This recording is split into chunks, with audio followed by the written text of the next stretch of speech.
shit. What you want me to prove? Spacey got the sauce on.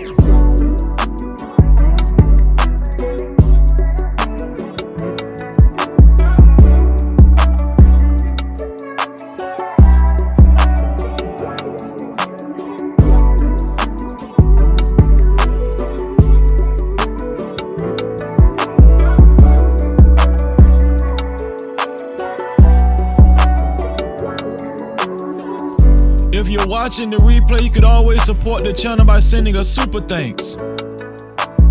That's the heart shape with the $sign in it, right below the video. Let's go. Spacey got the sauce on.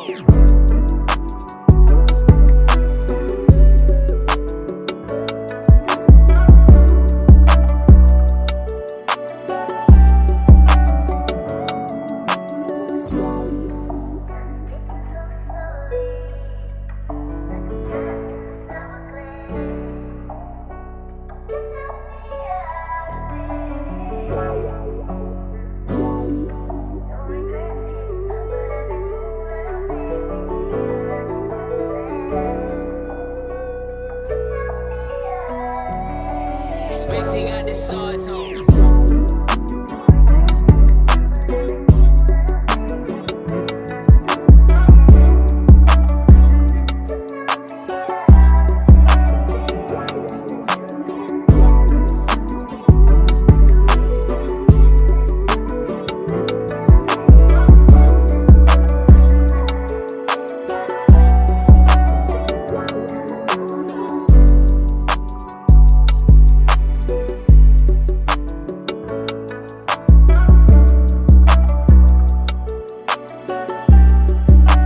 Spacey got the sauce on.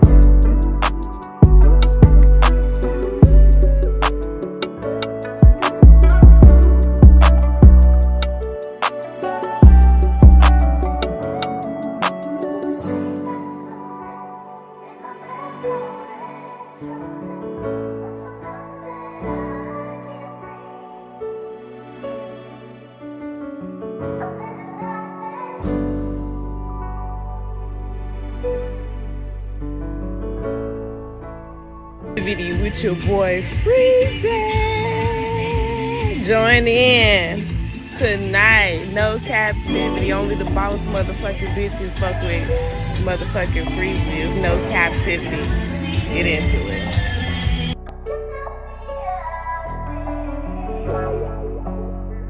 Mic check, mic check.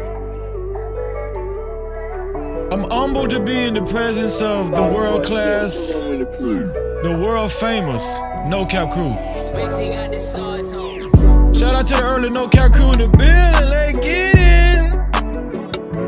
I got some news for y'all tonight. It's Thursday night, and the mood is right.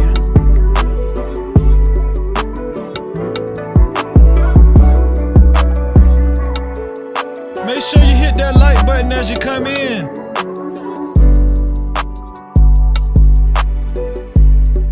Share this live stream. Shout out, hey, yo. Shout out to Spacey got the sauce on. Shout out to the No Cap campaign, man. Shout out to everybody that's a part of the No Cap campaign and that share the video. Shout out to everybody that's a part of the No Cap campaign and shares the videos, shares the live stream. Matter of fact, if you're a part of the No Cap campaign, put NCC in the chat. Shout out to the No Cap campaign. Shout out to the No Cap crew too. Let's get it. Spacey got the sauce on. Shout out to the Discord, the No Cap crew Discord. We everywhere. We all over the place. Let's go.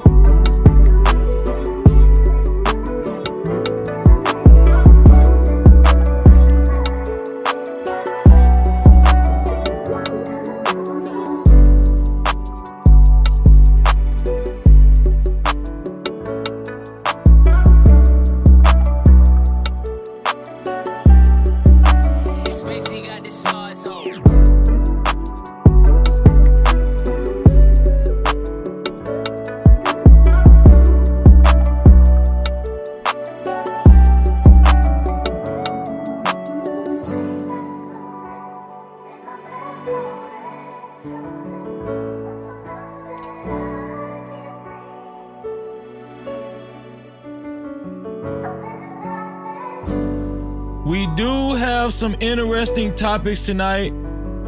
Should people be judged for how they feed their family? What do you guys think? Should people be judged for how they feed their family? Are black role models a thing of the past? Are black role models a thing of the past? Sauce boy shit, what you want me to prove? Spacey got the sauce on.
Spacey got the sauce on.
With your boy Freezy.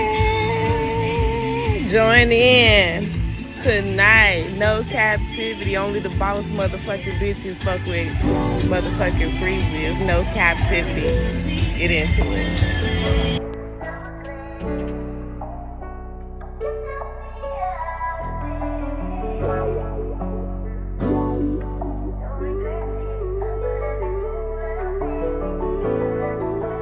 Sauce boy shit, what you want me to prove? Spacey got the sauce on.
Times in our life, You got time to sing on it. You sing. we all have pain.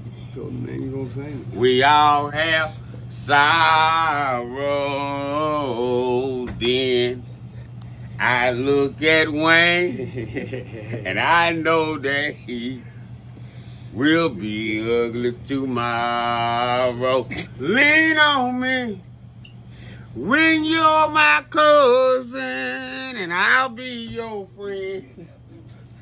I help you carry on, for it won't be long till I'm gonna need my cousin to care.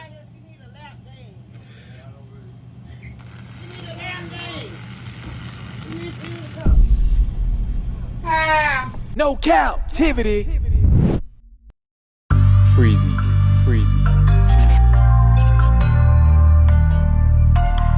What up, what up, what up? You are officially locked in to No Cap-tivity with Freezy, where we tackle issues that sometimes have us trapped in this thing that we call life. But if you know me, you know my motto. To heal yourself, you must free yourself. But if you rock with your dog, please hit that like and subscribe button hard right now. And also comment and share this video. That is if you rock with your boy Freezy. No Cap-tivity. Tonight is going to be great. Tonight is going to be very introspective. And I'm gonna tell y'all something. I am a Denzel Washington fan. Shout out to all the Denzel Washington fans out there. If you're a Denzel Washington fan, put the ones in there, man. Put the ones in the chat if you're a Denzel Washington fan, man. Put the ones in the chat if you're a Denzel Washington. I'm a Denzel Washington fan. All right, I'm a Denzel Washington fan.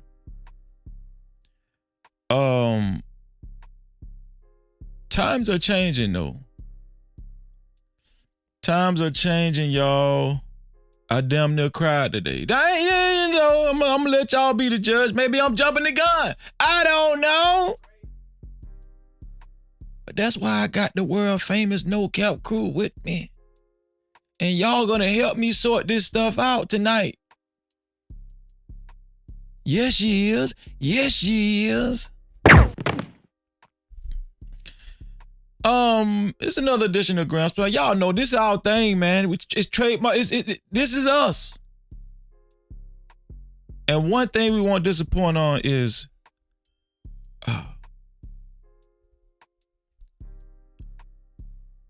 heartfelt messages that we can all walk away from, that we can all learn from, right? Straightening out misconceptions in relationships, family, even business, even health, right? Last night, shout out to Uncle Jeff, shout out to Just Jay. We ended the discussion with very insightful information on how to eat, right? What to put in your body. So we discuss a lot of stuff over here. We do. Right? But hopefully by now you guys have read the title of the show. And it's a good title. When I thought of it, I was like, damn. I would want to watch that show. God damn. That's what I said to myself. I would want to watch that show. Should people be judged for how they feed their family? How many of y'all out there got kids? How many of y'all out there got a family? Huh? How many of y'all had to take care of somebody? How many of y'all was responsible for somebody else? Should you be judged for putting food on the table, no matter how you do it? Guess what? You're helping somebody else live. Your kids, your nieces and your nephews. After all, it is inflation. It's hard out here. Even though y'all think Trump is y'all savior and he gonna bring y'all out the rut, right? No captivity. We know. But until Trump bring us out this damn rut, what we gonna do? Huh? Are you gonna hit that pole? Are you gonna hit the pole? Huh?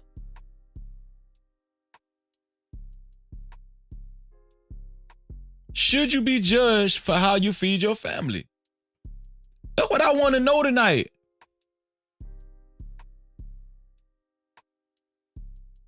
I mean, look, it's some people ain't doing nothing for their family at all, right? Some people ain't doing nothing for their family at all. Just deadbeat. Some people might say, Freezy,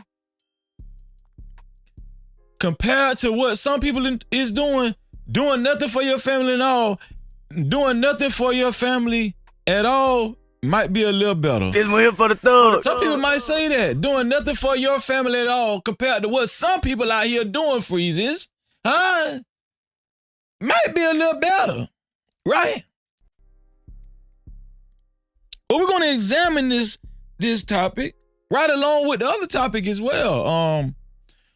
Are black role models a thing of the past? Long time ago, I remember when I was in, I don't know if I was in high school or what I was in. Might have been out of high school by then. But Charles Barkley made a comment a long time ago. He said, hey, listen, don't look at me as no role model. I'm not no role model for you kids, all right? I'm not no damn role model. Parents, the kids' father and mother should be their role model. I ain't no damn role model. And it was a very highly controversial comment that Charles Barkley made. Well, I'm asking the question tonight. Are black role models a thing of the past? That's what I want to know.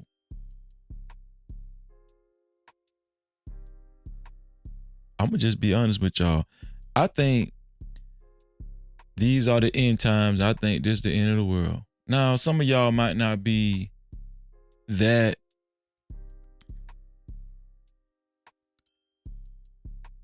what was it? Conspiracal,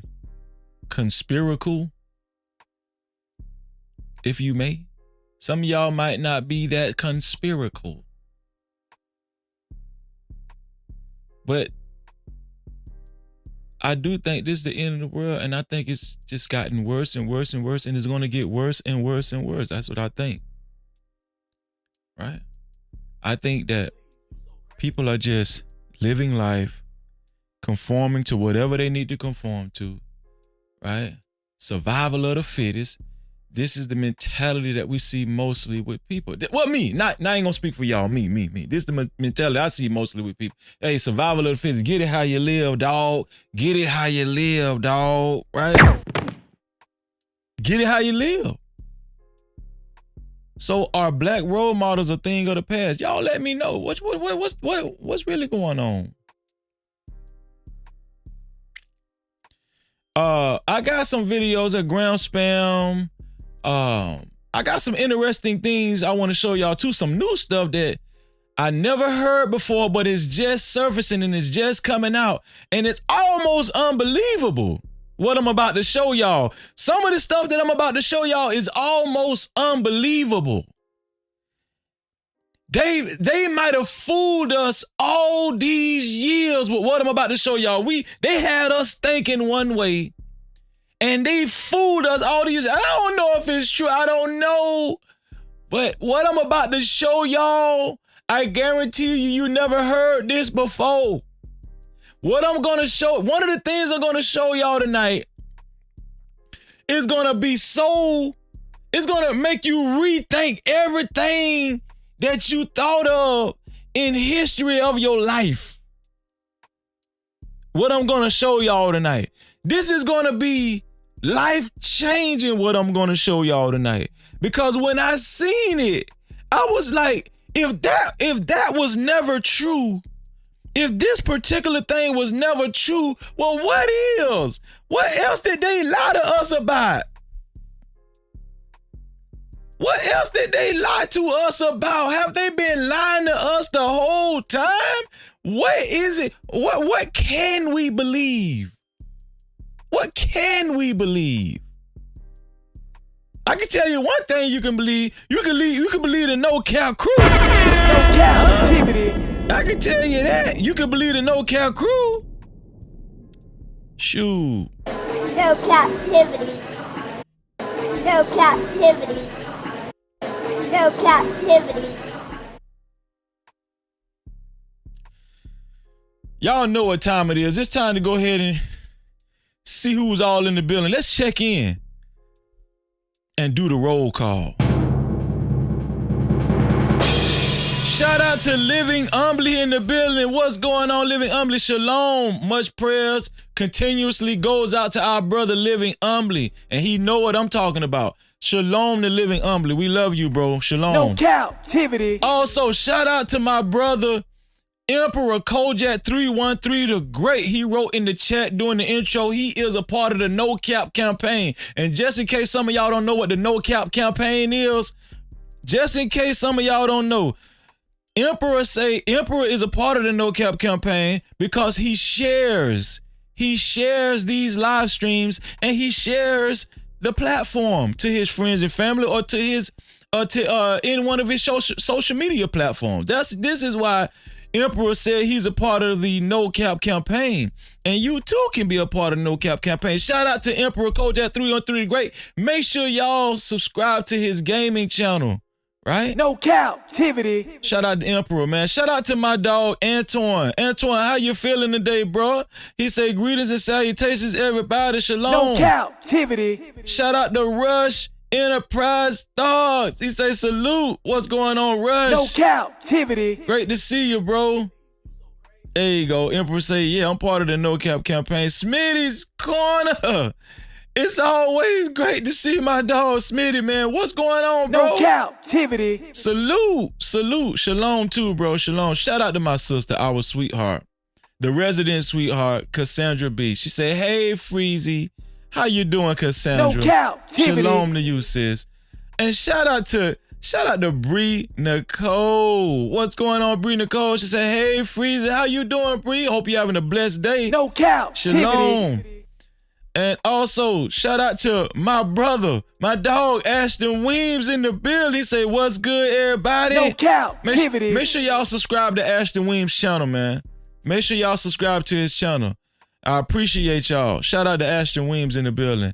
Man, shout out to my sister, man. Always got her brother back. And I mean that. Shout out to Brina in the building. She say, Freeze it. I'm here. Shout out to my sister Brina, no man. Cap-tivity. Shalom. Big Bad Bull is here in the building. Always represent one. I'm talking about top tier mod. Top tier gold package, man. No Cap-tivity. Shalom, the Big Bad Bull, man. Oh, man. Shout out to Conversations with MJ. She say, hey, Freezy, have a great show. Thank you, sis. Thank you. Always appreciate that. Thank you. Shalom. No Cap-tivity. Make sure y'all subscribe to Conversations with MJ as well. Let's see. And let me remind y'all to make sure you hit that like button. Make sure you hit that like button. And if you don't like something I said so far, hit the dislike button. YouTube don't care, right? They just want you to do something. They just want you to participate. That's it. Okay? And I would appreciate it if you hit the dislike button. I don't care if you don't like something I said, if you don't like my background, if you don't like, I don't know, something.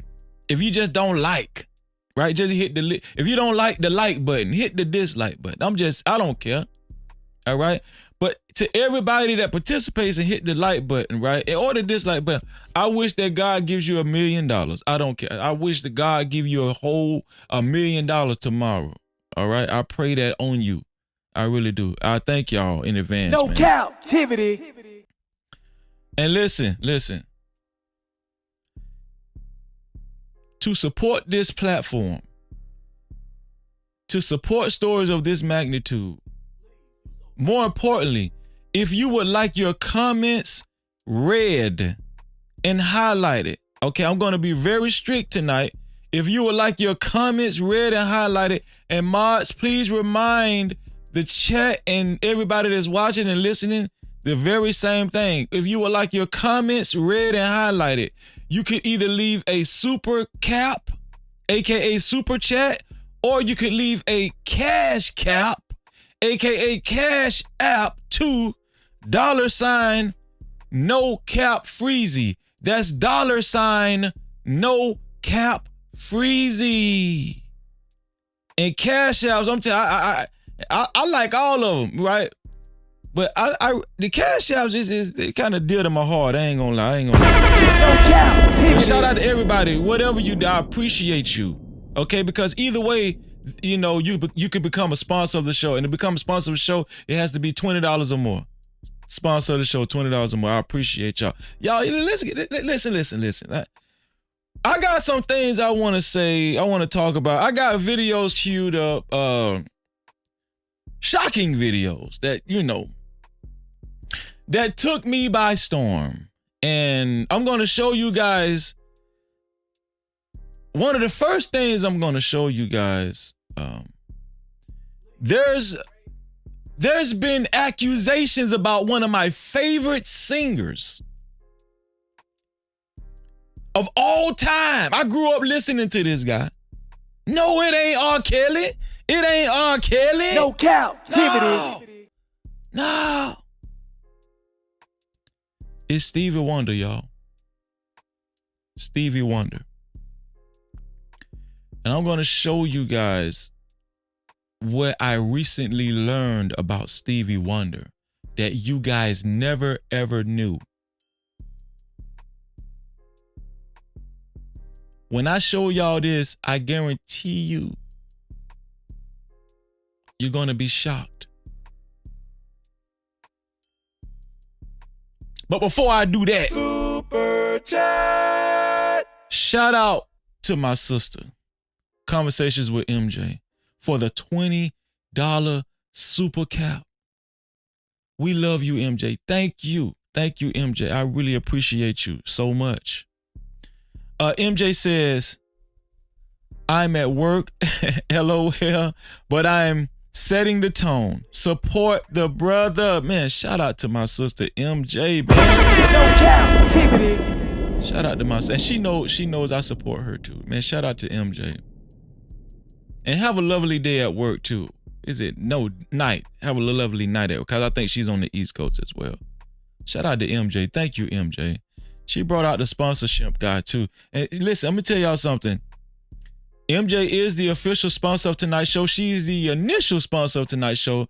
And to be a co-sponsor or a sponsor of tonight's show, you can either leave $20 or more. You can either leave $20 or more. Let's go ahead and put MJ up on the sponsorship board. Here we go.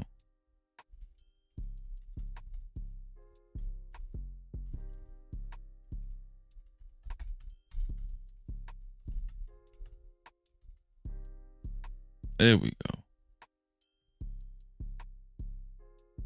Sponsor of the show, Conversations with MJ, $20. She is the official sponsor of the show, as y'all see on the ticker down there. Thank you, MJ. I really appreciate you so much. Thank you, MJ. No Cap-tivity. Make sure y'all subscribe to MJ's channel too. Okay, I'm talking about she don't be bullshitting over there. She be covering real topics. Okay? Which I try to pride myself on too, you know. Like minds think alike. Like minds think alike. That's what I'm trying to tell you right now. Super chat. Oh man, we got a new sponsor of tonight's show. And shout out to MJ for kicking it off. She's on the sponsorship board. But we do have a new sponsor of tonight's show. He ignited the big light again. And shout out to everybody that's helping us keep the lights on in a big way. Strong, starting out strong today. I know it's closer to the weekend. It was a little slow yesterday, but I still appreciate y'all nevertheless. But y'all starting out strong today. Thank you, Big Bad Bull. I appreciate you. Shout out to Big Bad Bull. No Cap-tivity. For the $25 super cap. He said, It don't matter who's first. It matters who's last, you dig? No captivity. Shout out to Big Bad Bull. And listen. Shout out to MJ for being the initial sponsor of tonight's show. For her to be a co-sponsor, it's only $5 more, but Big Bad Bull is the official sponsor of tonight's show. We're going to go back to the sponsorship board. Thank you, Big Bad Bull. I appreciate you, bro. Let's see. And that's my dog, man. I ain't gonna lie. Big Bad Bull has been such a support to this platform. I'm talking about Discord, YouTube. I don't know. Shout out to Big Bad Bull, man. It doesn't go unappreciated. It doesn't go unnoticed. Trust me. Shout out to Big Bad Bull, man, for the $25 sponsorship as well. Thank you, bro. I appreciate you. No captivity. To be a co-sponsor or sponsor of tonight's show, it has to either be $25 or more. $25 or more. But back to what I was talking about, y'all. We're gonna listen. This is gonna be. We're gonna start out with something light, but it's gonna be impactful. Cause I know y'all ain't seen this shit before, and y'all ain't heard this before.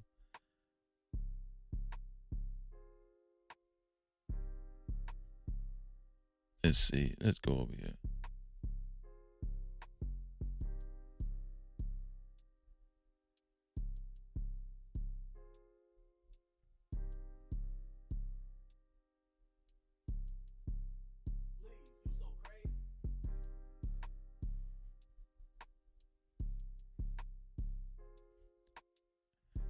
Have y'all heard this before?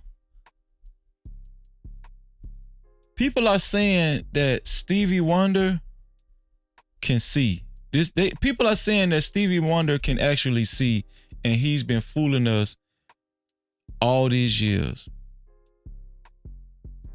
He's been faking like he's blind all these years. Have y'all heard this before? I told y'all, man, we're going to start off with a bang. They're saying that, listen, they're insinuating that Stevie Wonder can see. When I seen this shit, I said, hell to the no. Hell to the no. Watch what Carmelo Anthony had to say. We in the back, locker room. Yo, Stevie Wonder, yo, want to meet the players, come out. Yo, Stevie, Carmelo Anthony, man. Don't even say it. Don't even say it. You gotta say it, bro. I'm trying not to laugh. He said, I love watching you play. I'm out, yo.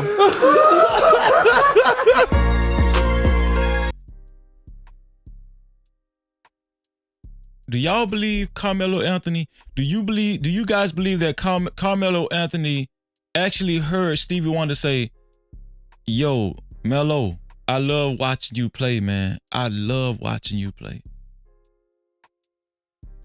And if Stevie Wonder actually said that, what in the hell is Stevie Wonder doing telling somebody he loved watching them play? You don't supposed to be watching shit. No captivity. Stevie, you don't supposed to be watching the damn thing, dog.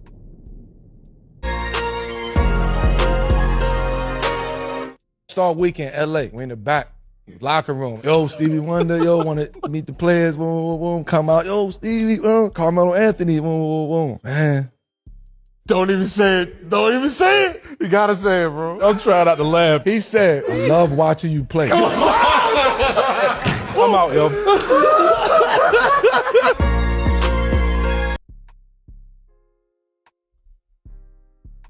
Does anybody believe Stevie Wonder can actually see?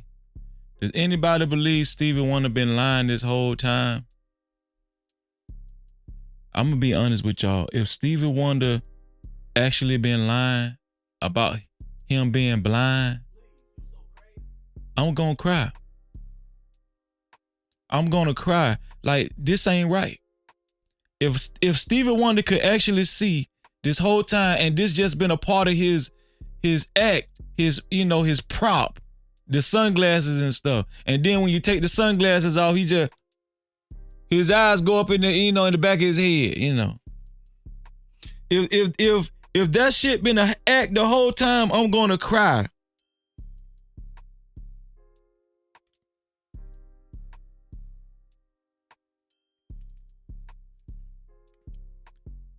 But I know some of y'all saying, Freezy, we can't believe Carmelo Anthony. Carmelo Anthony, he the only one saying that.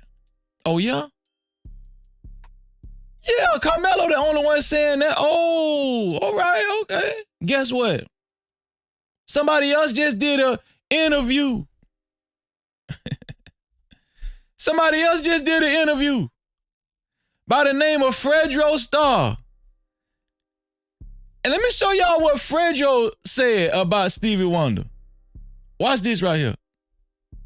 Big steaks on the grill. Big mansion party.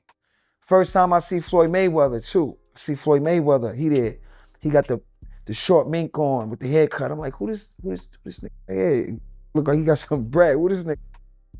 Yo, what up? Who you? Turns out to be Floyd Mayweather. First time I met him and shit. I'm like, oh shit. So we was all at that party. Mary J. Blige was there. Stevie Wonder was there. And this is where I just don't think Stevie Wonder is blind, because the way he was moving in there, he was like, you know, moving like he wasn't blind. I'm like, this nigga can't be blind, son. He was like too like on point with the shit. So it was just that type of vibe, man. It was a star-studded event. So Fredro Starr is saying they was at a mansion party and Stevie was just moving around. He say Stevie was moving around, you know, dapping motherfuckers up like this. What going on, dog? What's up, man? This one here for the thug. Hey, man, hey, bro, you know you owe me a steak now, cause I won that damn bet the other night.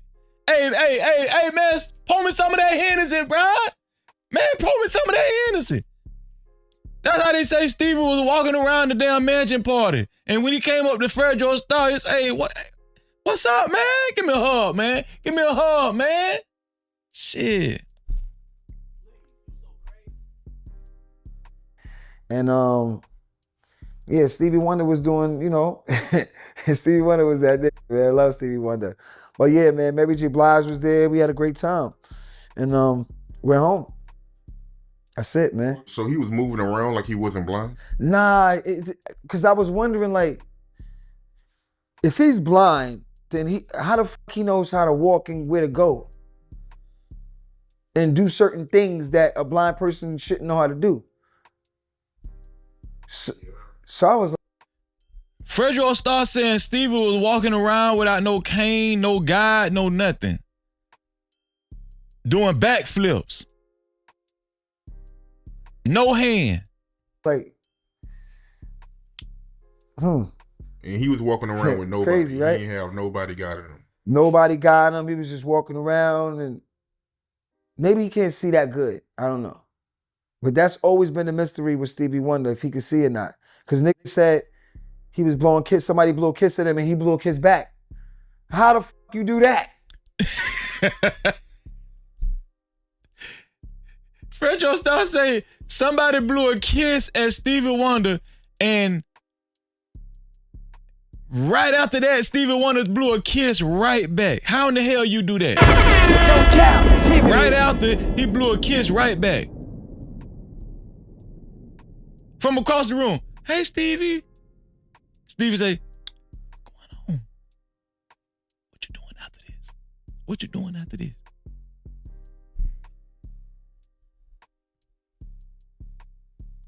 So Stevie Wonder, man, we gotta check this shit out. This thing, yo, imagine that nigga ain't blind. Yeah, that would be crazy, man. That would be the illest prank ever. Heard up. Like, all y'all niggas fell for it.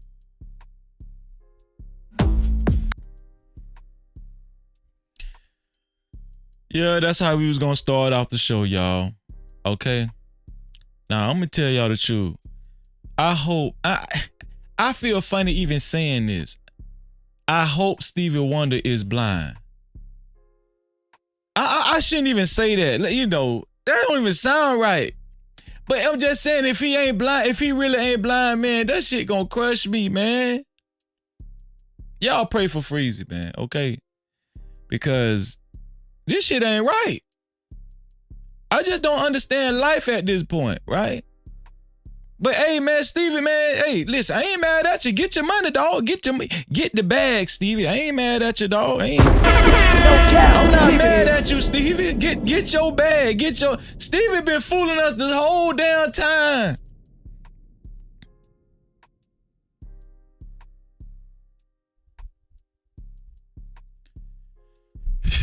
Super chat. Man, shout out to all the sponsors of tonight's show. Showing up and showing out. Thank you, Antoine. Showing up in a big way with the $50 super cap. Thank you, bro. Obviously, Antoine is the new sponsor of tonight's show. Shout out to Big Bad Bull for being the sponsor so far. Thank you. I appreciate you. Shout out to MJ for being the initial sponsor. But fair is fair. Antoine is the new sponsor of tonight's show with a total of $50. And Antoine said, Freezy, keep doing what you're doing. Thank you, bro. I need the encouragement. I need it, Antoine. Thank you, brother. He said, time to raise the bar. Charlie Mike. No Cap-tivity. Shout out to Antoine, man. Thank you, bro. Thank you, bro. Antoine is the new sponsor of tonight's show. Shout out to Big Bad Bull. But Antoine raised the bar, and to be co-sponsor or sponsor of tonight's show, it has to be $50 or more. Right? Of course, if MJ decides to contribute again to be sponsored, you know, it's only $30 for her, and Big Bad Bull is only $25. Antoine is the official sponsor of tonight's show. $50 for co-sponsor, over $50 for sponsor of tonight's show. Shout out to Antoine, man.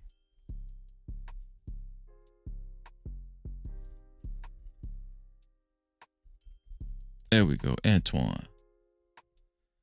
And make sure everything is right there. Sponsor of the show, Antoine, $50. Thank you, Antoine. Antoine, I appreciate you, bro. Thank you, man. No Cap-tivity. Thank you. I appreciate all y'all, man. Let's see. Who all came? Let's see. Some more people came through the door, I see. Let me see. Oh, man, shout out to Vegan Sweat in the building. What's going on, Vegan Sweat? Great to see you. No Cap-tivity. Also, who else came through the building? Black Beauty. Black Beauty. She said, I don't believe this cheater. No Cap-tivity. Yeah, but I showed you Fredro Starr, though. That's what I'm saying. Shout out to my dog Prime. What's going on, Art? Shalom. No Cap-tivity. Lisa Moore is here. How you doing, Lisa? She cracking up. No Cap-tivity. Shalom, Lisa. Shout out to my sis, Quantum Love. I just seen her at World Class on World Class channel. Shout out to my sister, Quantum Love, in the building. No Cap-tivity. What's going on, Quantum? Broke for Life podcast. How you feeling? No Cap-tivity. Welcome. Great to see you. And there you go. Well, I was just talking about you. What? The World Class in the building. No Cap-tivity. Make sure y'all subscribe to my brother World Class, man. He was cooking over there just now. Cooking. And there he go. Hot Sauce is here. No Cap-tivity. Shalom to Hot Sauce. Shalom. He said Fredro is a damn snitch. Shout out to Hot Sauce, man. Okay, listen.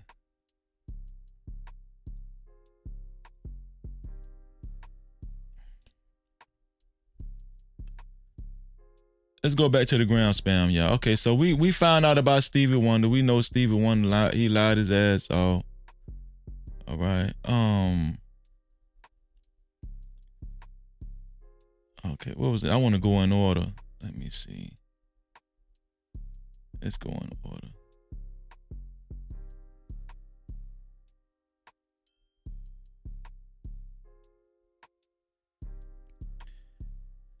Y'all, everybody is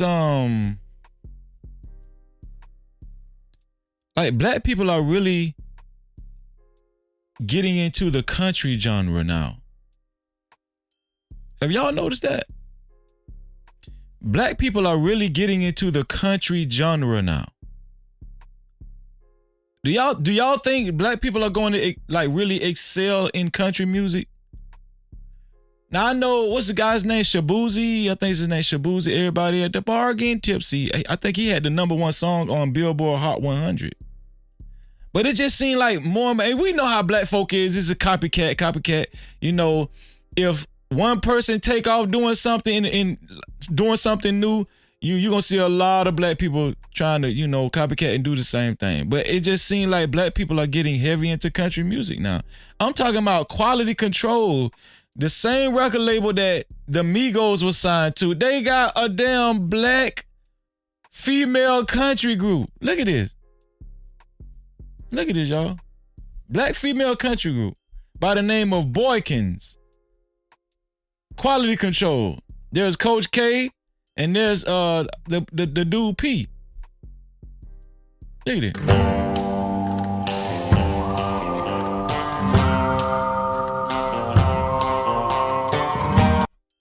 Hold on. I don't want to get caught up here. This is the group right here.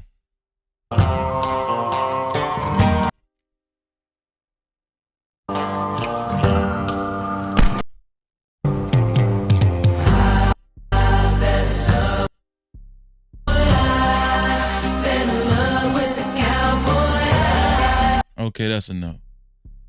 Yeah, this is the new black female group that's entering into the country drama and genre, and they're signed to a trap hip hop label. Quality Control used to have Migos signed to them.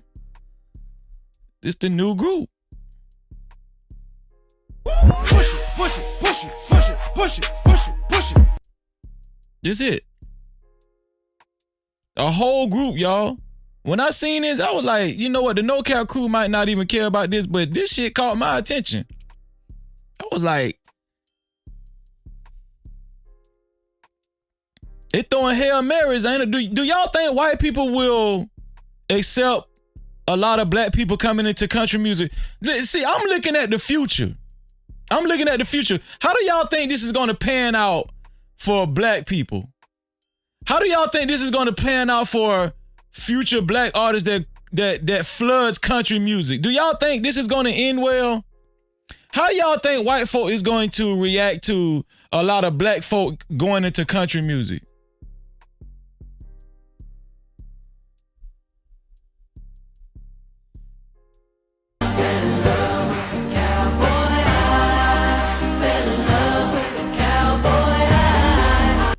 I fell in love with a cowboy.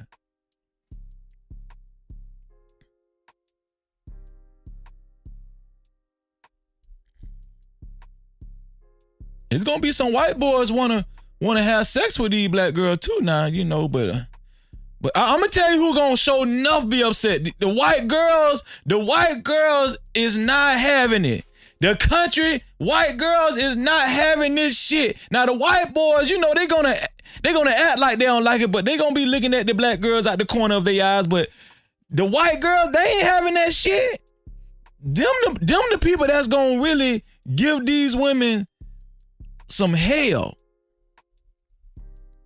I don't know, y'all. We gonna see how this pan out, man. You know, black people get into country music, y'all. I'm talking about it's an influx of black people going into country music. And listen, Quality Control is a trap music label, and they signed this black woman country group, black female country group. Do y'all think it's gonna work?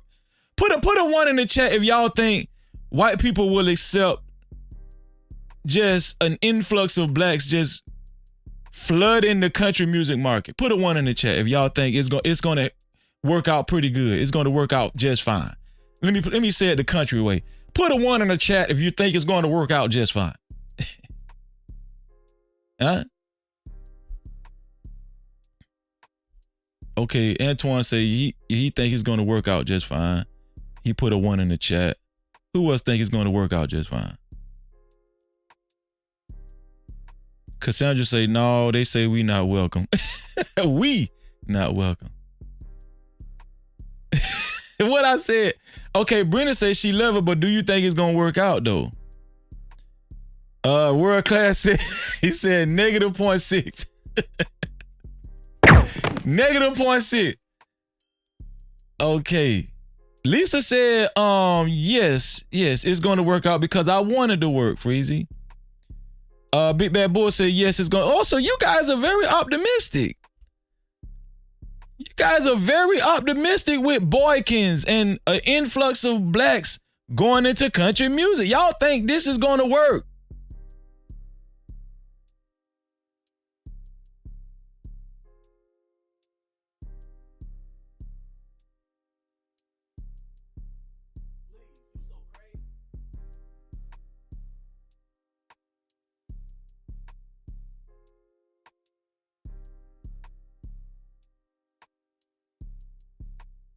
Hey man, I hope it works out, y'all, you know, because it could be one thing about country music, white people are very protective of country music. They did not even nominate Beyonce. Do y'all remember that? For all the people that think it's gonna work out, they didn't even nominate Beyonce in the Country Music Awards. She didn't get 1 nomination. Anybody remember that? Beyonce, and she had the #1 song in the country. I don't know, y'all. Shout out to Just Me. Just Me say Freezy. Freezy, black peoples was in country music in 1920s. It's a blend of black gospel. Yeah, shout out to Just Me for being here too. Shout out to you, Just Me. No Cap-tivity. I appreciate you. House I'll say in the future, yes, not now. Okay. I'm reading y'all comments. Okay.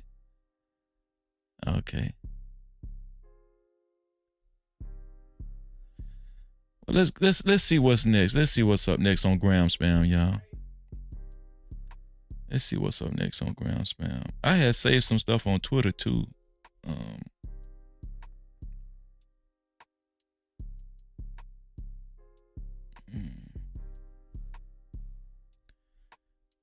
Let me show y'all what I saved on Twitter.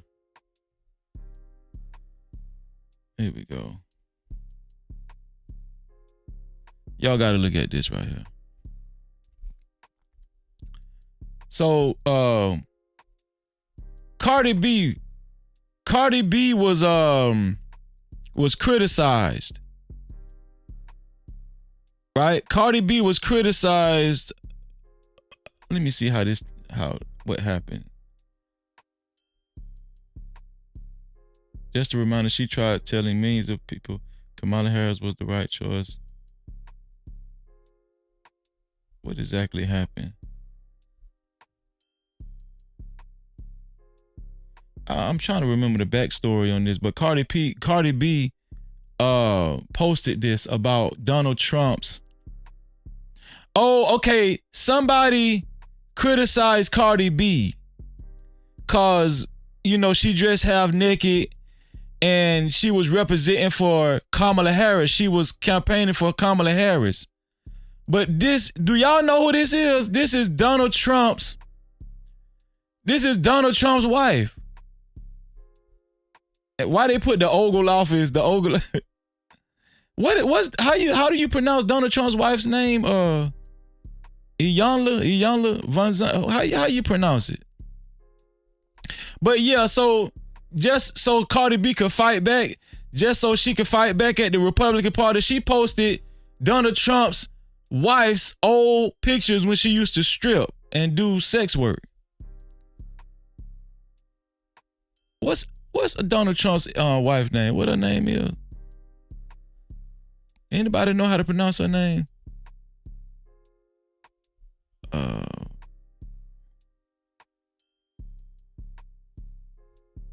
Damn, what is this lady's name?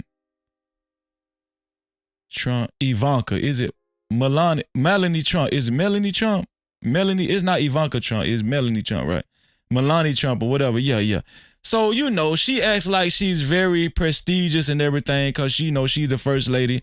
But Cardi B, she clapped back because, you know, Candace Owens and some other people was calling Cardi B a thought, and, you know, she was endorsing Kamala Harris, but Cardi B posted this. She posted this on Twitter. She clapped back and said, hey, this y'all first lady though. This y'all first lady. So this the question I want to ask y'all. This is the question I want to ask y'all. Do y'all think women of other races get more of a pass when it comes to raunchiness, being a thought, dressing half naked, whorish behavior? Do y'all think white women get more of a pass? Asian women, do y'all think other women of other races get more of a pass, but black women, they get more of a bad rap? Do y'all think black women just get judged more unfairly? Because listen, we know Cardi B, she represents thought culture. Let's just be honest. Cardi B represents, but do y'all think white women, they fly up under the radar more? This is the first lady.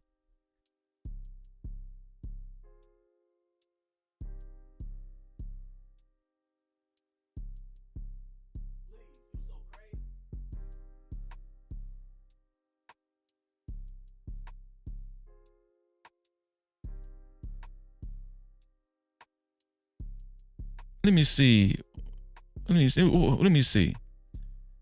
World Class said thought. No, listen, I want to know, do y'all think black women get more of a bad rap? Do black women get judged more for sex work, thought behavior than any other woman? And do y'all think other races of women, they're just as bad or even worse, but they get more of a pass? Cardi B made a point with this post. She said, hey, so y'all want to call me a thought? Oh no, check out your first lady though.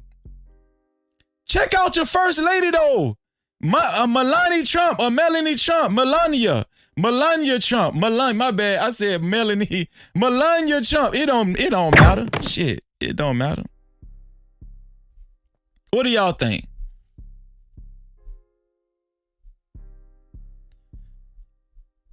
Let's see. Oh man, shout out to podcast in the building. No Cap-tivity. Shout out to Beans in the building. What's going on, podcast? It's good to see you over here, man. What a surprise. Shout out to Beans, man. Shout out to podcast and the whole Pop Mob in the building. Shout out to y'all, man. Shout out to podcast, man. I seen he called himself Checkmate Beans, and you know, all they know is I seen your little podcast. Okay, that's for old school people though. That's for old school people. Shout out to podcast in the building, man.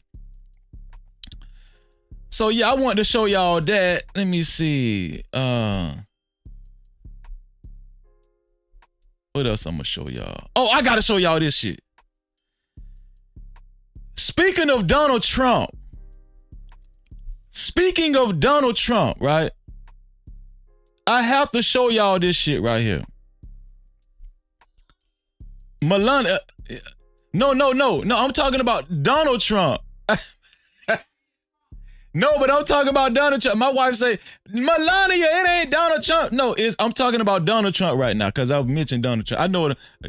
Shout out to my wife, man. Listen. Speaking of Donald Trump, right? I'm gonna show y'all this right here. The country is in an uproar. The country is in an uproar. Y'all, when I read this article, I was flabbergasted. Look, it say wife of prominent trans writer hacked her father to death. She hacked her father to death with Ice Axe after Trump's election win night victory. Y'all, when I said, let me show y'all this shit, man. Hold on.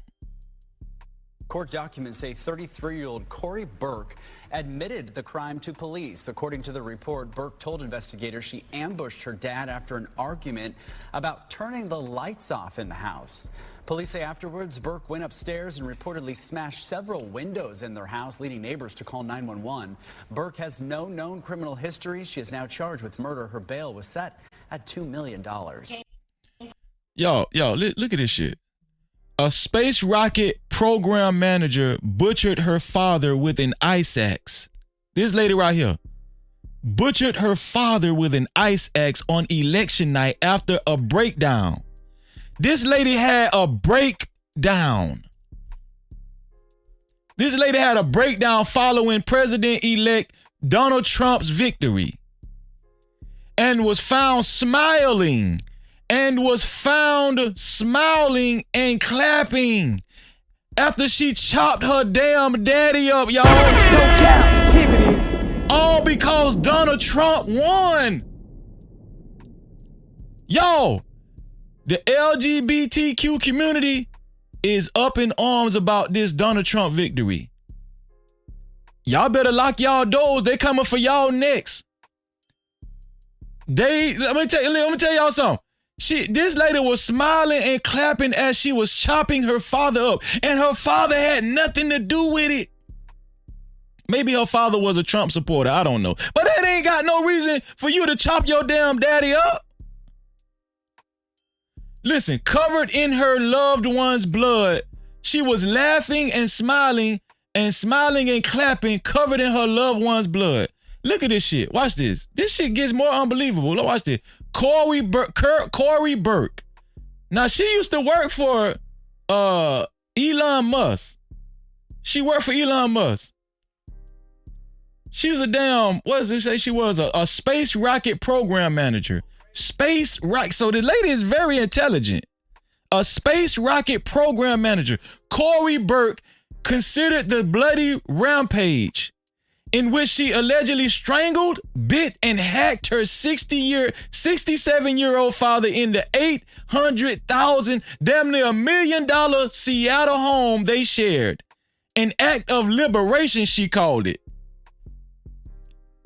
Y'all, I'm gonna tell y'all something. These people going motherfucking crazy, man. Real talk, man. Not on my watch. These people are going slap berserk because Trump won. This lady chopped up her damn daddy in their $1 million home. Burke, which is 33 years old, is a training program manager at Blue Origin, Jeff Bezos. No, not Elon Musk, Jeff Bezos' spacecraft company. So she worked for Jeff Bezos. According to her LinkedIn, and is married to a prominent transgender writer, Samantha Lee Allen, Public Record Show. So this is Corey Burke right here. This the lady that went crazy. I don't know if she smoked some crack rocks or she was on that fentanyl. I don't know. You know, them crackers get crazy now. So this is her damn wife. This her trans wife. This dude right here. This dude right here is her wife. Now, Corey Burke is the lady that's sitting down in the chair.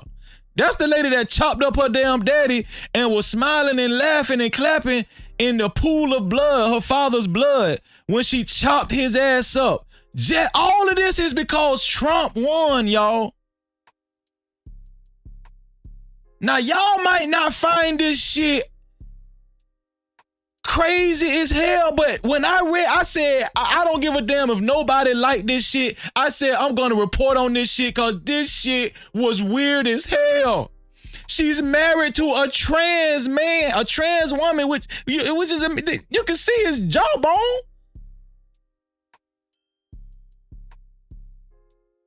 I bet that trans man was fucking the hell out of her ass too. I bet he was putting that dick on her ass. I bet that trans woman was putting that dick on that lady ass. That what had her crazy.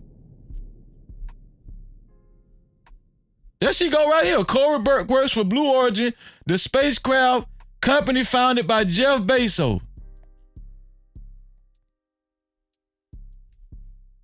Y'all just wanted to show y'all that. What y'all think about that though? Am I the only one that's floored by that story? Like, that shit is crazy. Y'all, we at the end of the world. I don't give a damn what y'all say. We're at the end of society.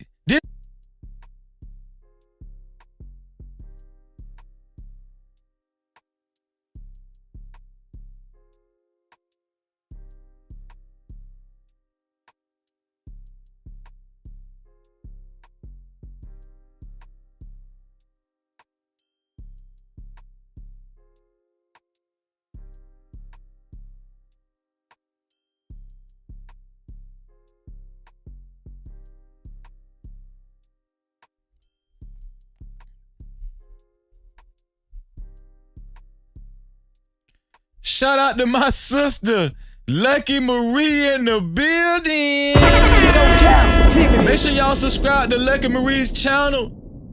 I'm talking about off the heezy, faux sheezy. You better believe Freezy. No Cap-tivity. Shout out to my day one Lucky Marie. Oh, it get worse. I got some more spam for y'all. I ain't gonna lie. This shit getting worse, man. This shit get worse and worse. This shit I got to show y'all. It really does get worse. I ain't gonna lie. It get worse, man. I'm gonna tell y'all something. These crackers going crazy out here. And shout out to my crackers out there. Shout out to my cracker no cap crew. Shout out to all the cracker no cap crew that's willing to hit the link and come talk to your boy Freezy, right? But y'all crackers getting crazy out there. I ain't gonna lie, y'all getting crazy as hell. No cap. Look at this shit right here, y'all. Look at this shit. Look at this shit. I done messed around and liked this shit. Look at this shit. Oh my God, this 14-year-old boy pleads guilty to sexually assaulting a 91-year-old neighbor, his 91-year-old neighbor who thought he was a good boy. This man tried to have sex with his 91-year-old lady. She said because he often came over to talk to her. So this boy used to come over to talk to his 91-year-old lady. She used to sit him on his lap, on her lap and everything. She used to give him lollipops, ice cream, and you know, he just used to sit over there and talk. He probably used to come over there for about a whole month, 2 months, 3 months, and then his little Peter Walker got hard and he tried to take it. He tried to take that lady coochie. Y'all, this is the end. This is the end times, y'all. This is the end time. Okay, I'm done. No, I ain't done, y'all. I ain't done. Everybody going crazy. We talked about Cardi B. Well, let's talk about Offset then. Let's talk about Offset. Offset done got into a fight in France with another rapper. Watch this. Let me go. Watch him. Don't watch me. Watch him. Don't watch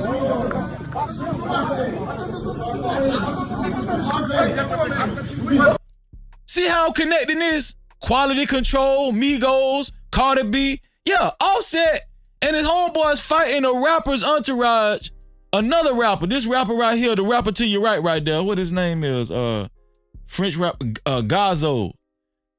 So Offset and his entourage was fighting Gazo and their entourage.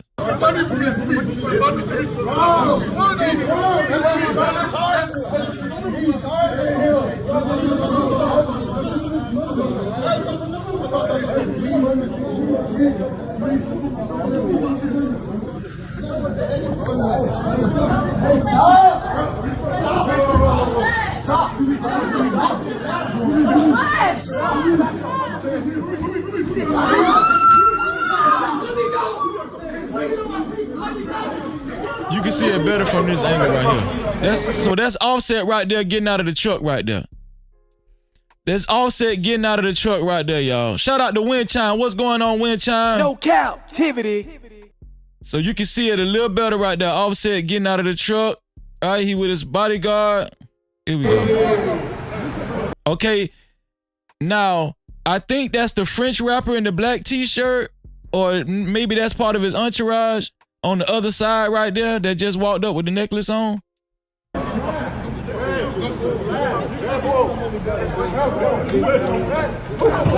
So the guy in the black jacket right there just hit Offset. He just hit Offset in the face.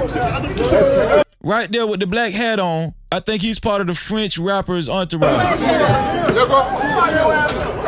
See, Offset is trying to get to the guy where he's acting like he's trying to get to the guy.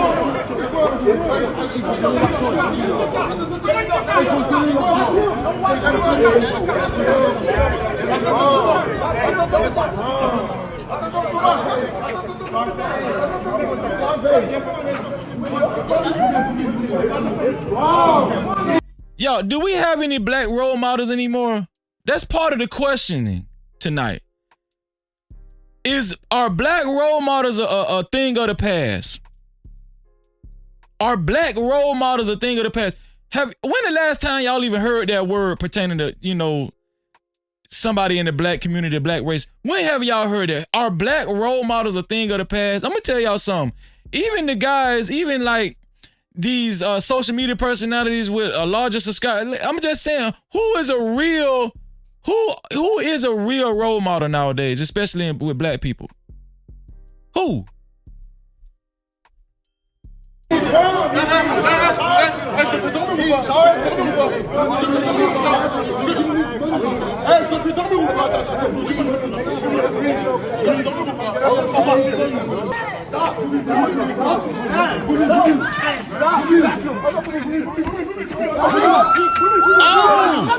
Oh, somebody went. Oh, damn! Somebody got hit just then.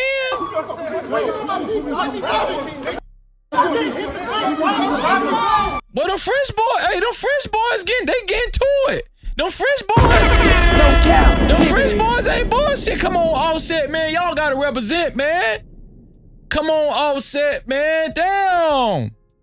Y'all letting these French boys get off on y'all. No Cap-tivity.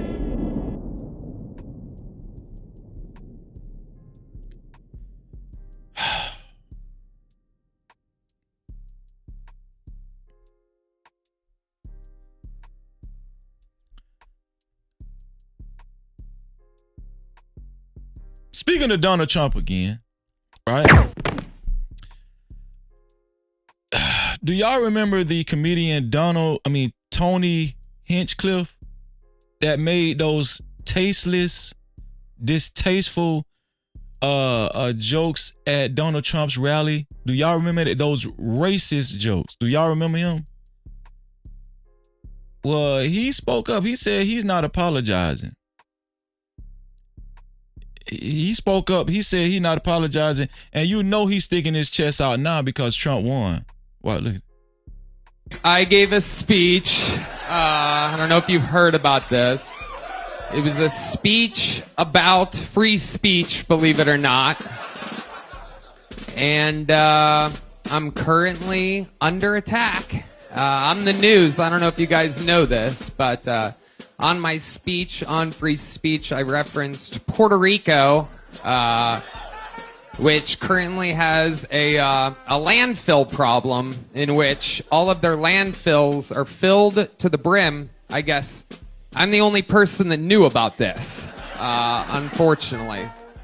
And with that said, I just want to say that I love Puerto Ricans. They're very smart people. They're smart, they're street smart, and they're smart enough to know when they're being used as political fodder. And I gave a speech, and right now that is happening, and I apologize to absolutely nobody.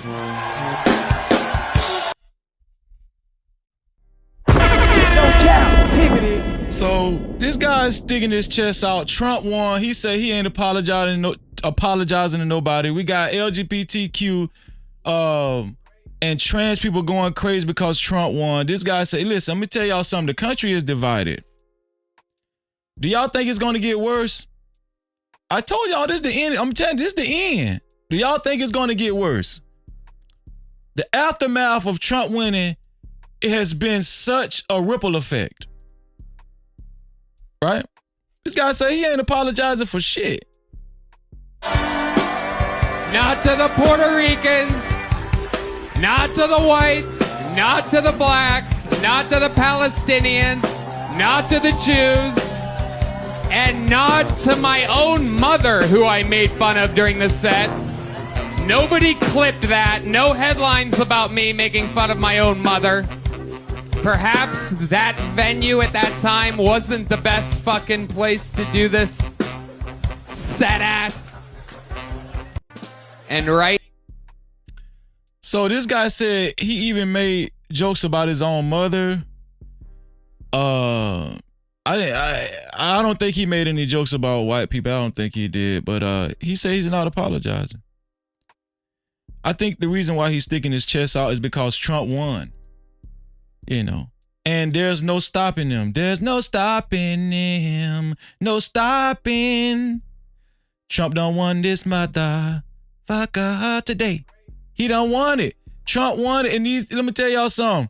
The radical right, the extreme right, they are showing up and showing out. They don't give a damn. They say, listen, if you want to, listen, they telling LGBTQ, listen, if you got a problem with it, so be it. Who cares? That's what they saying. They saying blacks, if you got it, listen, all the Kamala supporters, black people, if you got a problem with it, we're not apologizing. We in office now. Right? They saying, listen, all the Puerto Ricans, if you got a problem, we don't care. We in office now. We won. We won.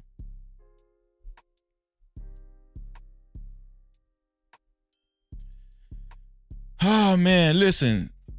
Are people, listen, do y'all think BBLs are going, this is a serious conversation. Listen, we're getting into the meat of the discussion. We're getting into the meat of the discussion. Do y'all think BBLs will go out of style, or they're going out of style, or do y'all think they will eventually go out of style? At one point in time, BBLs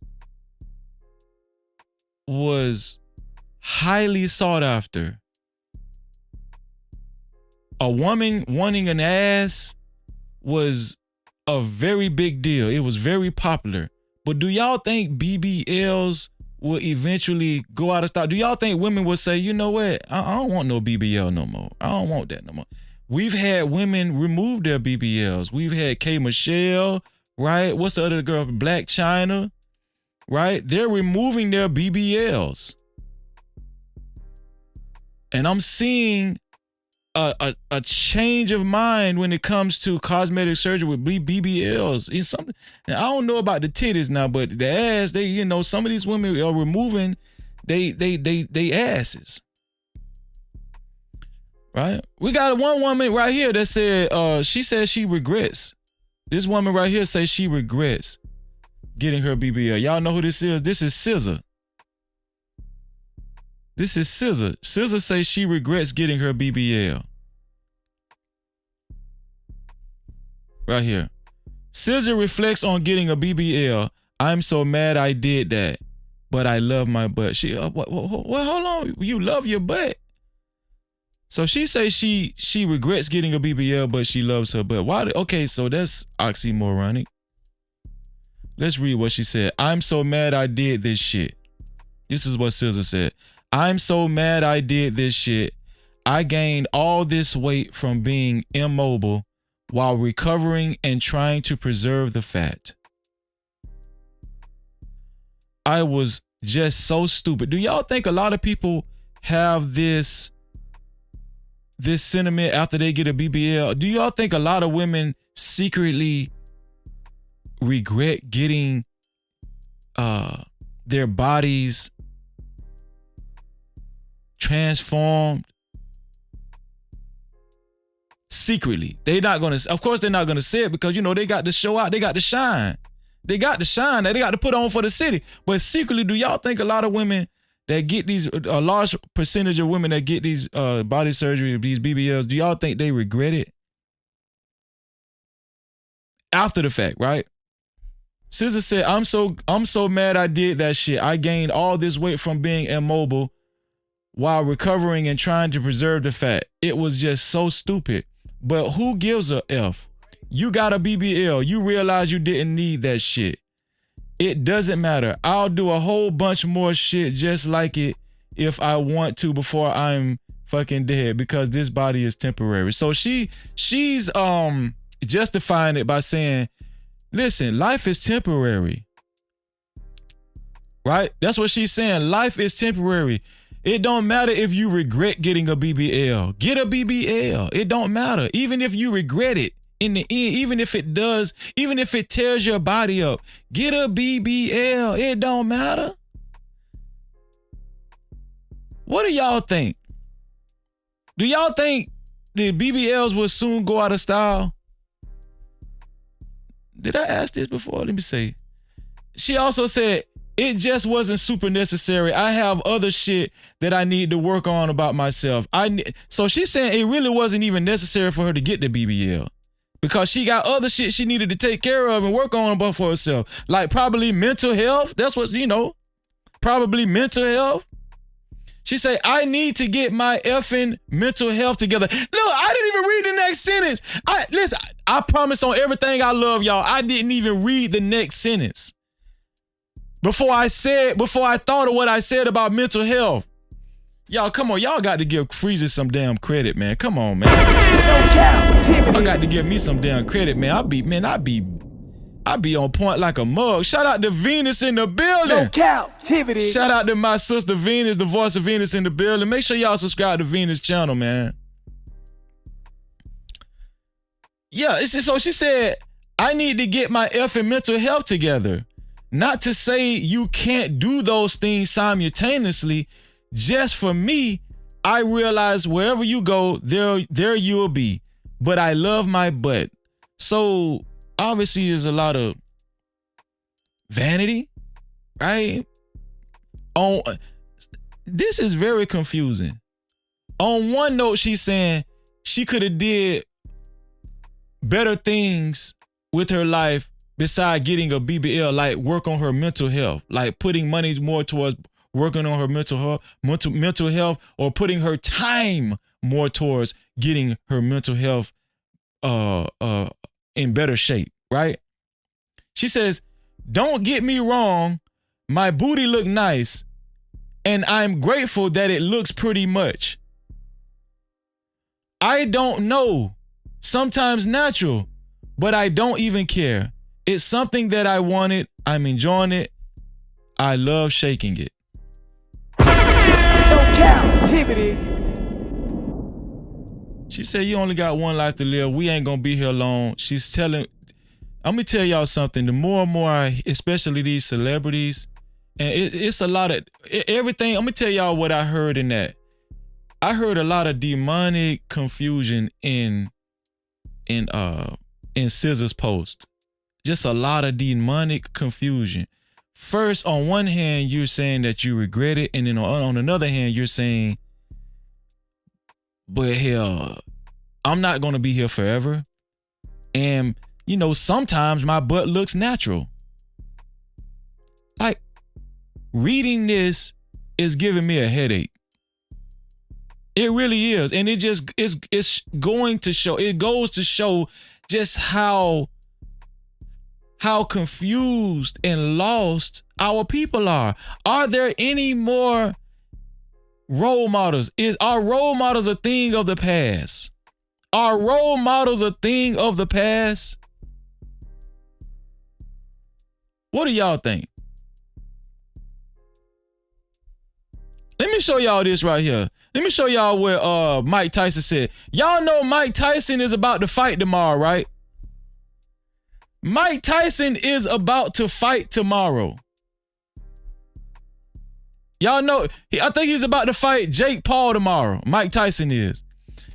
Put a 1 in the chat if y'all gonna watch the fight tomorrow. You know what? Listen, don't tell nobody, but I might show the fight tomorrow. I think, shout out to the VIP members. Shout out to the No Cap Crew VIP members. I think, I don't know, I might show it in VIP, or we might have a special Discord tomorrow. I don't know. Right? But Mike Tyson is fighting Jake Paul tomorrow, and I really didn't even want him to fight Jake Paul. I really don't even want Mike Tyson to fight Jake Paul. I really don't, because I just feel like, He's almost 60. Mike Tyson is like 58 years old. Now, I've seen him working out, and he's been, Mike Tyson looks like he's in good shape. He looks like he's ready to fight. He looks like he's in fighting shape.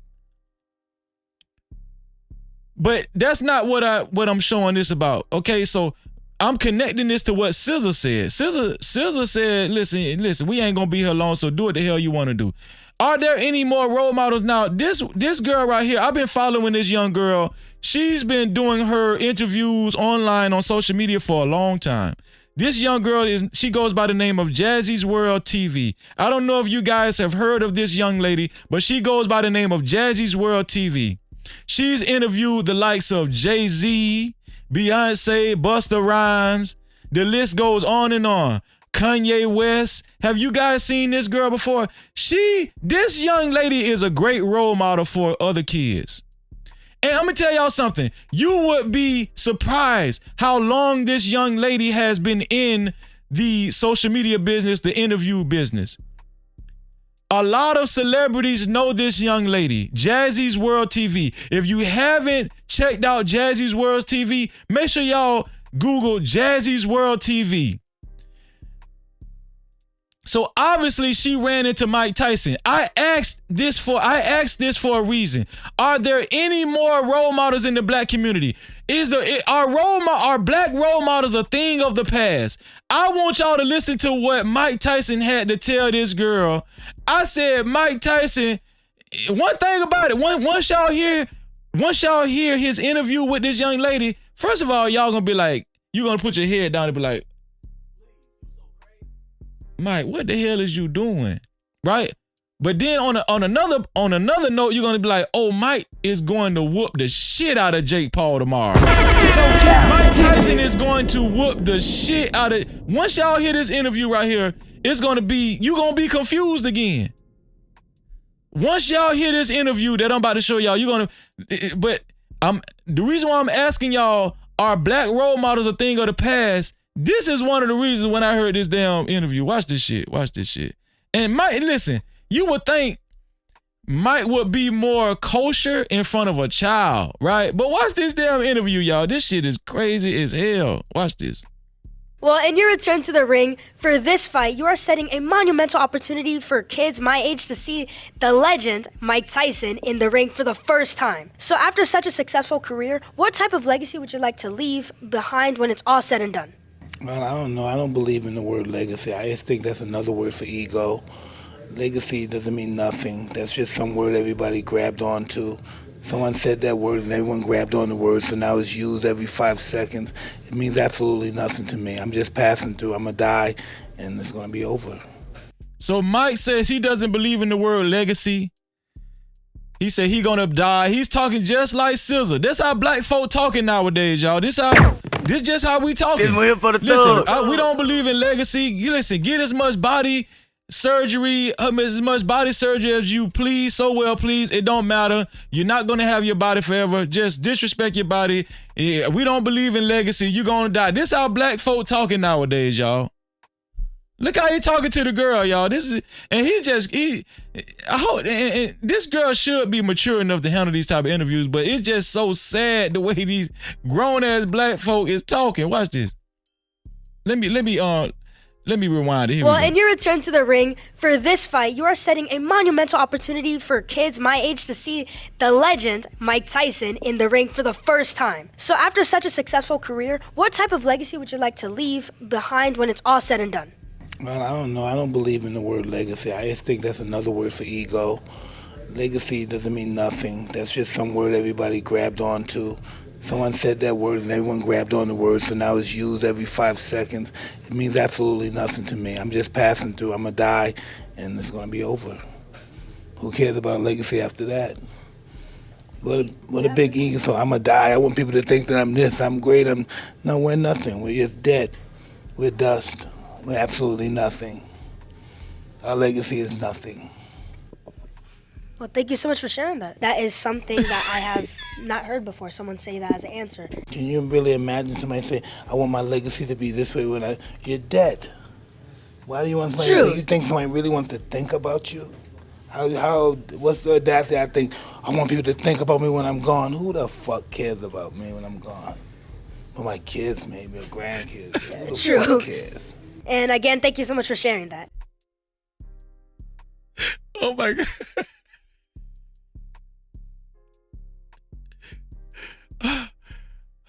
Who the fuck? Listen, Mike Tyson say, man, who the fuck cares after you die? Fuck that shit, man.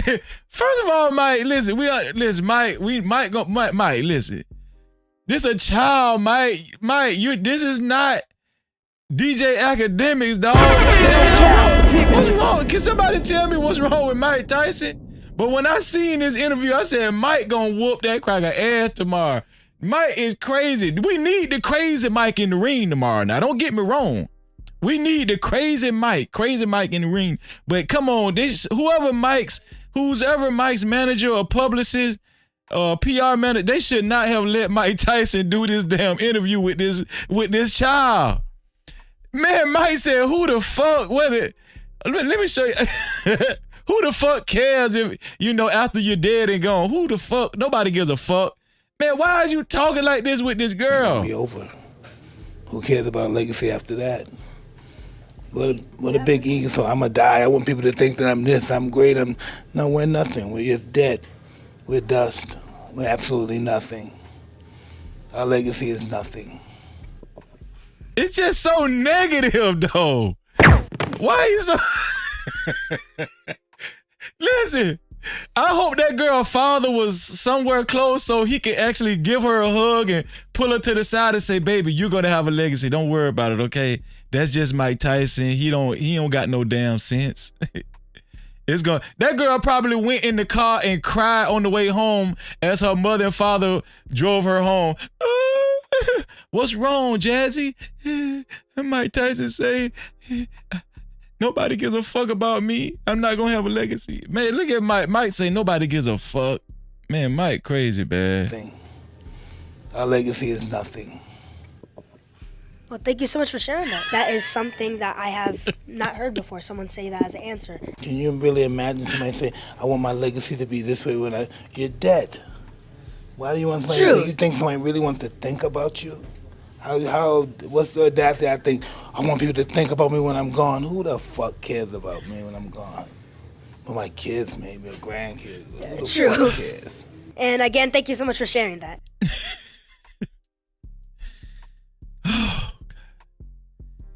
Y'all, I'm not crying now because I was crying laughing so hard earlier. It just all the tears. They don't ran out. No Cap-tivity. Mike Tyson is crazy as hell, man. But he dead ass serious though. Mike is dead ass. Mike say nobody gives a fuck about you, little girl, young girl. Nobody cares about you, young girl. Okay? If you think somebody cares about you, you got another thing coming. Life is fucking miserable, all right? Life is miserable, young lady, all right? I'm just letting you know. Nobody gives a fuck about you, young lady. All right? You wake up in the morning, you take your fucking vitamins, and you hope to live another fucking day. Okay? Nobody gives a fuck if you take Flintstone vitamins. Just take a fucking vitamin. All right? And by the time you graduate high school, I just hope that you don't get on drugs and get depressed and take yourself out. All right? Nobody gives a fuck about you. Okay? Listen to me. I'm Mike Tyson. All right? I'm not your fucking legacy. I don't give a fuck about a legacy. Okay? I just want to get high. As soon as this interview, I don't even want to talk to you. All right? She just shaking her head. Look at her. Damn, man. This is what we come to, yo. Listen, I don't know if y'all understand the significance of these interviews. I don't know if y'all understand the significance of the things we are seeing in social media nowadays. Do you guys understand the magnitude? Do y'all see the switch? The transformation? Do y'all see what's going on? This the end of the damn world. This is the end. This it.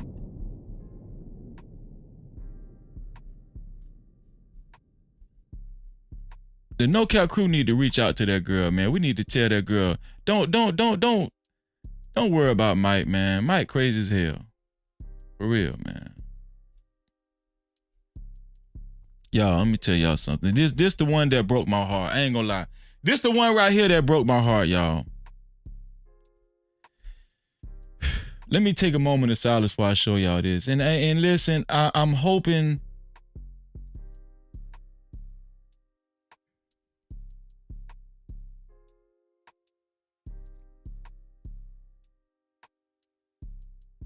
Lord Jesus Christ.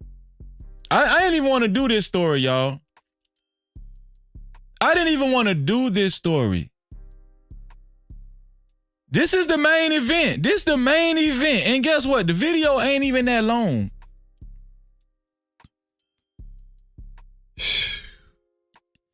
Put a 1 in the chat if you're a Denzel Washington fan. Put a 1 in the chat if you're a Denzel Washington fan, y'all. Please, just. Listen, I'm still a Denzel Washington fan because I don't choose to believe what you guys are about to see. Now the Stevie Wonder one, okay, I could deal with that. If Stevie Wonder can see, so be it. If he can see, he fooled all us, he scammed all us. Fuck it. We don't care about that. He still can sing. Now, if he did some Milli Vanilli shit, now that's a whole nother issue. But this Denzel story that I'm about to break to y'all, I'm not gonna be able to sleep tonight. Denzel is my favorite actor, and not only that, he one of my favorite black people. No cap. I said if there isn't anyone that's a black role model, it's Denzel Washington. Don't fuck with Denzel. Let me tell y'all something. I don't even know Denzel personally, but if I see somebody messing with Denzel in public and I'm just so happen to pass by, I'm gonna whoop the shit out their ass. I will whoop the shit out your ass for Denzel. That's my dog. He don't even know it. Denzel my dog and he don't even know it. Listen, my wife loved Denzel. That's the only nigga I don't really, I get a little jealous, but that's the only nigga I don't really get jealous about. But, I give my wife a pass for really liking Denzel. That's the only, I get a little jealous. I get a little jealous, but, Denzel get a pass. That's how raw Denzel is. Denzel is just, he Denzel. One time we was talking about Denzel, and my wife corrected me and she said, his name is not Denzel. His name is Denzel. Okay? It's not Denzel. It's Denzel. It's Denzel Washington. Okay? Say his name right. I said, my bad. Shit.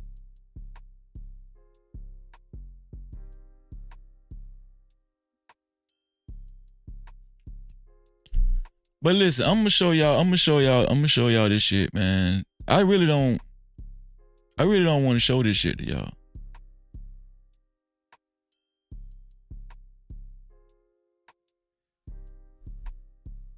But it goes along with the topic of the show, right?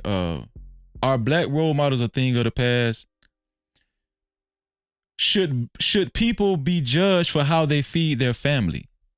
That's the other one. Should people also be judged for how they feed their family? After we go over this Denzel story, I'm going to put the link in the chat and we're going to have a discussion. Should people be judged for how they feed their family? I told y'all it's a method to the madness over here. Listen. This don't just be no celebrity shit. Listen, it's a method to the madness. There's a moral to the story. There's moral to everything over here, right? We're gonna learn something. We're gonna be fed over here, right? No Cap-tivity.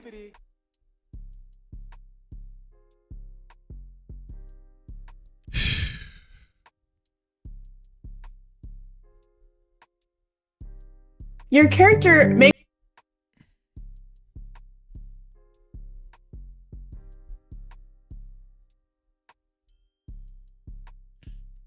Now, Why this young lady is interviewing Denzel, I don't know.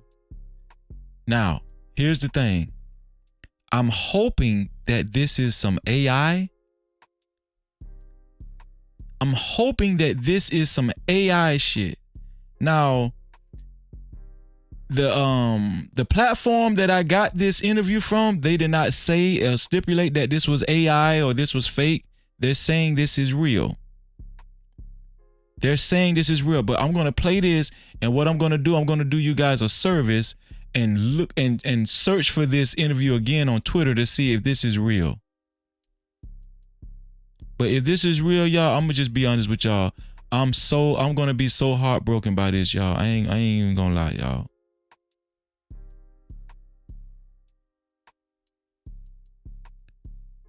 If this is real,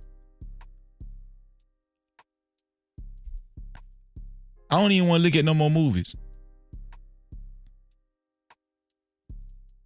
If this real, I don't even want. I already got rid of cable TV. I done already got rid of cable TV. I'm done with this shit. I'm done. Listen, Samuel Jackson let a dude suck his dick in the Hateful Eight. Y'all remember that? Do y'all remember the Hateful Eight?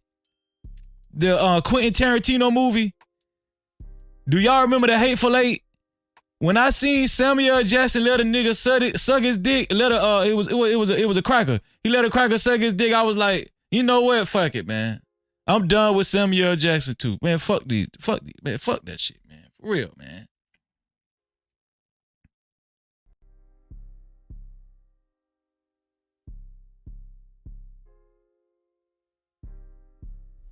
Watch this shit right here, y'all.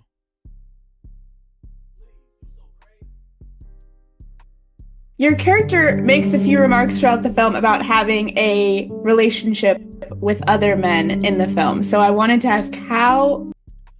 So I still plan on seeing Gladiator 2.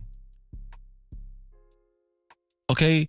The first Gladiator was it was a blockbuster movie. Yes, hot sauce. Check out the Hateful Eight. Does anybody remember the movie Hateful Eight? Does anybody remember the Quentin Tarantino movie, The Hateful Eight? Yes, check it out. Samuel Jackson, he showed his ass, literally. But we're talking about Gladiator 2 right now. Listen, me and my wife, we still plan on seeing Gladiator 2, but this young lady is pointing out that Denzel's character is pointing to the notion that he likes men.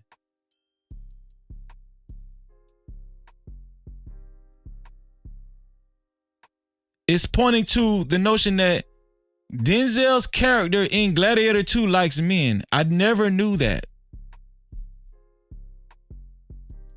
They're saying there's clues and stuff. How gay is the Roman Empire? The entire empire, or I actually kissed a man in the film, but they took it. They cut it. I think they got chicken. No Cap-tivity. Denzel said he actually kissed a man in the film, but they took it out and got chicken. I'm gonna tell y'all something, man. We're gonna do real-time research because I'm out to prove this shit wrong. I wanted to do this with y'all. I wanted to do this with y'all so we can do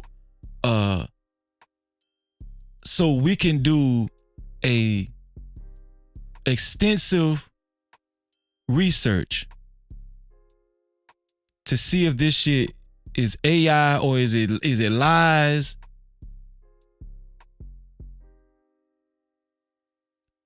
But it seemed real though. It seemed real. Like this is he's and they're saying Denzel is saying they got chicken. They got chicken and didn't show it. They cut it out. Denzel acting like he wanted them to show it. The way whoever this, if this is the real Denzel, he's acting like he really wanted them to. He wanted us to see. I'm having a hard time with this, y'all. He wanted us to see his depth, the depth of how much he can act.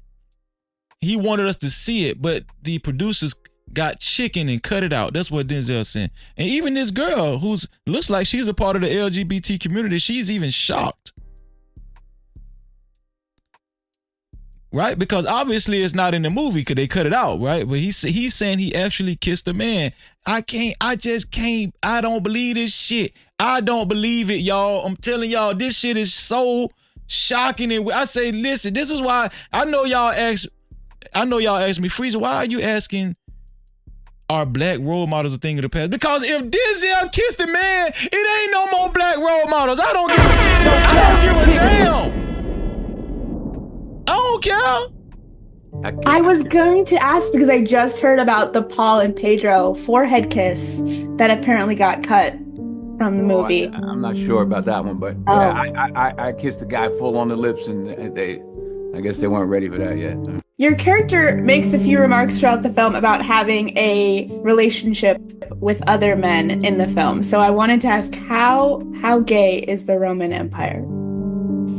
The entire empire, or I actually kissed the man in the film, but they took it. They cut it. I think they got chicken. I was going to ask because I just heard about the Paul and Pedro forehead kiss that apparently got cut from the movie. I'm not sure about that one, but yeah, I kissed the guy full on the lips, and I guess they weren't ready for that yet. Your character makes a few remarks throughout the film about having a relationship with other men in the film. So I wanted to ask, how gay is the Roman Empire? The entire empire, or I actually kissed the man in the film, but they took it. They cut it. I think they got chicken. I was going to ask because I just heard about the Paul and Pedro forehead kiss that apparently got cut from the movie. So what I'm going to do, I'm going to go on Twitter right now and research to see if this shit is real. I'm hoping like hell this is AI. And I'm going to tell y'all something. If this is AI, whoever did this shit is sick in the head. Whoever did this shit, if it is AI, I'm hoping it's AI. I'm hoping this shit is fake. Okay, I'm hoping. I'm right along with y'all. I'm with y'all. Let's research this shit, man. Let's see.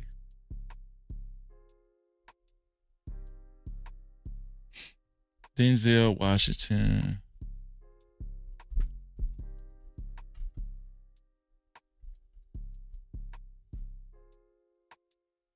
Kissed a man. Oh my God, what is this? This says Concrete Genius Media. Concrete Genius Media. Denzel Washington says Gladiator 2 cut his gay kiss from the movie. I actually kissed a man in the film, but they took it out. They cut it. I think they got chicken. I kissed a guy full on the lips, and I guess they were, I guess they weren't ready for that yet. I killed him about 5 minutes later. It's Gladiator. It's the kiss of death. Okay, so he kissed a man on the lips and killed him about 5 minutes later. It was meant to be the kiss of death in Gladiator. Does that make it better? Does that make it better to y'all?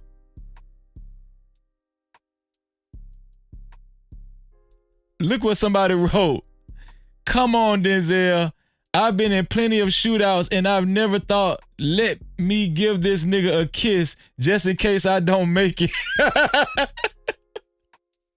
Look what this man wrote. Hold on. Look at this. It say, come on, Denzel. I've been in plenty of shootouts and I've never thought, let me give this nigga a kiss just in case I don't make it. Shaking my head. Plus you made Training Day, Equalizer, and John Q. For real, for real. No Cap-tivity. This can't be real though, y'all. Does that make it better though? He was saying it's the kiss of death. Let's keep going up, man. Let's see. discussion film.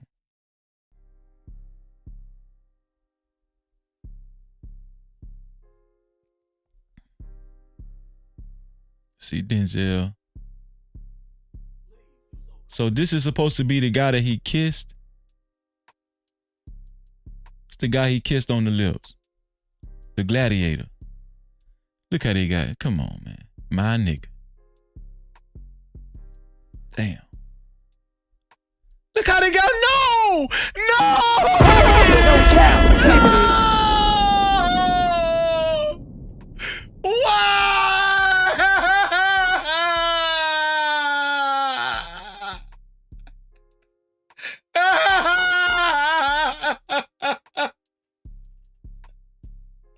No!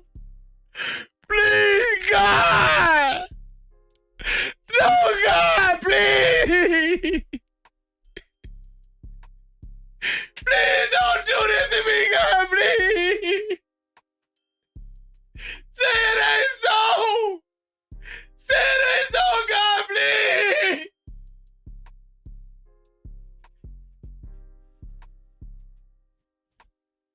I'm so tired of this shit! They take everything! They take everything from us! Why do white people do us like this, man? And Denzel, you didn't have to do this, man!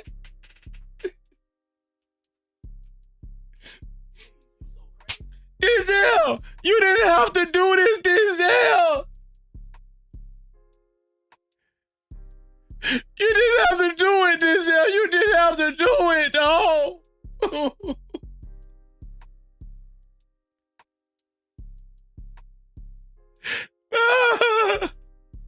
My wife crying in the other room right now. I hear her crying. My wife is crying right now in the other room. This shit fucked up, dog. This shit so fucked up, man. Denzel, come on, please, man. Please. Please, Denzel. Please, Denzel. Damn, Denzel. Shit.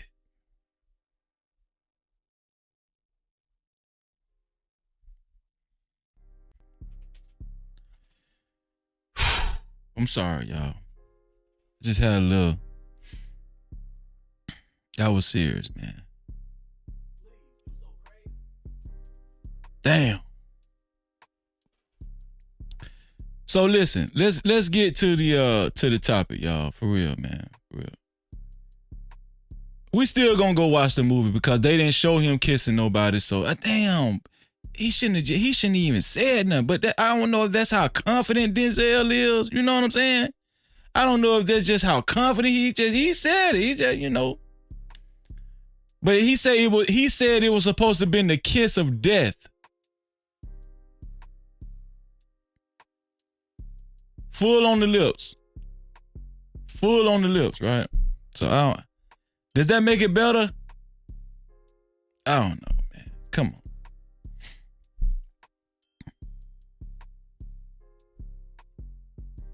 Should people be judged for how they feed their family?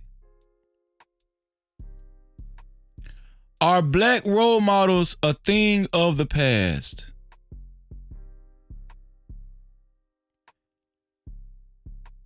Should people be judged for how they feed their families? Should people be judged for how they feed their families? Are black role models a thing of the past? Those are the two questions we're going to tackle tonight. Oh, no Cap-tivity. I ain't checked the wait, I ain't checked the. Damn, my bad, Just J. Damn. I'm just checking the cash cow. Shout out to my sister Just J, man. Shout out to my sister Just Check J. the cash out, I'm bitch. so damn dumb. You so damn dumb. Check the cash out. Shout out to Just J for a $5 cash cow. She say, ain't nothing wrong with a cowboy. Ain't nothing wrong with a cowboy. Just J say, you know, hey, listen, let's get into this country stuff. Let's get into this country stuff. Just J did it again, y'all. She did it again. Check the cash out, bitch. You so damn dumb. Check the cash out. Just J said thank you, Just J, for the $5 cash cow. She said, Frenchie did a roundhouse on that bitch. Yeah, you talking about Offset, right? Yeah, Frenchie did a round. He did, didn't he? He actually did a roundhouse kick and kicked that man. That was crazy as hell. So let me put the link in the chat, y'all. Let's discuss this. Let's just have a casual discussion.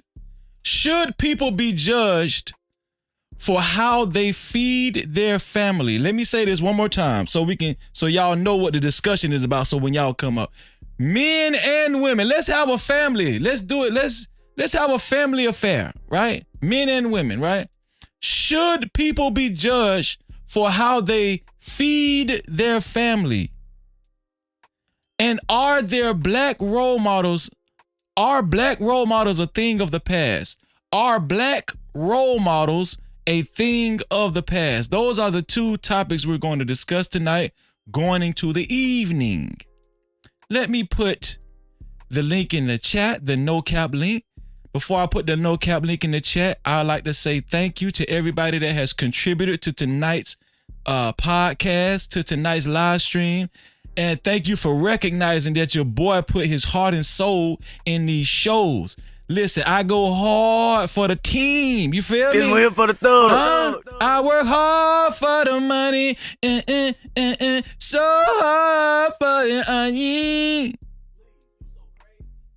Thank you.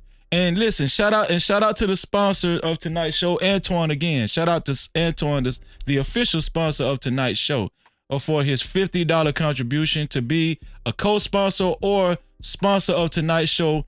You can either leave a super cap, aka super chat, or you can leave a cash cap, aka cash cap to $ no cap freezy. That's $ no cap freezy. And it's time to start the panel show. No Cap-tivity.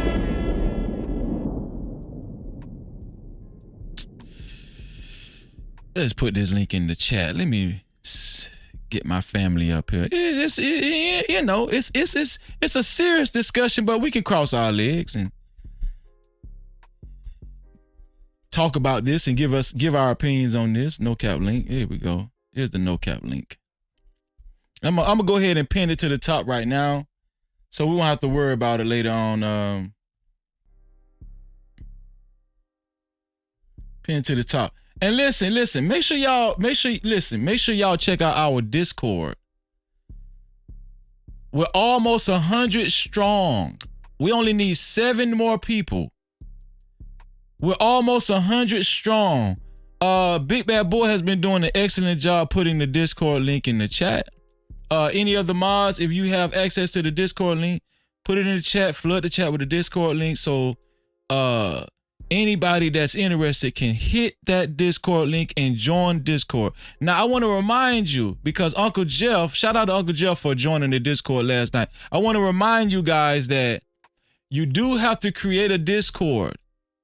You have to create and sign up for Discord in order to, fully join any Discord, especially ours, right? So I just wanted to give you guys that little bit of information. But thank you in advance. Shout out to everybody that has joined the Discord. Shout out to the 93 people that's joined the Discord, man. I appreciate y'all.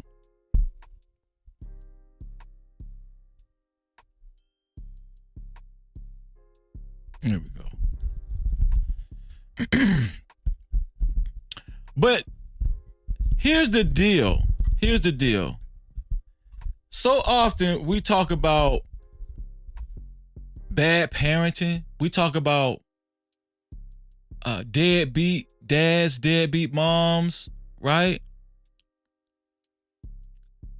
But do people that might do things that might be considered questionable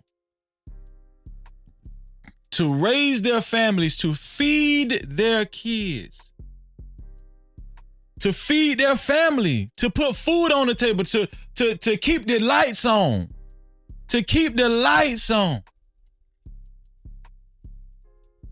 would we put them in that same category, even if they're handling their responsibilities?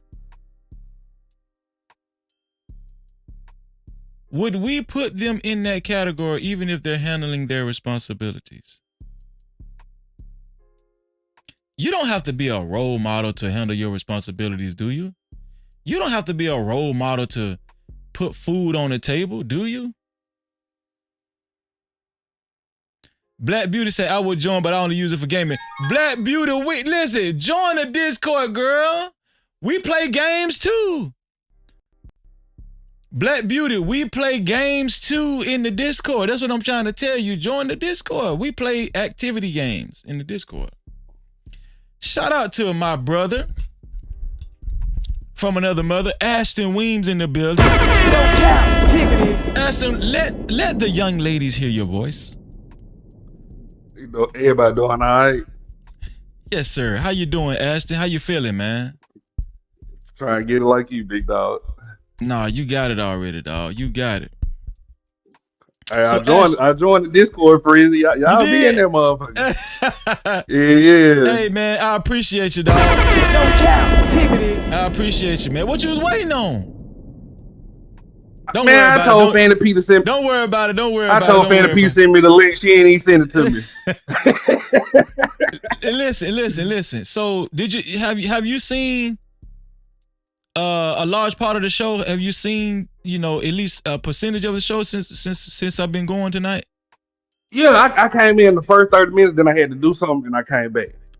Okay, did you see what I just showed about Denzel Washington? I see you bring up Denzel Washington, but then I had just got back. Okay, so Denzel Washington just revealed in a recent interview. You heard about the new movie Gladiator 2 that's about to come out, right? Yeah, that he had to kiss a man and they took it out or something like that. Oh man, so you heard about this already? A little bit of it. So did you think it was AI? Do you think it was fake, or do you think this is a real interview? I don't know. I think it's real. I think it's real because I showed several publications, and it seems like it's real. It seems like it's real. I agree. I can't say it's AI, but you know that Will Smith movie where he had his supposedly like a clone. Hey, that shit was good. I don't know about AI now. They killing it. Yeah, but I think this Denzel Washington interview was real. Shout out to El Cheapo. Yeah, Teddy. No Cap-tivity. What's going on? Cartel, great to see you in the house, man. No Cap-tivity. Appreciate you, bro. And we also got my brother, actually the sponsor of the show, right? Antoine is in the building. No Cap-tivity. Antoine, I'm gonna bring my brother Antoine up. Let me see. Let me bring Antoine so we can have a discussion, y'all. There we go. Let me change this right here, Antoine.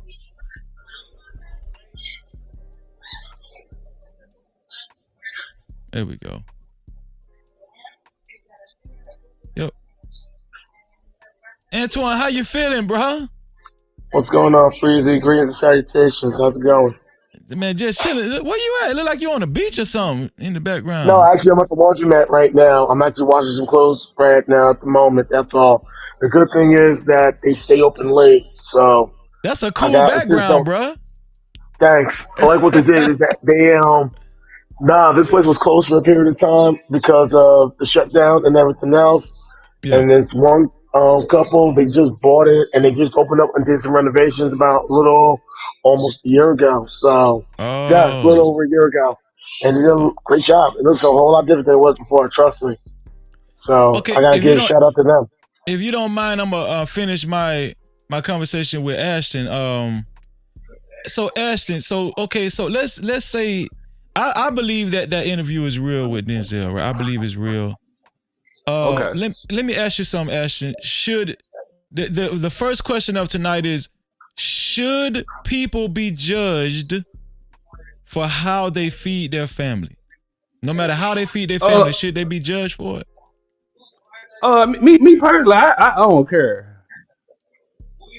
Why you say that? I mean, we always judge what we don't, what we can't comprehend. So I mean, me personally, like you know, my issue is we'll judge a drug dealer, but not the OnlyFans worker. We'll judge the heroin dealer, but not the prostitute. Like, so I mean, me personally, you do what you do. Just don't rob me, please. I beg of you.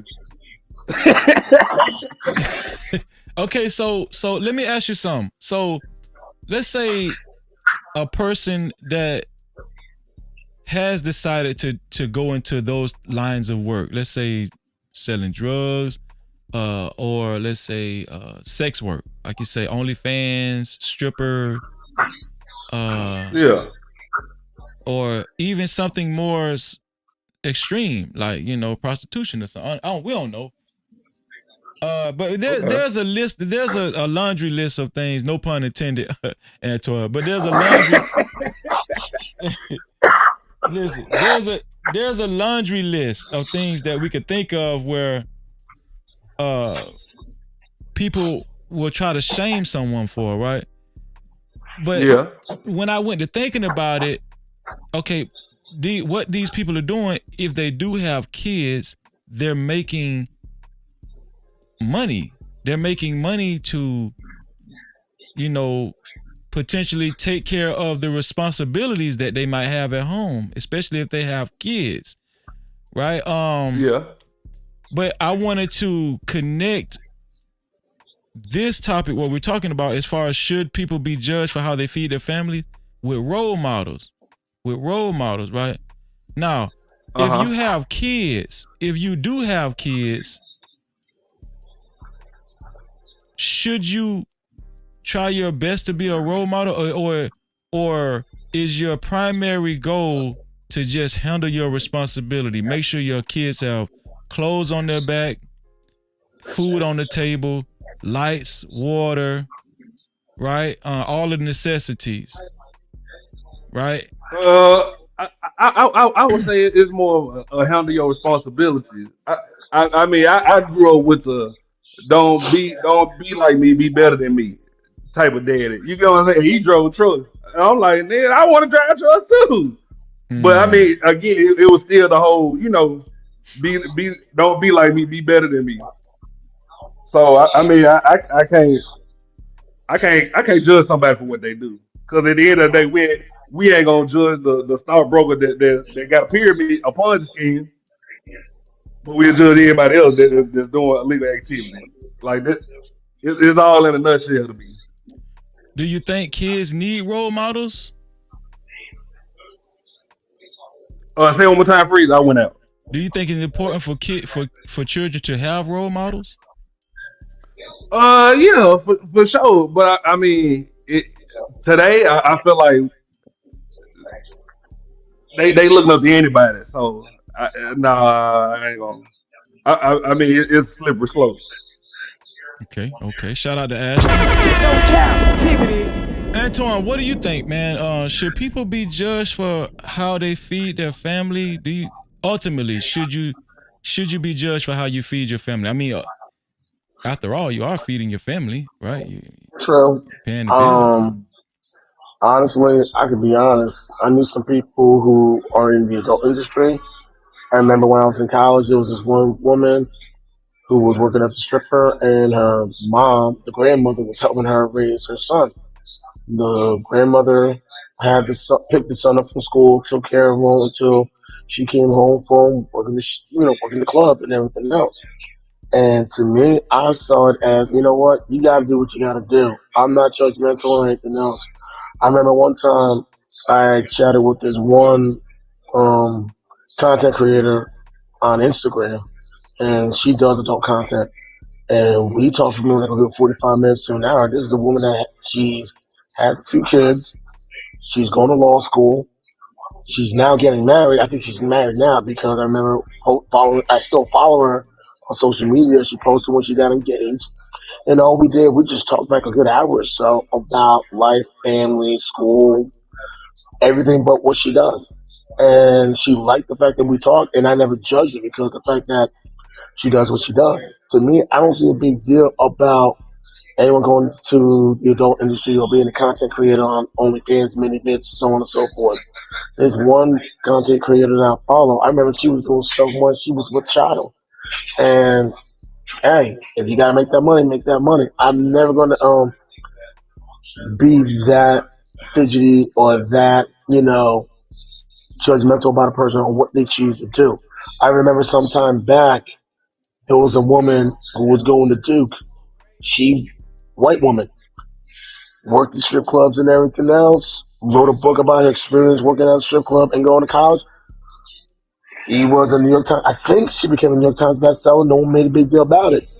Anyone else does it, they chastise her. And that's why I posted in the chat, yeah, of course, people of color are always going to get judged because of 2 words. It's called the double standard. Plain and simple. So it seems like you and Ashton kind of agree. Do the ends always justify the means, though? I mean, it's okay. So if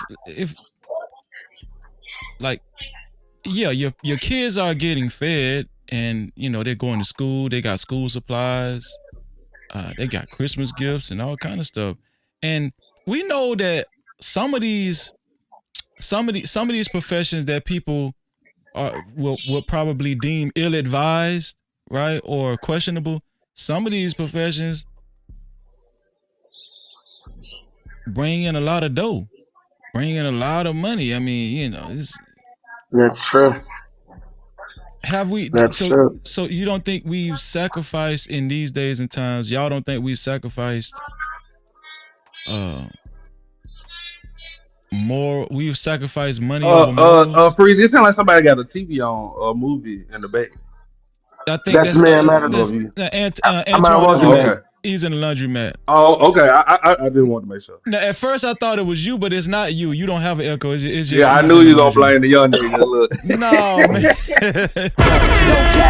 man. Nah, I'm looking at something kind of interesting, and ironically, I'm looking at someone working the pole. I was just talking about that. Go Craig. But I just don't. I feel like this.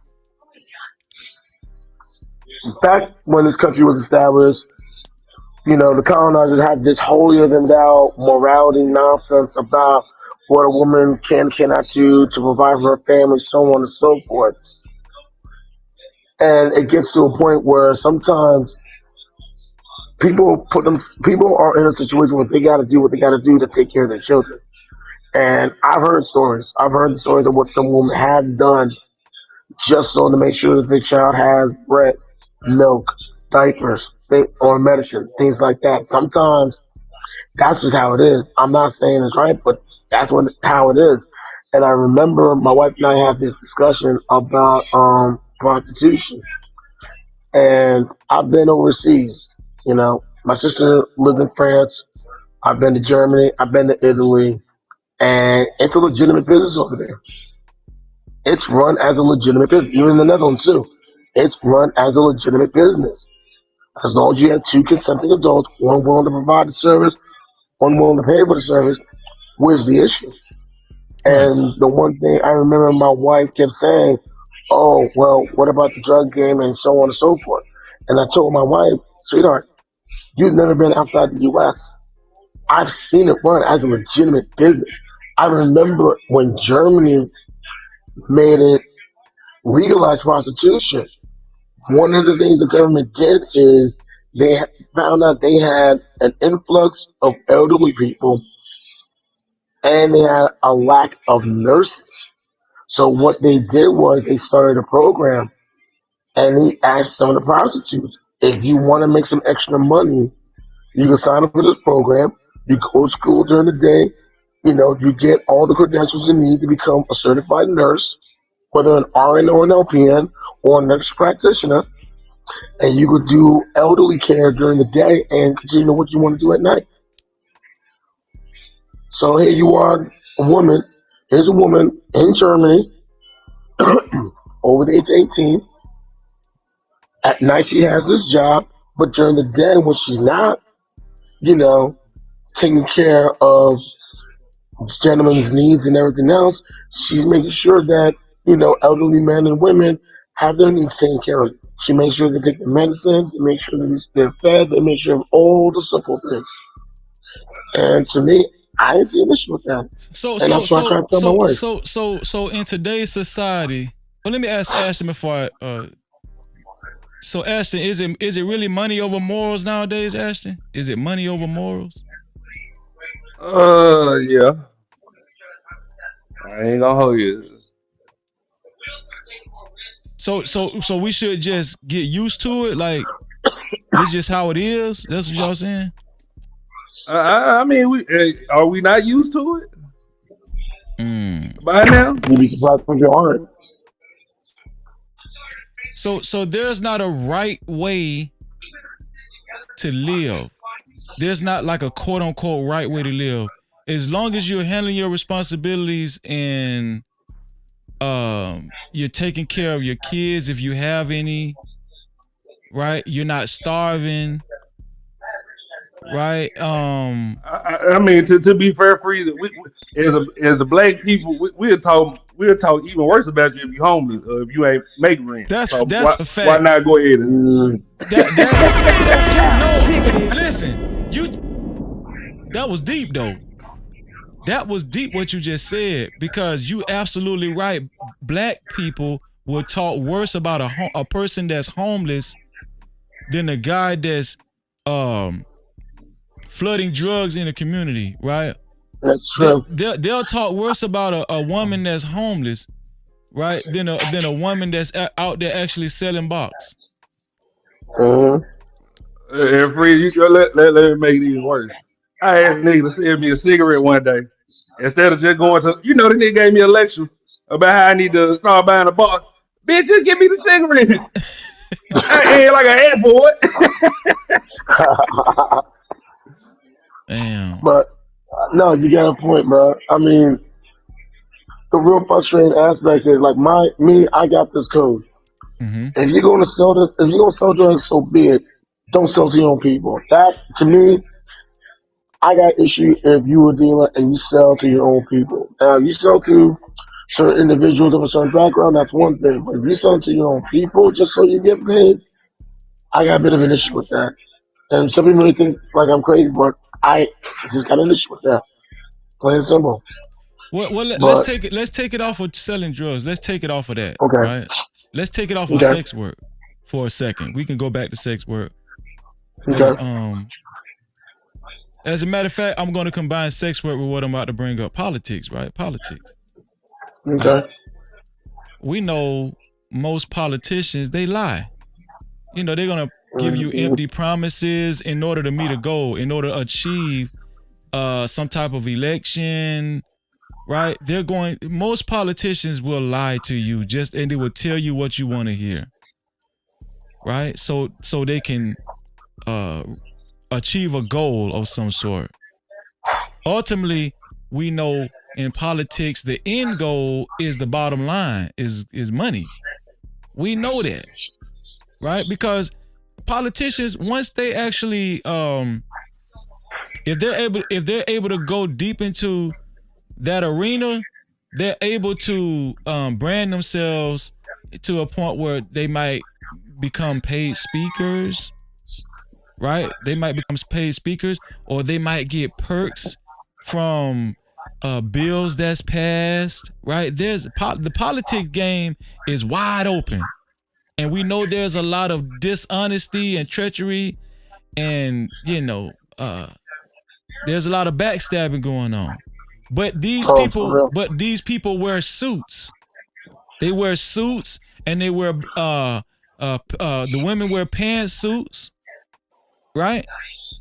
Right. And they give off an image as if they are morally correct and morally based.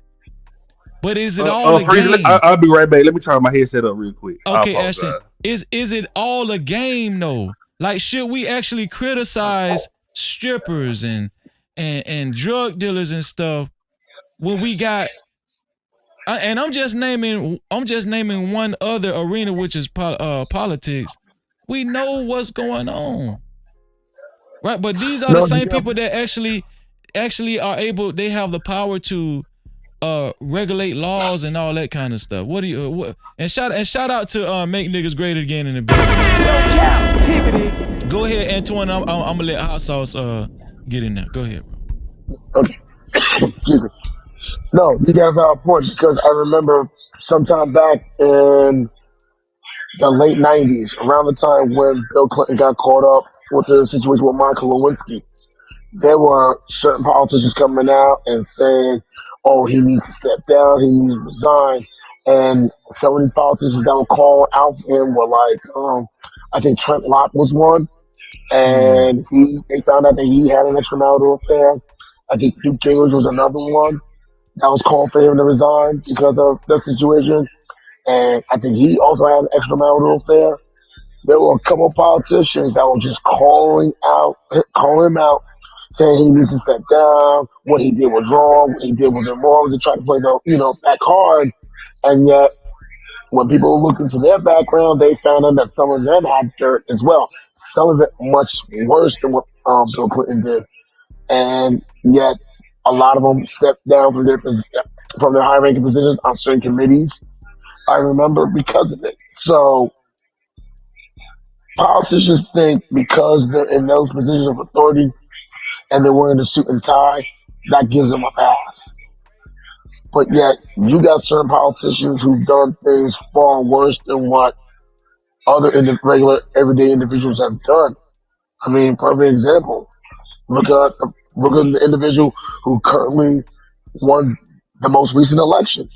This is a man who is in his third marriage, who's done a lot of stuff allegedly, who was found guilty, who was a convicted felon, and yet he's going back to the White House. And yet this is the same party that loves to play the card of morals and family values. You get what I'm saying? Yes. That's the hypocrisy. That's the serious hypocrisy. But when Barack Obama was in office, they were looking for any reason just to put any type of shade on him whatsoever.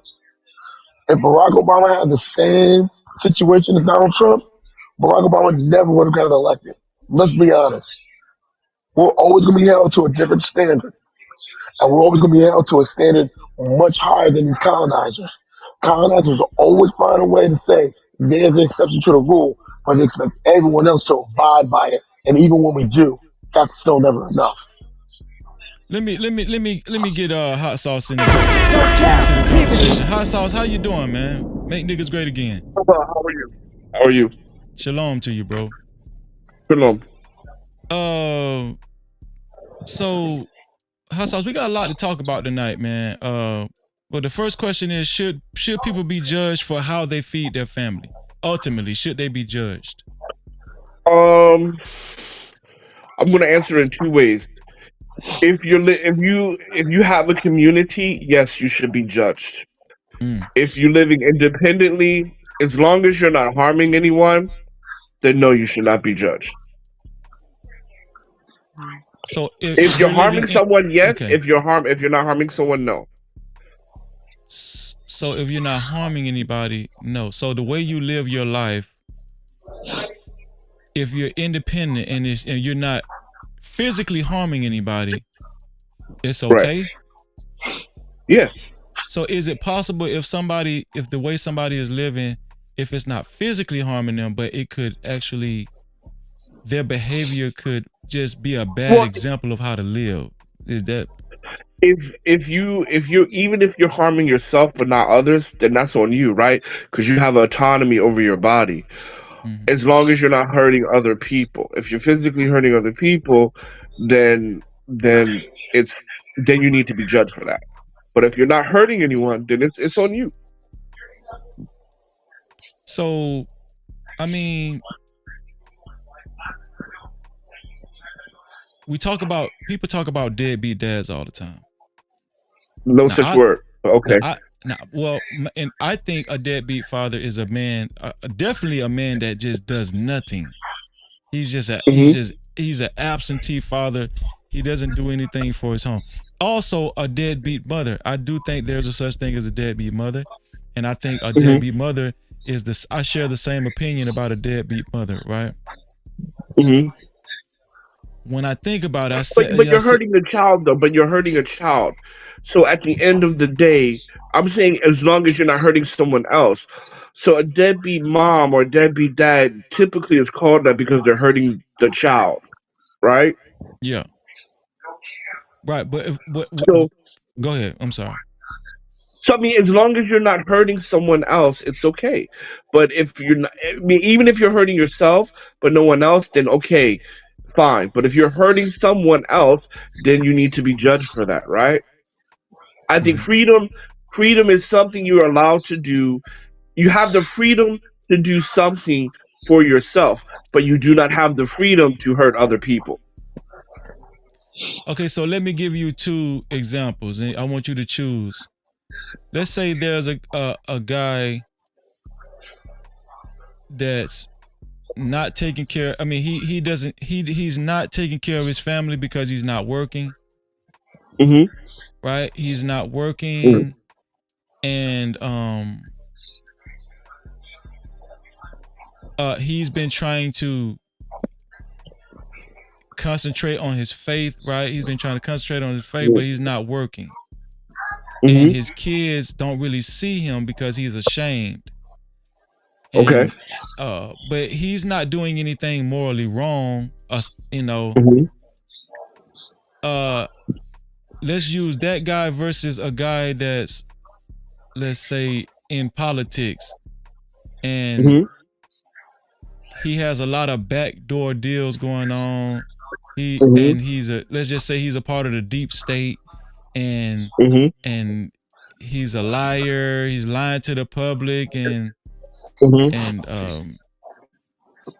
he's a heretic, right? But he makes a lot of money, and he feeds his family, and he comes home every day to his kids, and so which one of those guys would you say is the worst out of the 2? I would say they're both equally horrible. No, you got to choose one. You got to choose one for the sake of the conversation. Well, then the guy that's doing nothing. The guy that's doing nothing. Okay. But they're both horrible. Okay. Whether they're both horrible or not, why would you say the guy that's doing nothing is worse than the politician that's lying to people and being very dishonest? In the Bible, so I'm going to give you 2 scriptures. In the Bible, it says 2 things. A man who does not take care of his father is worse. A man that does not take care of his family is worse than an infidel. And then even King David always prayed that, Most High, please don't make me steal for my food. So, so at the end of the day, if you cannot take care of your family, you're an infidel. That is the worst of the worst. Okay, so the guy that's not taking care of his family, right? He's trying to strengthen his faith. And shout out to Mika in the building. Shout out to Mika. No cap. Thank you for being here, Mika. I see you. The guy he's trying to strengthen his faith, but he's not working, and he doesn't feel like he's fit to actually show himself to his kids and stuff because he's homeless. Let's say he's homeless and all that. He's not working. But he's trying to keep enough faith to not go back to a life of degeneracy.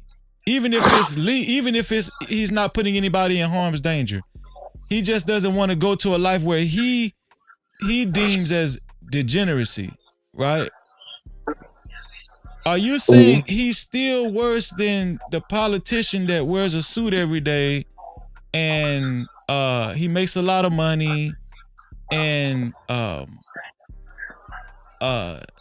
he's in a high-ranking position in society, but he does a lot of backdoor deals. He scams, and he makes a lot of his money through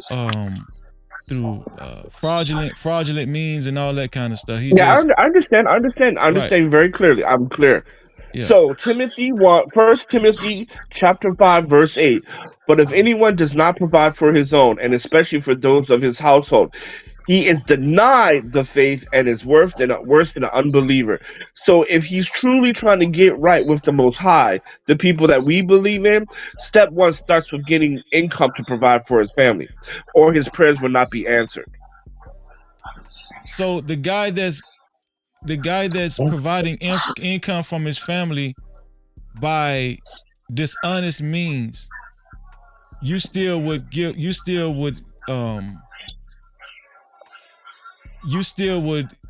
that guy more credit than the guy that's not providing it all. That's what you're saying. Well, no, I said they're both equally bad, but you made me choose. We know you said they're both equally bad, but you just saying you're saying that you would give the guy that's actually providing like a little. Yes, because at least the guy who's providing for his family is not an infidel. But you know what it is also? Hold on, household. I'll piggyback on this, and I gotta get this point real quick. I gotta get my stuff. The politician can hide behind his or her position because that position affords him the one thing that the homeless man doesn't have: the benefit of the doubt. The number one doesn't matter. The number one reason why crime exists because people are not inherently bad all the time. Where there's low income, there's high crime. Where there are no jobs, there are high crime. We know this, right? If you want a high crime area, you just take the jobs away. Because a lot of times people are robbing and stealing and killing for their family. A lot of these young boys that are 15 and 14 years old on the corner are providing for their mother and their siblings. Right? Niggas ain't out here on the street just to be on the street at 2 o'clock in the morning in the cold weather in North Philly. 20 degrees outside, right? But they got their little sister and their half brother need sneakers. Mom can't afford the light bill, right?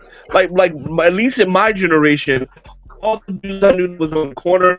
Yeah, the money looked good, but on the real, they were helping their mom out. So, with that being the case, am I wrong? No. I'm following you. Because go ahead. I live in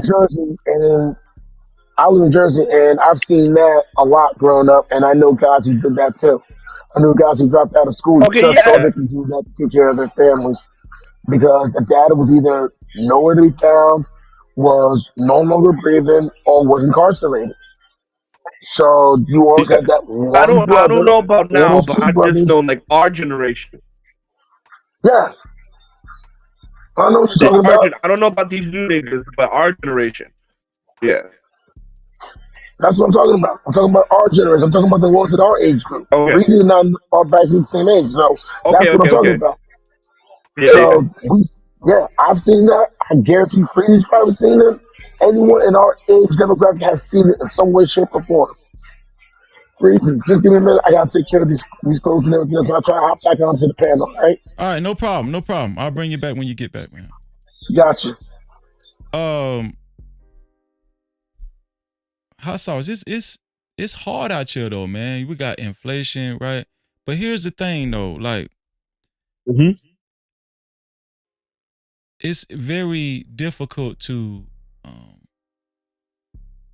live a straight and narrow life in this society. After all, we know America, the way America was built, it was built off of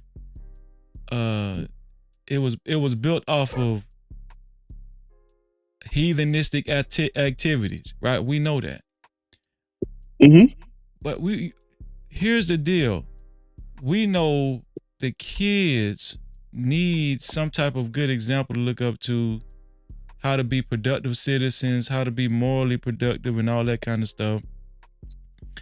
But I'm torn in between people doing certain things for money. I just showed Denzel Washington. Oh, what the hell? Something Yeah, just kissing a man. Yeah. I've been here the whole time. I've been here the whole time, so I saw the whole show. okay. Hold on. Something just happened. Hold on. Okay, I'll keep it like that. Yeah, Denzel was kissing a man, right? Well, he said he kissed a man in the movie, but they took it out. Now, when I think about Denzel Washington, Denzel was always looked up to Denzel like, you know, he would never compromise anything. He's just a stand-up dude. He's a stand-up guy. But obviously he agreed to do that because that's his job. He's an actor, right? And Denzel makes a lot of money. And I started thinking to myself, in order to survive in this world, not survive, but in order to go through this life, and especially in America, without compromising your moral compass, it's very difficult. Like if Denzel agreed to kiss a dude, right? And I'm not catapulting Denzel as if he's my idol, he's an idol figure. But it's just I did buy into, all these dudes done sell out, but Denzel ain't gonna never sell out. When I seen that Denzel kissed a dude full on the lips and he actually admitted it, it really, I don't know. It really kind of. I hope it's a lie, man. I hope it's a lie. But here's the deal. It what's the word I'm looking for? It discouraged me. It kind of discouraged me into like, damn, is there any real dudes out here? So this is my next question for you. Are black role models a thing of the past, Hot Sauce? What do you think? No Cap-tivity. I mean that's a really tough question, bro. Because at the end of the day, man, everybody's gonna fall short. Nobody's perfect. Everybody's gonna disappoint you, right? Even your mother, as much as you love her, or whoever, right? Even as much as I love my mother, there's been times where she's disappointed me, right? Like nobody's perfect, right? So that's why we should not have role models, right? Unless it be, Christ himself. Yeah, Christ himself who walked the earth perfect. But that's only if your parents can get you in the church and have a community-based living. But if you don't have that, yeah, people are just going to make role models, right? I mean, that's just the nature of man, right? To build idols. That's just the nature of man. So because a role model is an idol, right? Oh, that's my role model, that's my idol, right? The nature of man is to build idols. So whether we like it or not, that's always going to be here. But we just have to be kind of wise enough to just say, hey, man, they're human beings. And they're going to make human beings mistakes, just like everybody else. So and I'm just hoping it's not true, but, So do the same rules apply? I'm hoping that, do the same rules apply to women? Because we know, before you go, we know women are expected to be more chaste, right? They're expected to be more morally sound and the way they carry themselves with their behavior, right? With women, should women be judged for how they feed their family? Because we throw these words around, hold this and hold that, and that's a judgment. As soon as we call a woman a whore, that's a judgment. But should women be judged for how they feed their family? No, I mean, as long as, man, like I still stand by my statement. As long as she's not hurting somebody, man, that's on her. So we should stop calling women. So okay. So let's just say a woman is in sex work, and she just falls under the whole umbrella of sex work. Whatever falls up under sex work, but she's making a substantial amount of money.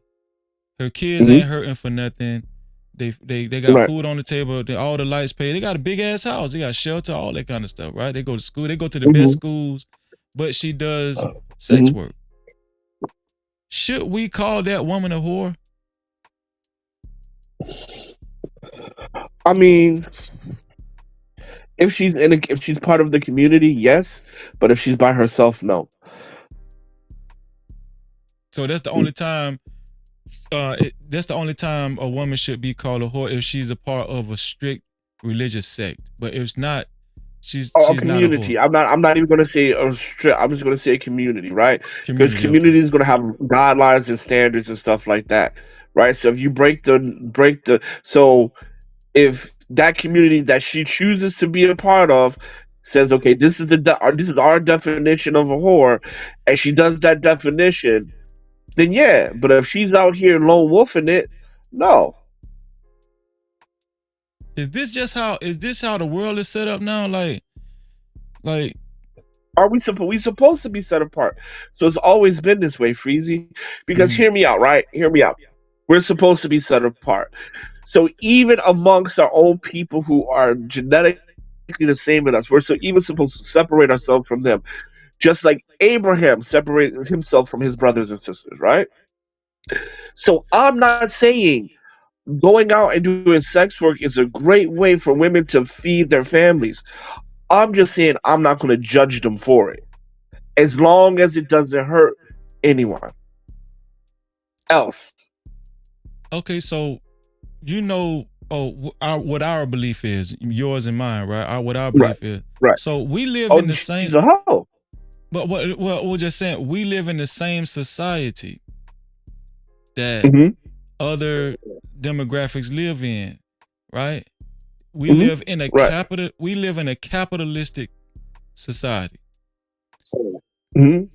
We know in order to make $1 in this society, in order to survive, a lot of times, it's very tempting to do something that would be deemed questionable. Yeah, right? It's very tempting. Like people are falling on hard times, and it's the notion that when people have to choose on if they have to feed their family or keep their faith. A lot of people would choose to feed their family even if they're Israelite. Yeah, you're looking down at your young son or your young daughter, and you be like, damn, I don't want my daughter or my son to starve or nothing. But what's when you get into that fork in the road, what's more important, your faith or feeding your family? See, I don't think those two things are conflicting, because when we look at Proverbs 39, right? So this is chapter 39. Otherwise, okay, so let me read a little bit. I'm going to read 8. Keep falsehood and deceitful words far from me. Give me neither poverty nor riches. I think this is the prayer of David or Solomon. I can't remember who. Feed me with the bread that is my portion. Otherwise, I may have too much and deny you. You saying, who is the Most High? Or may I become poor and steal? So even in this prayer, right, they're letting you know, like, hey, Most High, if you're not going to take care of me, I'm going to steal. If I become poor, I'm going to steal. Or may I become poor and steal, profaning the name of the Most High. Okay. Right, and that's chapter 39. So if it comes down to thou shalt not steal or feed my family, hey, Dave, I believe this is David's prayer. This is the man who God loved. And he said, if I'm poor, I'm going to get out here and get that work. Okay, so Matthew 7, no, it's Robert Platinum. He suggested this scripture in the chat.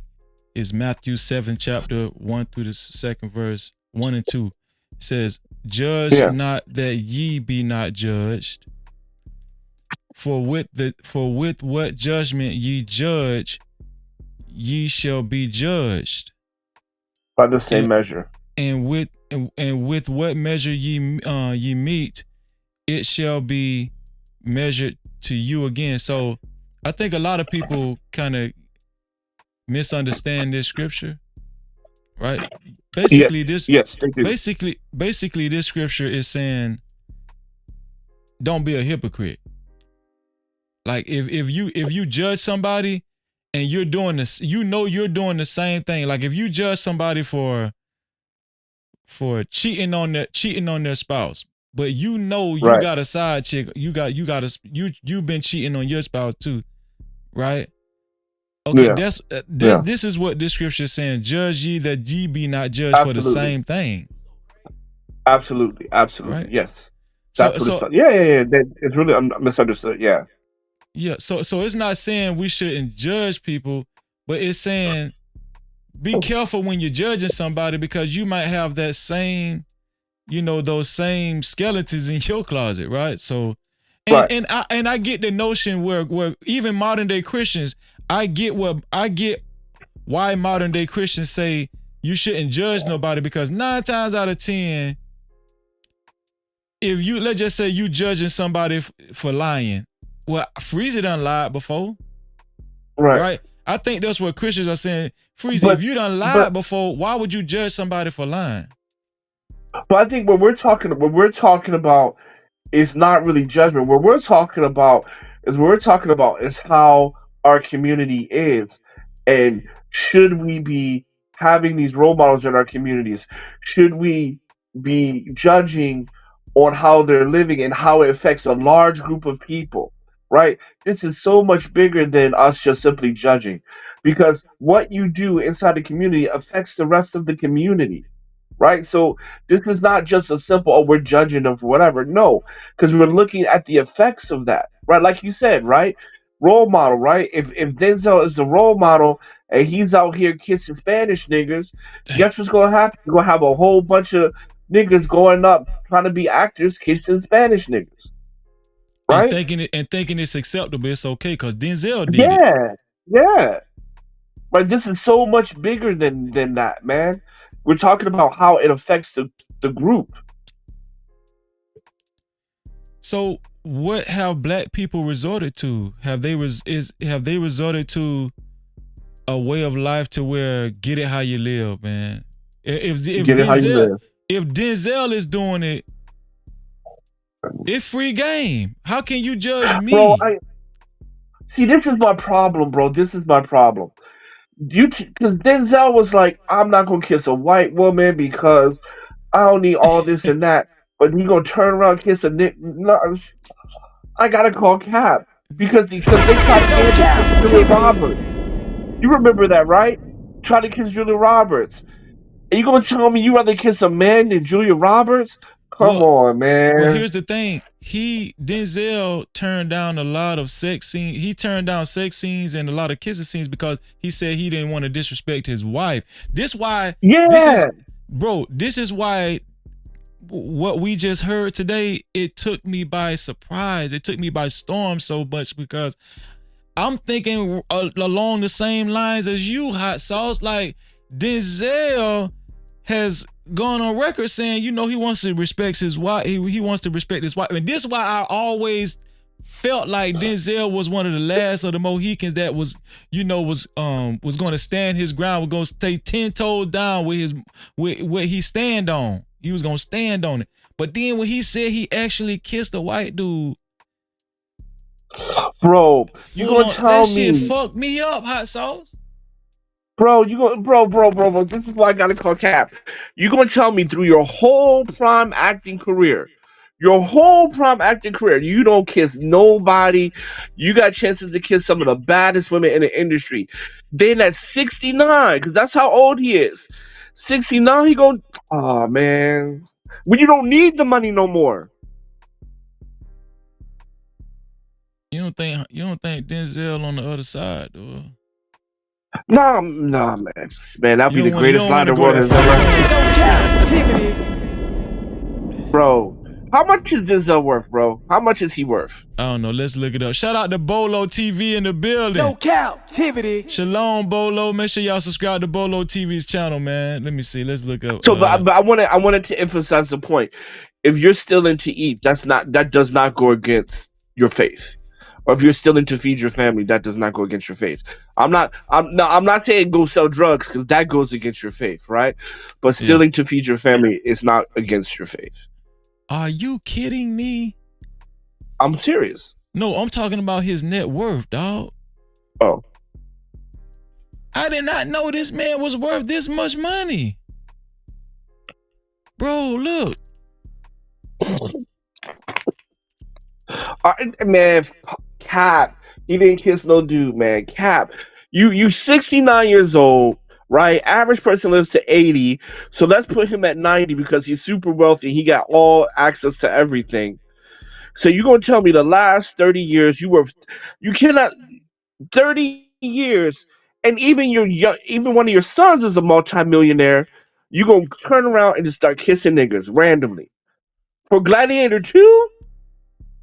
Fuck out of here, man. Yeah, on Gladiator 2. And then but the young lady that was interviewing him actually brought out that Denzel's character is supposedly like a, you know, his character that he portrayed is, the background of the character is like a, you know, he's sweet. He's like a, you know, he's a homosexual. He's a homosexual.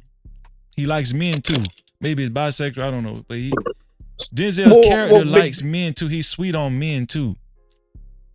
Well, I forgot whether it's Othello or Macbeth. One of them is also bisexual, and he played both characters, but he doesn't do the sexual act. Right? He doesn't do the sexual act. I forgot which one is either Macbeth or Othello, but he has played them both in his career, and he doesn't do the act. Right? I mean, Denzel doesn't do any sexual acts, right? Yeah. Right. So that's all I'm saying. Like, it's okay. I think it's okay for Denzel to play a character who is LGBTQ, but doing the act and doing the act on screen is a whole different thing. But because see, that's the thing, man. During his whole prime, he would refuse. I'm not kissing any white women. I'm going to respect my wife. All the things we said earlier. Then at 69 on a Gladiator 2 film, bro, it doesn't make sense. Why would you ruin all that reputation for a Gladiator 2? Like this, I'm pretty sure they begged him to do Gladiator 2. It wasn't the other way around. Yeah, I'm pretty sure they begged him to do Gladiator 2 too. And Gladiator, American icon. Yeah, he's an American icon. Facts.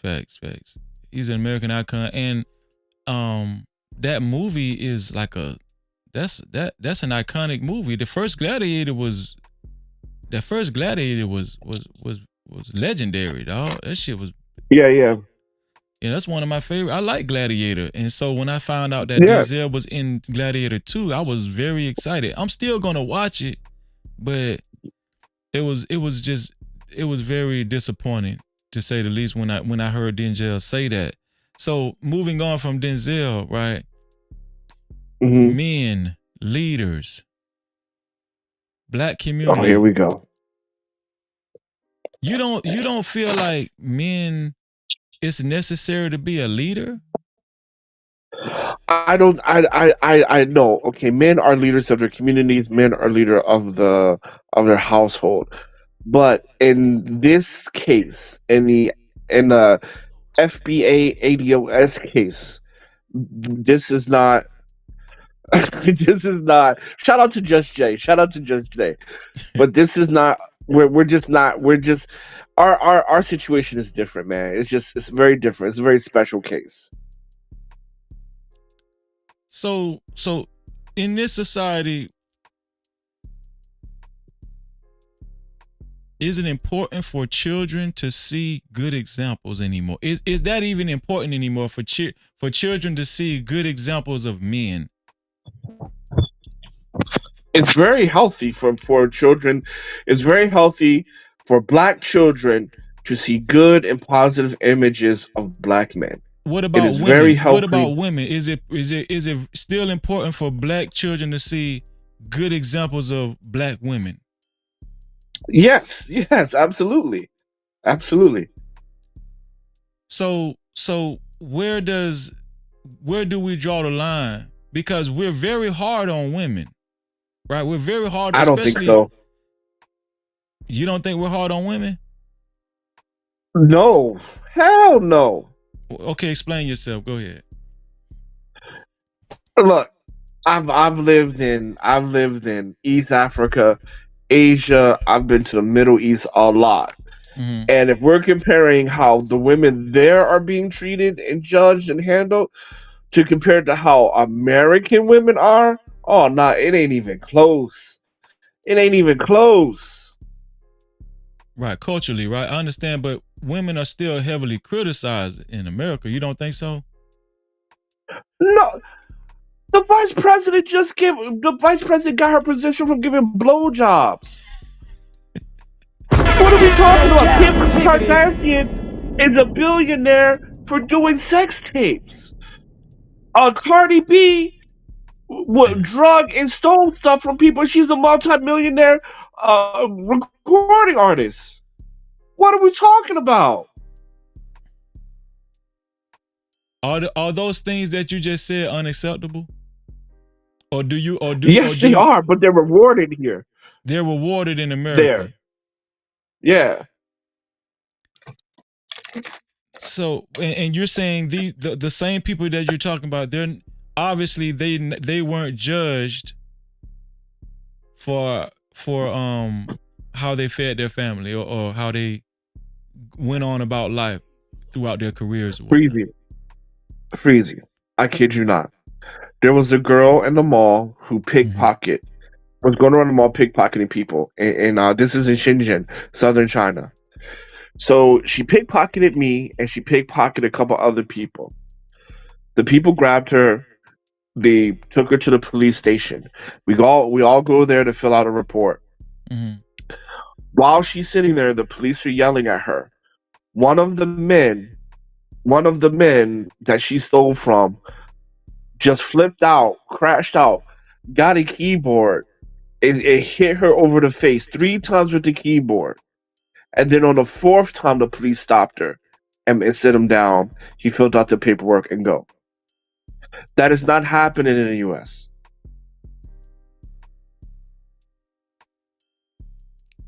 So, where do we go from here though? Like, okay, in this society, where do we go from here? It seems like to me there's no boundary. Like there's no boundary. Even if you're doing something illegal, if you don't get caught, you know what I'm saying? Like you will get the reward in the end if you don't get caught. We talk about politicians. Like, okay, let's just take Jay-Z for an example. Jay-Z, he claimed that he was in the dope game in the beginning and all that kind of stuff. And they invested their money in their record label and all that. And they made it work. Him and Dame Dash, they made it work, and they actually got past certain obstacles to a level of success that a lot of people would dream to have. They got rewarded in the end, right? But there's a guy that's keeping his moral. There's a guy in America that's keeping his moral compass somewhere. This dude can hardly feed his family, but he's working and he's getting peanuts, and he know that he could do something that could bring in a lot more money. But he's choosing to keep his faith, and he's choosing to keep hold of his faith and hope and pray that something comes better in the near future. Even if it doesn't, he's just gonna continue to do what he's doing.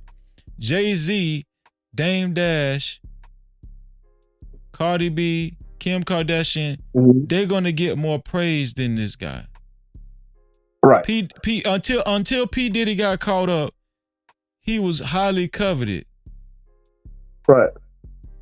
So this is what I'm asking. Okay, obviously this society do not judge people really like that. The only thing they judge is how much money your ass got, how broke your ass is. That's really what if you don't get caught, if you don't get caught doing what you're doing, even if it's illegal. But even if it's not illegal, if it's considered degenerate, if it's considered whorish or degeneracy, if you make it to the point where you actually break past a certain threshold and you make a lot of money and you look like a lot of money, even if you are a YouTuber, let's just say you just a slimy ass YouTuber and you don't really have a lot of integrity, but you give off this image as if you're you know, you're a reputable person, like you're a respected person, but people that actually know you know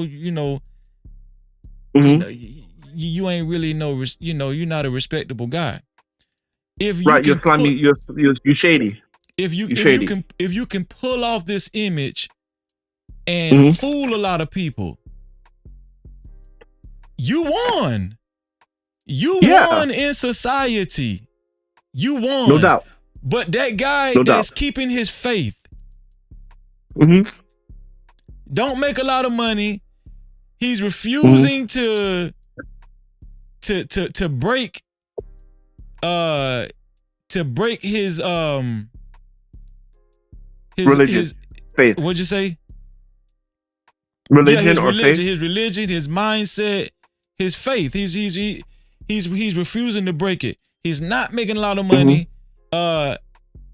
People on the outside looking in, that's looking at this guy, they will probably feel like his family is suffering because of him, but he's keeping the faith. You know what I'm saying? He's not doing what he used to do because he got caught up. He probably got a felony or something, or it's just probably hard. It's just probably hard in life because you got inflation and all that kind of stuff. That guy is going to be considered a loser by most people. He's going to be considered a loser, possibly even from his wife. Hot sauce. His wife might even start waking up and looking at him sideways like, how long is we gonna live this? Can I say something though? Go ahead. Like, okay, so because I think I do not believe in the what is that? The abundancy prosperity. I don't believe in prosperity teaching. I don't believe in that. But I don't like to be living paycheck to paycheck is not what the Most High is in store for us. Does he promise us to be rich? No, he doesn't. But he promised to have things for us in the storehouse. So if a man who has faith is living paycheck to paycheck, he got to check in. He got to check in with the Most High because poverty is a curse. So I'm not saying you're gonna be rich and multimillionaires, but what I am saying is you're supposed to have what you need plus some in the storehouse for rainy days. You're not supposed to be living paycheck to paycheck. You can be living comfortably financially. So you need to check in, separate yourself fast or whatever to see what the problem is, so that you can get out of it. Because that's not keeping faith. So the guy that's living paycheck to paycheck and could pretty much be deemed impoverished, but he's barely getting by, feeding his family and all that stuff. His kids got hand-me-down clothes and stuff, but he's staying the course as far as keeping his faith and trying to live a morally sound life. You still don't feel like that's honorable? No, because there's no honor in being poor. The Most High doesn't. Okay. In the Bible, it just says there's no honor in being poor. If you are living paycheck to paycheck, you got to check in, you got to fast, you got to meditate like King David did to figure out what's the problem is. Because I'm not saying you're going to be a billionaire, bro, but you're not supposed to be struggling. Because even during the time of Babylon, when they went into the Babylonian captivity, Southern Kingdom, right? Right. They still were able to provide for themselves and they weren't struggling, right? Poverty and slavery are part of their curses. So the guy that's staying morally sound, he's keeping the faith, but he has to deal with very, very low income because of this, because of the decision he made to actually live to try to live a straight and narrow life. Right. Okay. But there's a lot of people who live. But here's the thing. I do believe you, right? Most people would not deem that guy as honorable. Most people say this is they would not honor that guy. Like Jay-Z, right? Most people would look up to the guy that's driving a foreign car, even if he did something. You're absolutely right. You're absolutely right. Yeah, they would look up to him more, way faster than they would look up to that. But and shout out to Bolo TV that just joined us. No Cap-tivity. Here's the deal though. This is why I say are black role models a thing of the past, because this is what guys are up against, right? When guys join these panels and guys, you know, when they log on to social media and they see all of these pictures of how the perceived life that people are living, you know, foreign cars, 2-story houses and stuff, and then the women is seeing it, and everybody's has a consensus that this is success, this is honorable. But the guy that's choosing to live an upright life, but because of it, and because that's adverse to society's standards and stuff, that's, you know, he's going to have to deal with more hardship than the guy that's playing the game of America. Yeah. So let me say this, because I do want to come across as that I 100% agree with you. I want that to come across.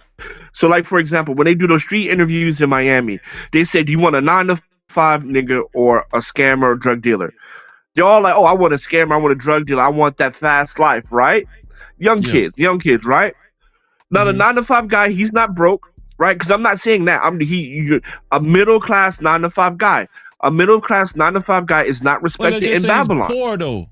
Let's say he's poor. Let's say this guy. Okay, if he's poor, well, nobody respects poverty, right? I mean, that's always been the case since the beginning of time. Nobody respects poverty.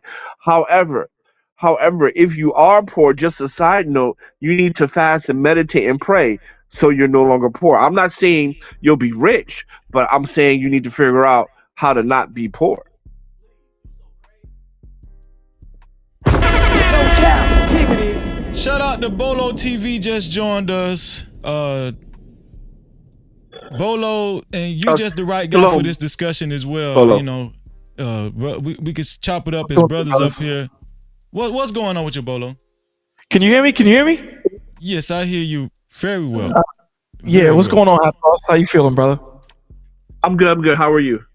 I'm good, man. I'm blessed. Again, you know, everything that you guys are saying is on point, like a sniper.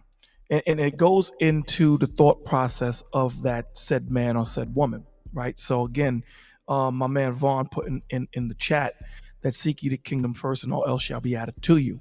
So this is why the Lord tells you that, you know, the inward man is more important than the outward man. When you read Psalms chapter 37, verse 1, it says, do not fret because of the evildoers. So don't worry about the evildoers, nor be envious of the workers of iniquity, for they shall soon be cut down like the grass and wither as the green herb.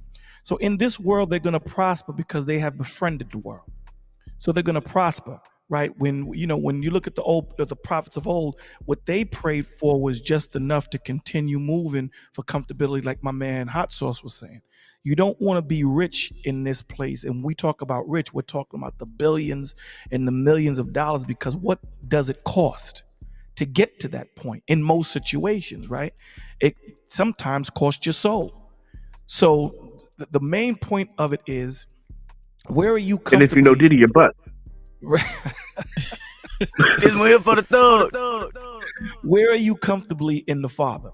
You dig what I'm saying? Because again, when you have a solid core of people around you that are spiritual, they don't judge you according to what you have. They judge you according to who you are and what your integrity and your character is. But Bolo, here's the deal. That guy that's holding on to his faith and trying to live a straight and narrow life, but because of it, he doesn't see a lot of opportunities, right? Okay, he made a decision later on in life to do this, to change his life, and because of it, he doesn't see a lot of opportunities. He's barely hanging on financially. Most people aren't going to look at that guy as you know, they're not going to look at him as an honorable dude, right? They're gonna look at him as poor. And then not only that, can you see how hard it is for a lot of guys when we talk about relationships, marriage? These same guys, they have a desire to be a good father, a good husband, right? But what woman is going to take them seriously in this society while they're trying to keep their faith? Like what? That's a good question. That's a good question. You know what woman? Their woman. Mm-hmm. See, you have to look for that woman and that it goes into knowing who you are first before you even jump into that pool of looking for a wife, right? Working on your relationship with Christ, working on making sure that you're good, having that intimate relationship so no one can knock you off your square. I'll give you an example. Can any man on this earth knock you off your square with your relationship of who you are with Christ? Not if you don't let them. No, I'm asking you. Can anyone knock you off your square? Oh, no. Right. So the type of woman that you're looking for has to coincide with your plan. That's the point. So if that man has that relationship and he's strong on his square, and I know it's the same for hot sauce, and he's on that square, when you meet that woman or you meet those people or friends, if they don't coincide with the thought process that you're in, you're going to move them out the way. Because what does the Lord say? That the righteous should not have fellowship with wicked. Light shouldn't have fellowship with darkness. So if you're allowing, you know, I've seen this on TikTok. The water that's on the bodega costs $1. Mm-hmm. The water that's in the airport costs $6. The water that's on the plane costs $6. Same damn water, but it's where same brand is. It's the same water, man, but it's the environment that they decide to put themselves in that requires how valuable they are. So if you're in a place where you're not valued, then you got to look in the mirror, my G. You dig what I'm saying? You have to look in the mirror. Facts. Bars. Those brothers that have made decisions that, you know, put them behind the 8 ball. Here's the thing. You know as well as I know, as well as hot sauce knows, that in Christ, he makes a way for all. But you have to trust the process, right? So, and I'll land with this. You have a seed and you plant it. There's 2 thought processes that seed can go through. When they're planted in the ground, they can look at themselves as being claustrophobic. You know, it's wet, moisture, and I'm scared. Or you have that other seed that says, I'm being planted. I'm going to take my time to grow my roots and get strong. So it's the thought process that man or woman has before they get into whatever issues they get into. Joseph was sold into slavery and accused of sleeping with a chick. It didn't stop him from accomplishing what he needed to accomplish. So it's the thought process and the malleability and the tenaciousness of that man or woman when they get in it. And I'm going to land with this. The one thing that all of these men and women had before they went into their affliction or went into their time of fire, right, with Christ was they had a relationship with God first. So it's important to have that relationship. Let me ask you this, Bolo. So it does seem, though, that guy that's keeping the faith, like Bolo, and I know you felt it the same way I felt it.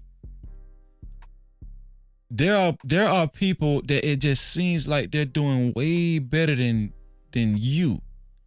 Like they're more praised, they get more praise than you. The majority of the people flock over there to them because of just because of the image that they've built for themselves and the perceived wealth, popularity. And the point I'm trying to make is it does seem a lot of times like the guys and the women, I don't want to exclude the women too, the men and the women that's keeping the faith, that's choosing to try to be a good example for younger people that's coming up in the world, also to try to live a righteous life. It seems like that person in comparison to the person that gets a lot of praise in society, it seems like the person that's keeping the faith and trying to live more righteous and try to be a good example, it seems like their world is darker. It seems like they live in a darker, like if it just feels darker. You understand what I'm saying? And a lot of people, another thing is this, Bolo, a lot of people check out because they just because they tell themselves it don't feel right. This ain't right. This ain't right, because I feel depressed. And this other guy, he's getting all this praise and he's smiling on YouTube and he got all these subscribers and viewers and money. Here's the problem. The problem with that is, and then I promise I'll be short, hot sauce. Here's the problem. When you read Psalms 37, you look at verse 7. It says, rest in the Lord and wait patiently for him. Do not fret because of him who prospers in his way. Meaning, the Lord doesn't want us to be citizens in this world. He wants us to stay aliens, because you know how the cliche goes, when in Rome, do as the Romans do, right? He doesn't want us to do that. And understand too, the Lord tells you in the scriptures that the world hated him. So it's going to hate you. So this is where you have to have a strong rooted understanding that, again, if the world loves you, then you need to look into the mirror. The Lord loved Diddy, didn't it? And look where he is. They love Diddy now. So you got to understand that the thought process, this is not our place of rest. Okay, this is not our place of rest. Our place of rest is on its way. So when you look at that scripture, it's talking about rest in the Lord. In other words, have that faith in the Father. Have that understanding in Jeremiah 29:11 that the Lord knows what he's doing. We're so focused on the destination opposed to the journey. And the journey, we lose so many life lessons that prepares us for that destination. And when we get there, we're so caught up on trying to make ourselves look good on the outward man that when that wife, if the Lord says, check this out, Freeze is going to meet his wife at 45. But there's so much work that Freezy has to do to get to that point, so that when he does meet that woman, he knows the difference between the wife and what they call in the streets the 304. If you don't do the work on you, you ain't gonna know which one to pick. You dig what I'm saying? So at the end of the day, we can't get caught up on what that other man is racing. I gotta focus on what the Father wants me to do and not get caught up in the world, because when you get caught up in the world, you put him to the side and then you start to do you. And that's not what the Father wants you to do. He doesn't want you. And I want to say something. Okay, I'm sorry. Go ahead. Sorry. Yeah, he doesn't want you just to do you. He wants you to stay focused on him. And again, like Hatso says, he don't want you living paycheck to paycheck. Again, introspection is very important. Looking at yourself and saying what's going wrong, because it's easy to say Freezy's the problem, right? Opposed to looking at yourself and knowing that you're the issue, because now you have to become the solution. Yeah, and I want to say this. So the first thing, when you realize that something's not right, that's a good thing, right? And so do what King David did, right? Fast and meditate. Second, Bolo brought out something that was really, really profound, and I've actually learned something from him from this placement. And if I'm wearing my business hat, placement product. In a bodega, I can only sell my water for $1, but at the airport, I can sell it at 10. Well, where do we see that in the Bible? Christ, God made flesh, could not do a miracle in Nazareth because they refused to believe him. He could not commit one miracle. But then he went out he went out. Now he can fill thousands of people with a basket of bread and fish. He can have people walking on water. He can bring back people from the dead. He can heal the sick. Somebody can touch him and they be healed. But he could not do that in where he was at, in his birthplace. The Son of God, and most powerful being on the planet ever, could not. Oh, just give me this once. It could not do that. So my point is, what I'm saying here is that this, right? When you're looking at other people, how they make it, because you're not in your spot. If in YouTube, if I've gotten 5,000 and he's over here 20,000, we're doing the same thing. Well, this is not my spot. I got a journey on, right? Because I'm always going to work harder for where I don't belong. You're always going to work harder. The things that I achieved here, I had to leave the U.S. because I didn't belong there. You saying So niggas need to move? That's what you're saying. Understand that what Hot Sauce is saying is the position that the father wanted him to move in. It's harder to go down that route, right? The thought process is it's harder to go down that route than it is to go the route that you want to go. When really it is easier to go down that route. It's the opposite. Yeah. Right. It's the opposite because this is the route that you're supposed to be on. But in man's thought process, we want to do it our way. And when it doesn't work, we're so egotistical because then again, it goes into what you say all the time, Freezy, humility.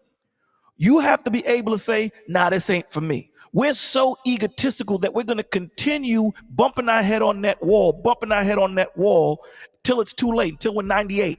Then we say, you know what? I should have moved differently. You got to have a soft head and a hard behind in this world right now. Because again, this world is going to knock you down and you want to learn. It's not a failure if you learn from a failure. It's called a life experience. It's only a failure if you learn nothing from it. Okay, both of you guys are in the faith, right? Yeah. But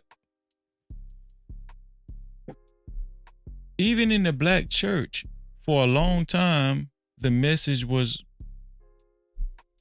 prosperity. Right? So you can't get away from it.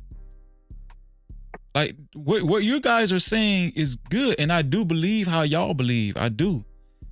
But I'm being empathetic with the man or the woman that's even trying to go to church.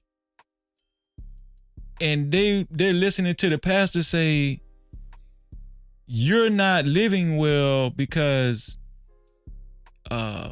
you don't tithe. Right? A lot of the messages is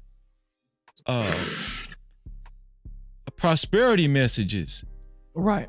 When they leave church, by the time the benediction is over with, it's a lot of their spirit leans towards, God loves me. I know he loves me because he blessed me with this car. He blessed me with this house, right? He blessed me with these nice clothes. It's a lot of material talk in church. Prosperity. Right. And we know most of the people that attend these black churches in these neighborhoods are who? For the most part, are black women. So black women on both sides of the coin, whether they're in the street or in the church, guess what? They even telling they telling the dude that they might potentially date. They're asking how much money you make. Oh, well, he doing something wrong. You must be cursed or something. Like you ain't a man of God, because God blesses those who he love. Right. I done heard it before. That's what I'm trying to tell y'all. So where we're at in society, especially with black people, they're in a rock and a hard place. Now, would you guys say the black church has the black church produced a lot of good examples of black men and black women? I'm gonna start with Hot Sauce and then I'm gonna go to Bolo. Would you say the black church has produced a lot of good examples of black men and black women? No, I mean, and respectfully, I would say no. At least, let me say it this way. Respectfully, in the city that I am from, no. I'll keep it to that. Okay. No. What about you, Bolo?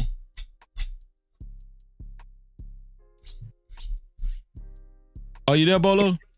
In general, I'll say no.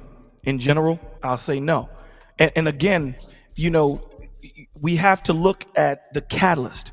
We always focus, especially, us of color, we always focus on the effect opposed to focusing on the cause, right? We focus on the effect all the time.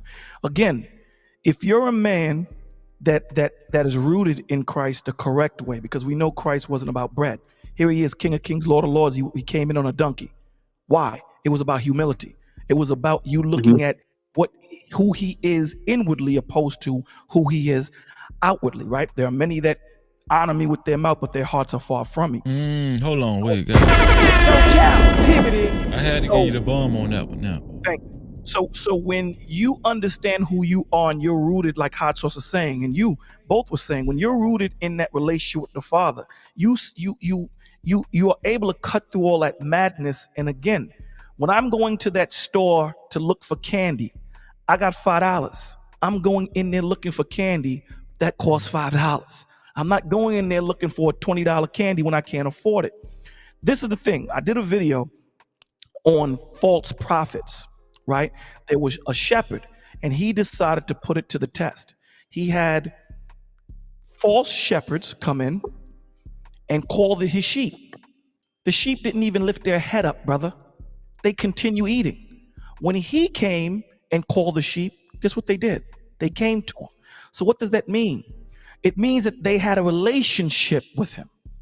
It means that they formulated some type of relationship where he understood or they understood who they were calling. These men and women that go to these churches, they don't have true relationships with Christ. They have relationships with vanity. They have relationship with prosperity. Because if they open up the book themselves, they would see that it's not about prosperity.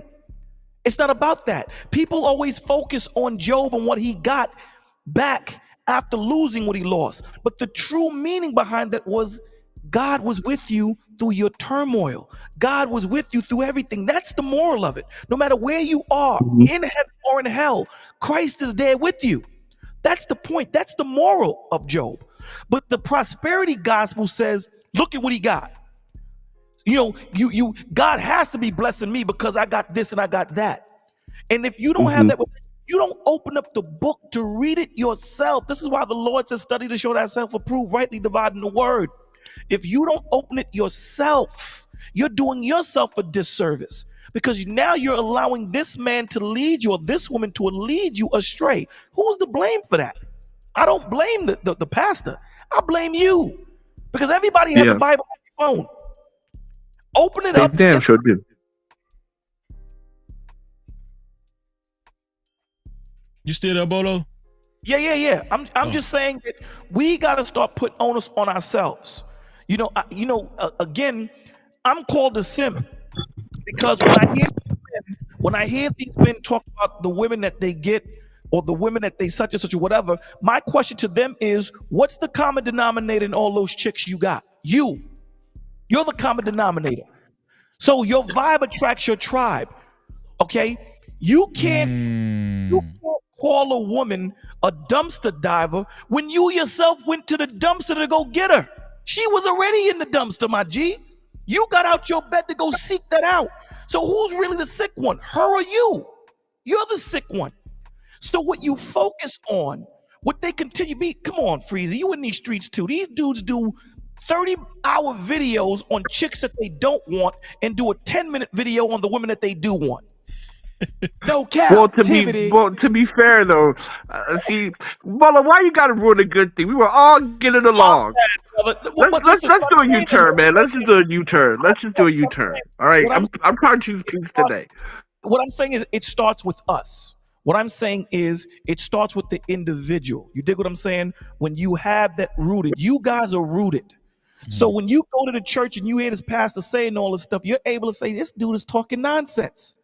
You're able to do that. Why? Because you took the time to invest in you. You took the time. If I have $100,000 diamond and I did the math on, I got the certifications and all these things. If Freezy offers me $50,000 for it, I'm going to tell him no. I'm going to be patient and wait for the right person, right?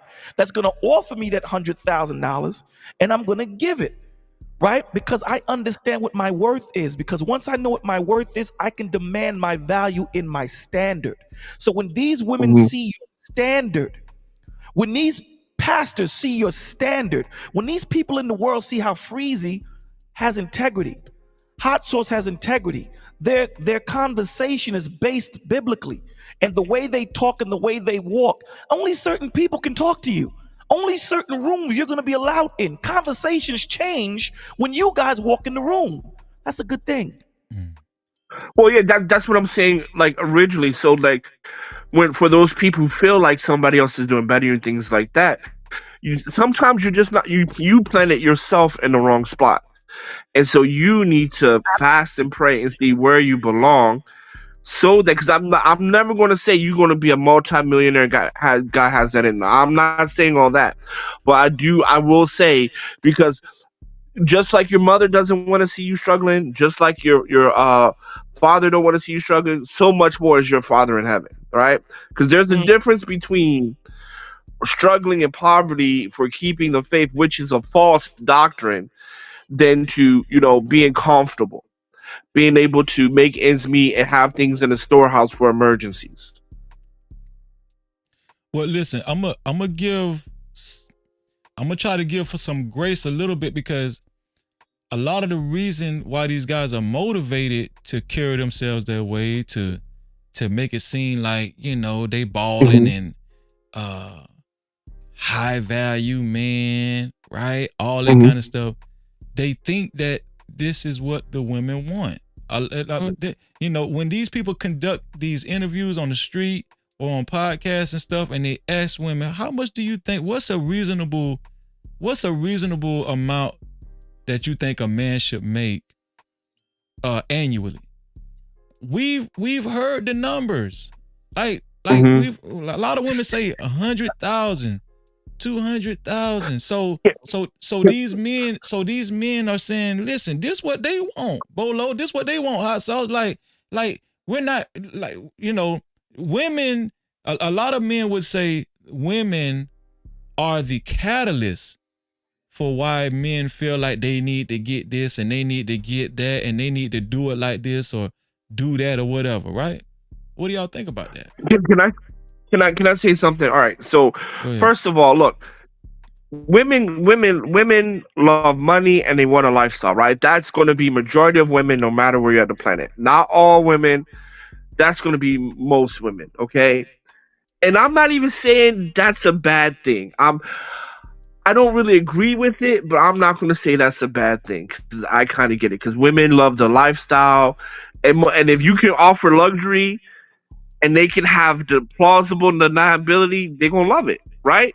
Because that's what it's about, right? That's going to be most women. Most women are not going to turn down a luxurious lifestyle, whether you are whatever you're doing, it don't even matter to them. But at the end of the day, the problem is this, right? You have two groups of men. You're going to have men that were led by the Most High. You're going to have men that's led by the by the world, or being motivated by women. Because I can't stand that statement.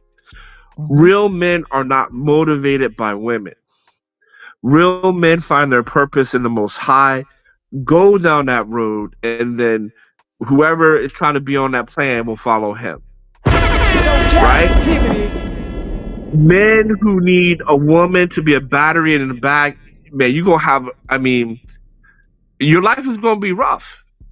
You're going to have ups and downs, but your life is going to be rough. Yeah, but because at the end of the day, it's a lot of other men that's shaming these men too. Oh, you make that much? Oh man, you don't even need to talk. But hey man, you know what? That's okay, because I can look at regardless of how much I make, right? If my family is fed, my kids got clean clothes on their back, and I can look at myself in the mirror, I'm all right. And that's right. I get it, because the world's gonna love money. Everybody loves money. We totally get that, right? But there's a difference between struggling and then if you're living all right, and then you're trying to get those riches.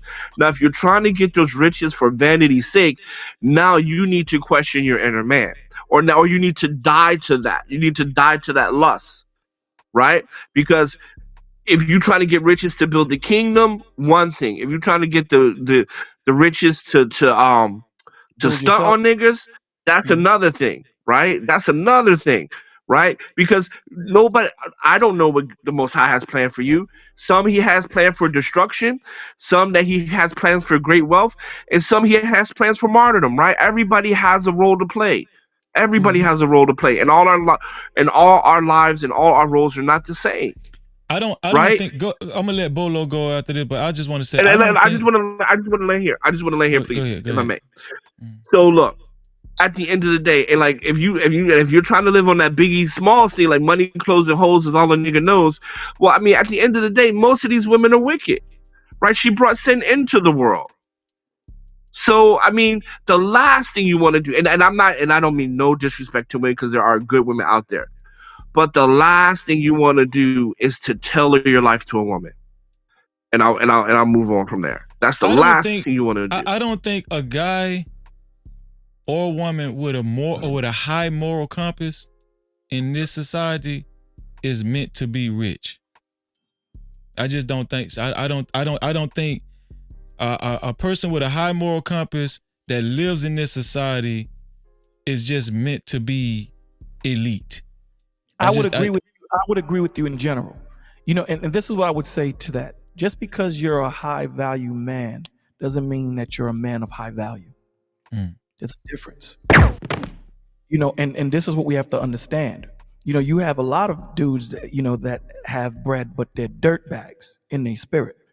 Then you have that man that is humble, okay, that has high value, integrity, and character. So the point of the matter is, I agree with you in that, but there will be some that, like what my man Hot Sauce said, there are some that the Father will bless in abundance because they have a job to do. We all got to get in and fit in. You know, the majority, and again, we come on these channels and we speak towards the majority, right? We don't speak towards the minority. The majority of those. This is what we have to understand. Christ didn't go to the whole planet, brother. He went to those that needed him. He went to those that were sick. He said to those that are healed, they're good. They found their healing. You know, so, and I'm paralleling that to say that when you know who you are as a man, again, this is why when I counsel men, let's do the work on you first so that you know what you need when you look for in a woman. That's why it says when a man findeth a wife, he findeth a good thing. How did he know what kind of wife to find? Because he was already that husband. You don't become an NBA player when you join the NBA. You have to have the foundations of the sport already in you. And that's the point of it. Now, when you get into the NBA, there are going to be certain things that changes because, you know, college ball is different than NBA ball, but the foundations are the same.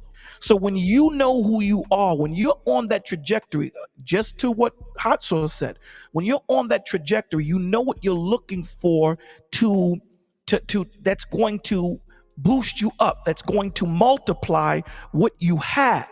You're not just going to go into that store and willy-nilly just pick something that's going to tank you. Because I truly believe the most important decision that you're going to make after accepting Christ your Lord and Savior is picking your wife or picking your husband. That's one of the biggest decisions. We spend more time in getting our credit right than we spend time on vetting our spouse, getting to know their background, getting to know their family, getting to know their history of, you know, their medical history, things of that nature. We don't do that.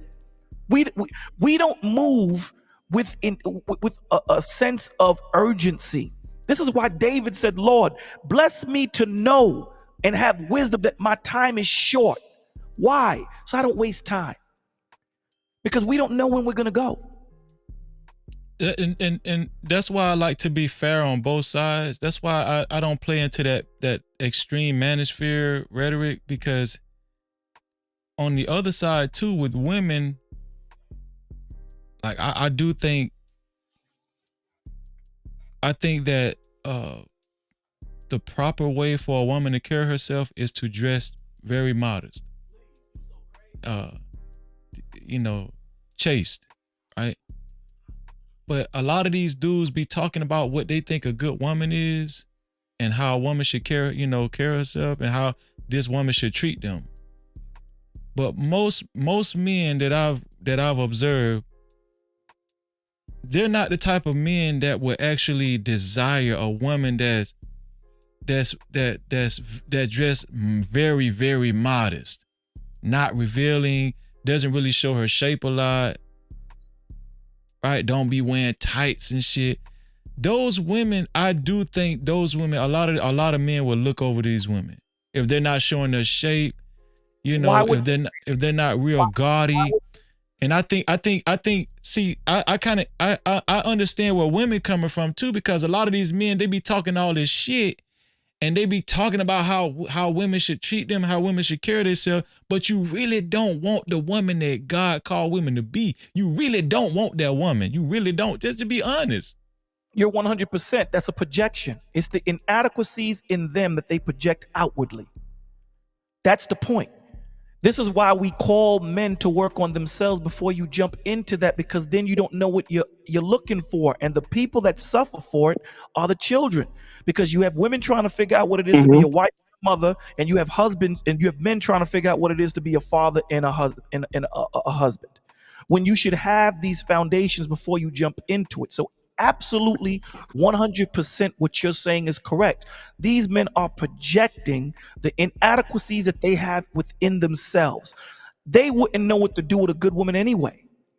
So what do? They go for the vainness. It's the same difference of what you and Hot Sauce was talking about looking at, that guy's prospering. I don't care what that dude is doing. I don't care what he's doing, because what he's doing is good for him. I got to do what's good for me. In the father. But and that's the point.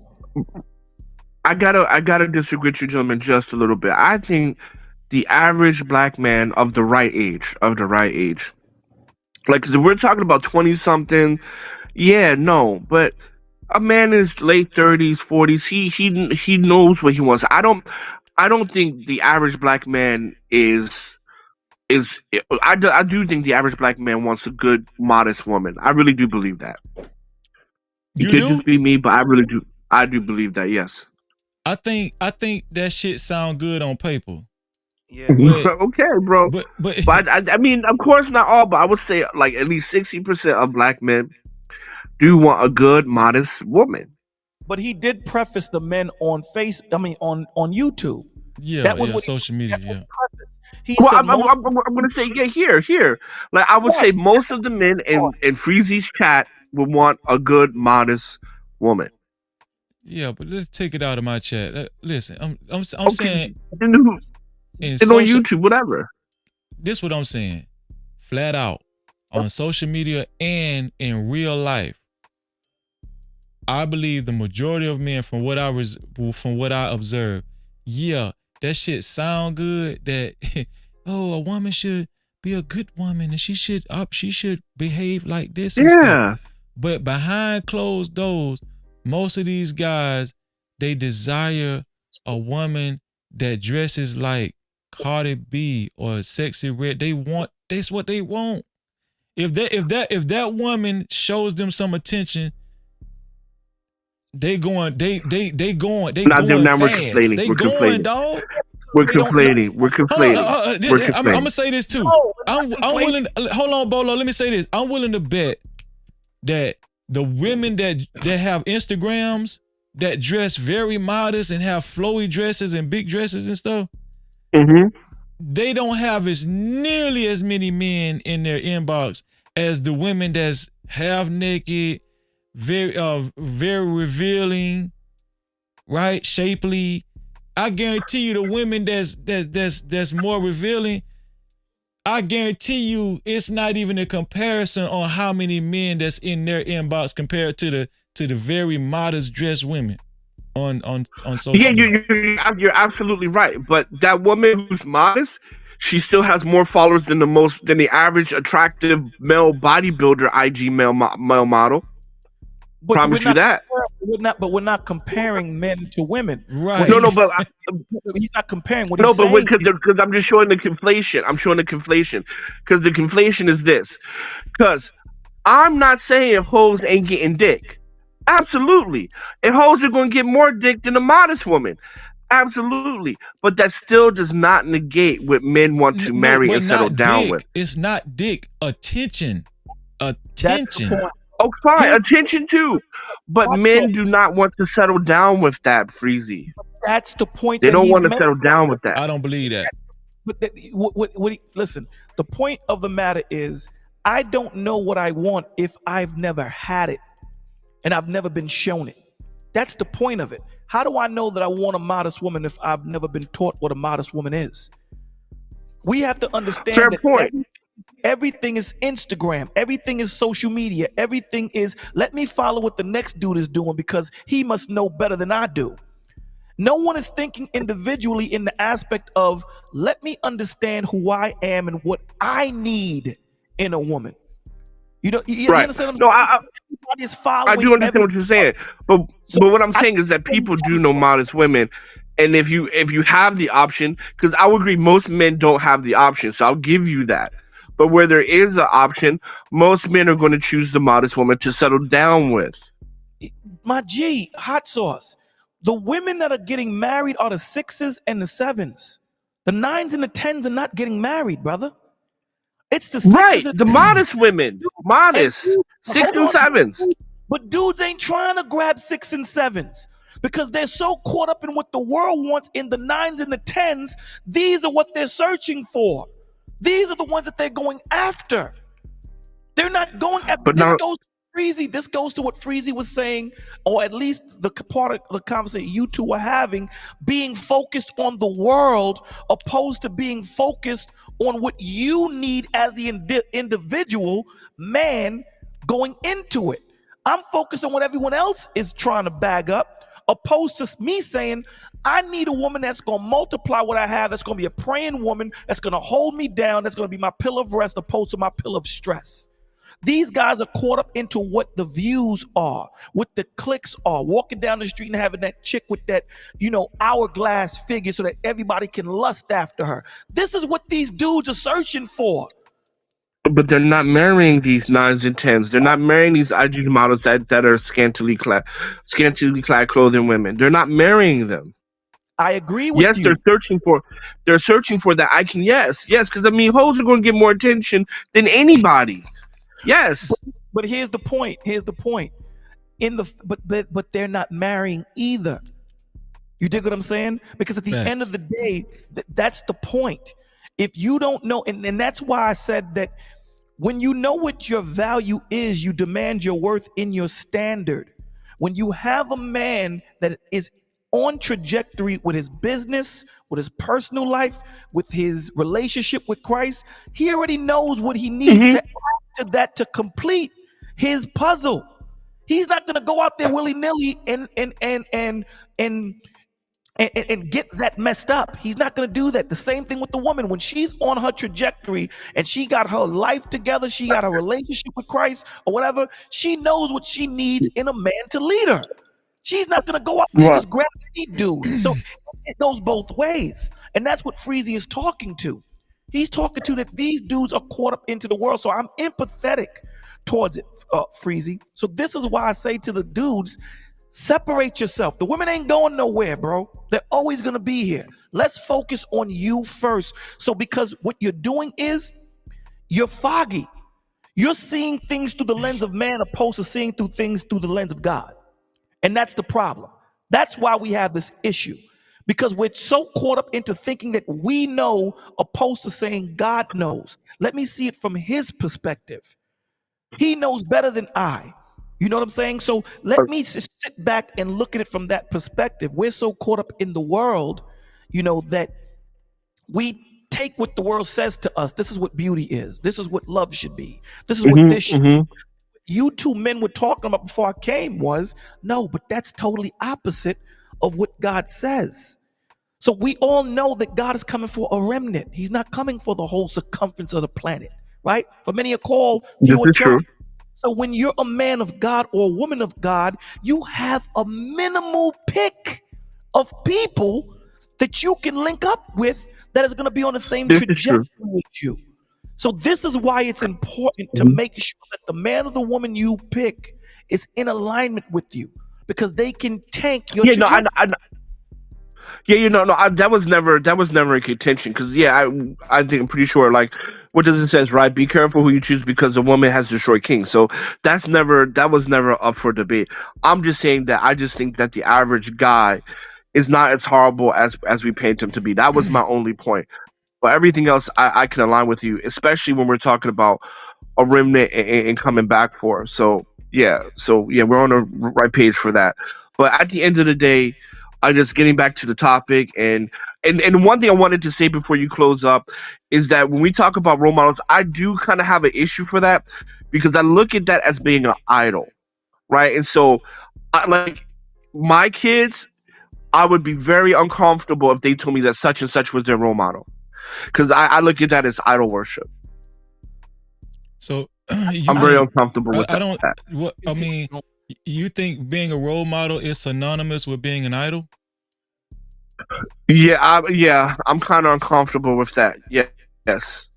So Yes. go ahead, Bolo. Personal. I don't have scripture for it. I'm just saying, me personally, I'm uncomfortable. It would depend on the person. So he just cleared it up. It depends on the person because Paul did say, "Follow me as I follow Christ." Right? So what does that mean? He's an example. So if I can sit here and say, you know what? I look at Freezy as a role model. What? Look at what he's done. Look at where he's come from and look at what he's been able to accomplish. Look at what Hot Sauce has done. You know, he's seen that being here in the Americas wasn't working for him. He wasn't afraid to branch out. You dig what I'm saying? So I'm not holding you in the aspect of godlike. But what I'm saying is I like what you did. You went outside of your comfort zone.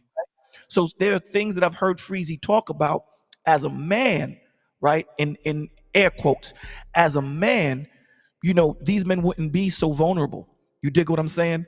And Freezy being vulnerable, you know, in the manosphere, however, they would look at him as weak.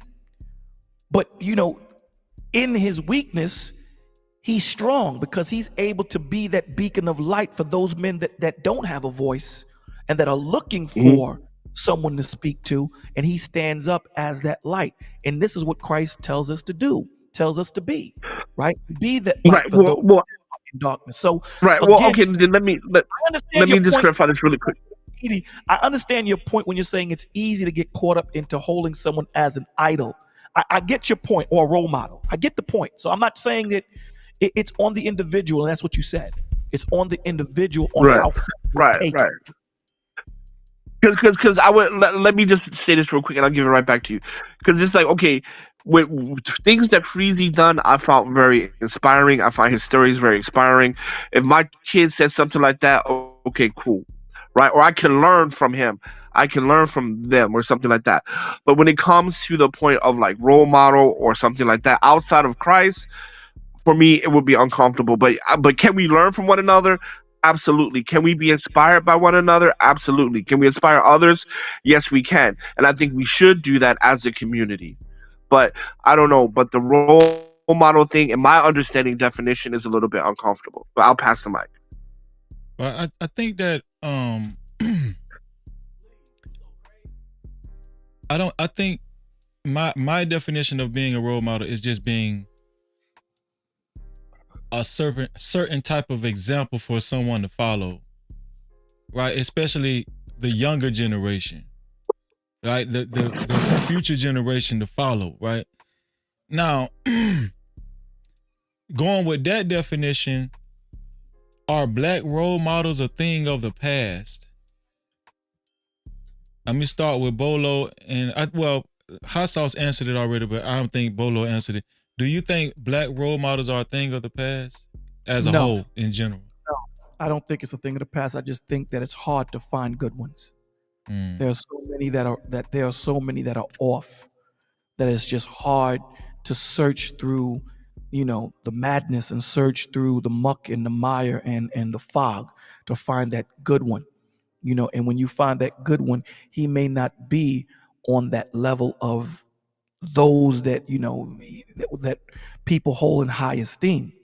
You know, he may not have the reach of the Diddy's or the Jay-Z's or whatever. He may just be in his community doing what he's doing or doing what she's doing. So no, I don't think they're, you know, having black role models is impossible. I just think they're hard to find today. Okay. And this is the last thing I want to touch on before I let y'all go. And this has been an excellent discussion, man. Y'all been cooking it tonight. So the men that we're talking about, the men and the women that we're talking about, that staying fervent in trying to live an upright life, an exemplary life, not breaking their moral code, and it's hard for them. It's very challenging and it's difficult. They're not accepted by the mass majority. Even when they go to YouTube, they might have a little fear of even revealing their financial status, right? For the fear of being humiliated or picked on or talked down to or something like that, right? A lot of times these people, the challenges that these people face is anxiety, depression. And we like to say in the faith, there's all this joy and happiness and peace. But when you really walk in the walk, that type of life faces a lot of challenges emotionally. Like you really do have to stay prayed up, like damn near every day, every other hour, every other minute, however frequently, whatever, right? But what advice would you guys have for the people that they're on the brink of breaking their faith and say, hey man, this shit for the birds, these other people, they hanging out their car, they having fun, they ghost riding the whip, they on social media, they making money. People are looking up to these people. People are picking at me. They talking down to me, but they looking up to these people. What advice would you have to the women that's seeing these women getting all this attention from men? The men that they would probably want attention from as well. And it's hard. They're not getting picked as wives. They have mental challenges dealing, just trying to stay strong in the life that they're living, and they see a lot of conflicting conversations with men saying that they want women like this, but they're showing most of their attention to very loose behavior women, right? What advice would you give to these people that's just on the brink of saying, you know what, I'm tired. Like I don't make a lot of money. I don't get a lot of attention. I'm trying my best. I'm working hard to please God, but it just seemed like my life is just it's just not satisfactory. It feels bad. My life feels bad. Then my kids looking at me, versus them looking at somebody else's dad or somebody else's mother. This shit just don't feel good. What advice would you give to them as far as like the emotional roller coaster that they might feel, the anxiety and depression that they might go through from time to time? You know what? I'm gonna start with hot sauce and then I'm gonna go to Bolo. Go ahead, hot sauce. Oh, can you go first? Because I'm looking up the scriptures actually, so I need a bit of time. Okay, I'll start with Bolo then. Go ahead, Bolo. For those that suffer with mental illness, depression, I'll tell you, and I'm trying to put it in the chat right now as we're talking. I understand that it's hard. It's not easy. It's easier said than done. It's easy to say, pull your boots up and get out. It's not that easier said than done. It's easier said than done.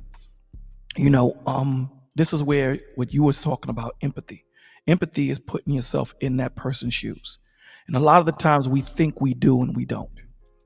We don't walk a mile in someone's shoes to truly understand. This is why the Lord tells you to to build one up with compassion, to understand.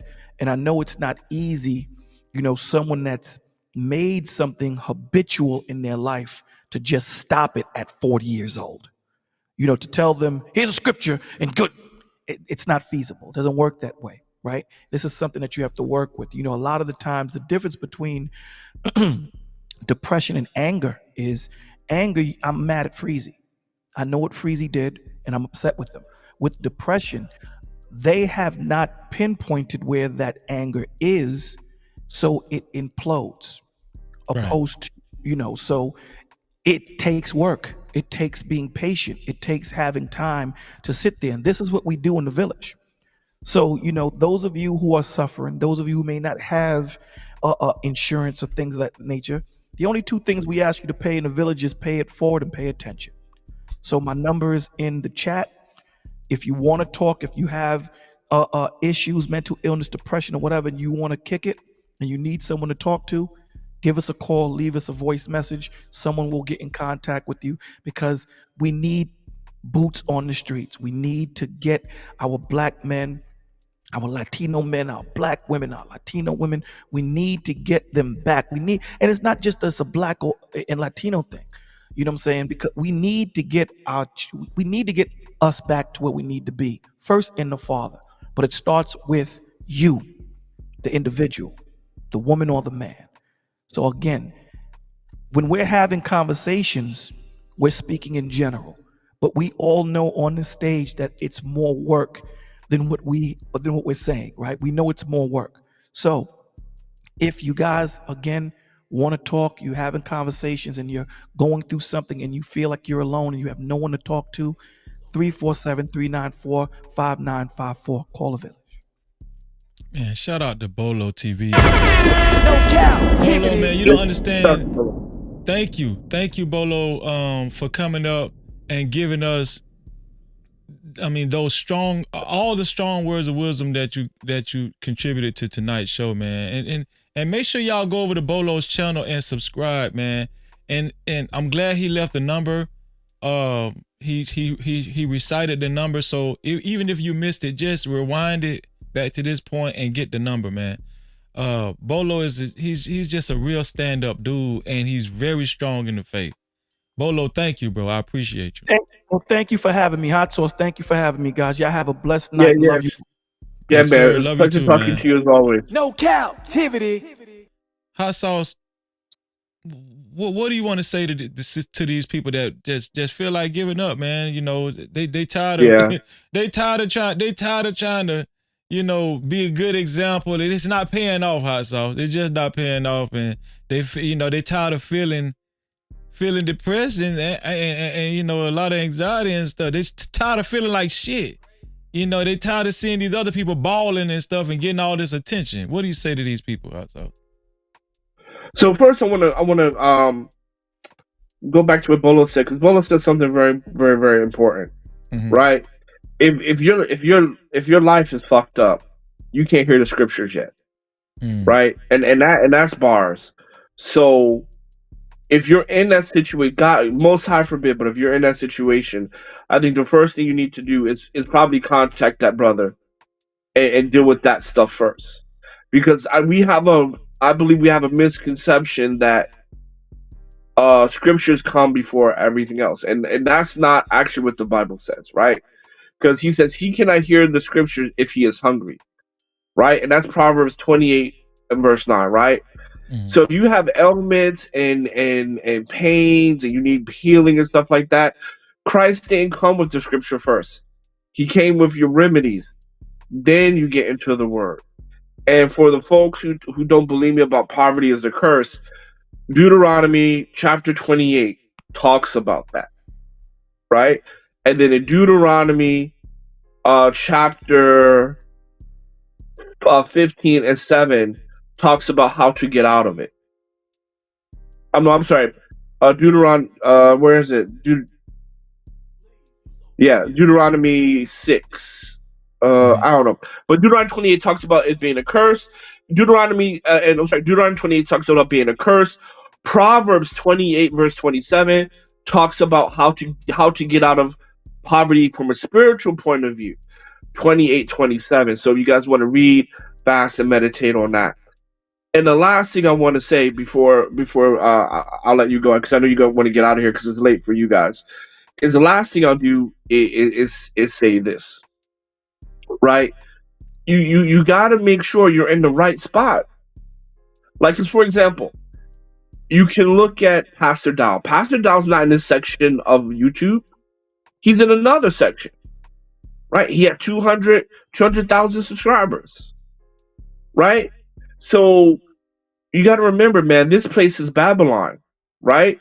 And for those who know, Abraham was a Babylonian before he was an Israelite. Well, I don't even know if Abraham is an Israelite actually, but He's the father. uh, He's the father of he's the the father. nations. Yeah, okay. So before he was the father of the nation, he was Babylonian. So when Peter is talking about dying to yourself, we got to die to that old bloodline. And that's why when you look at black people, we are always into some wild shit because Babylon was one of the wildest nations that ever existed. But that's our true bloodline because we come out of there, right? So that's why black people is always into some wild shit. So saying all that to say this, you gotta with all your learning, get understanding, and lean not on your own understanding. So this, if you're struggling, depressed, first get help, then go to the scriptures, and then fast and meditate to see where you need to be planted so that you can be successful. And on a business point of view, it's pretty much the same, right? The reason why you're not successful over here because this is just not your demographic. It's just not. You got to find your demographic and market towards them. And I'll close it there. Man, hot sauce, man. Shout out to hot sauce. No Cap-tivity. Hot sauce. Thank you, dog. You know I love you, bro. Real talk, man. All right, take care, man, and shalom, brother. And shalom, bro. And thank you for kicking it with me this long, bro. It was a great talk, man. Bro, it's my pleasure, man. Anytime we can talk about because right now it's Friday afternoon, about to go into the Shabbat. So, man, anytime, man, anytime. Okay. I always enjoy chopping it up. Shalom, all right, take bro. care. Shalom. No Cap-tivity. Man, shout out to hot sauce, man. Shout out to Bolo TV hot sauce. That's all I really needed. You know, these guys was cooking, man. Man, it was a blessing for me too. I don't know about y'all, but it was a blessing for me too. Thank you, Just Jay, for leaving the number. For highlighting that number. There it is, man. Bolo TV support line. 347-394-5954. Once again, 347-394-5954. If you're challenged with your emotions, if you're dealing with depression, anxiety, right? Anything that falls under that umbrella, call this number. We got good brothers. We got good brothers on standby, ready to serve you, ready to assist you in any ailment or any difficulties that you might be experiencing. Shout out to Bolo TV, man. Oh man. Thank you, Marius. Super chat. Thank you, Marius. Marius Schneck. Marius Schneck for the $5 super cap. And all they said was it's supporting. Thank you, Marius. I appreciate you, Marius. Thank you for helping us keep the lights on, bro.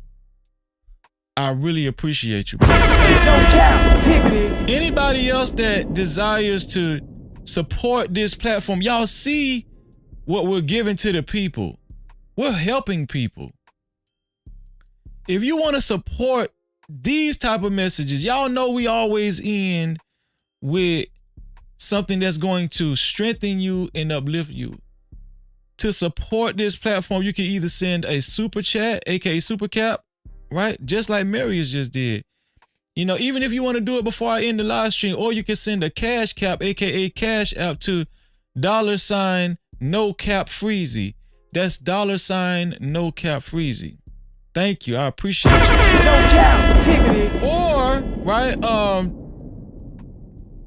I think my brother Big Bad Bull, he left it in the chat as well. We do have PayPal.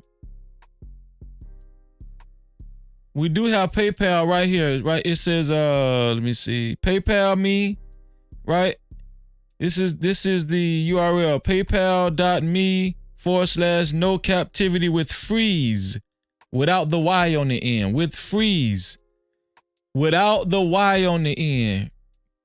Cause it was too long for me to put the Y on the ends. But you know, that's just another story. But yeah, paypal.me /no captivity with freeze. FREEZ without the Y. That's the PayPal, man. Shout out to thank you, Big. No captivity.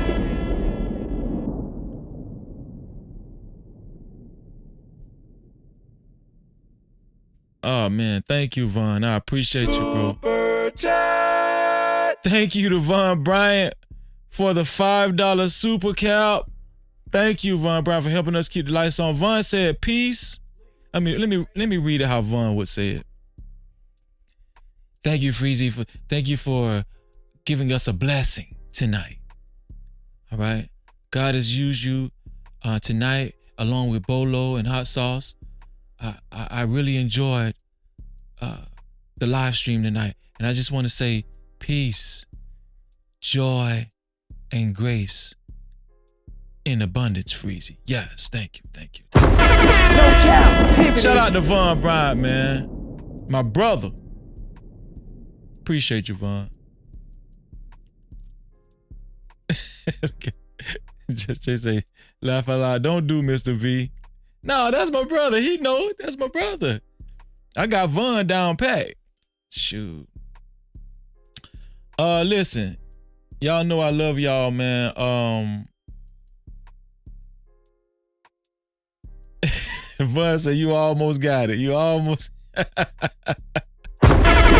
captivity. Almost got it. Let's see. It's time for the benediction, man. It's never enough scriptures, right? Let's see.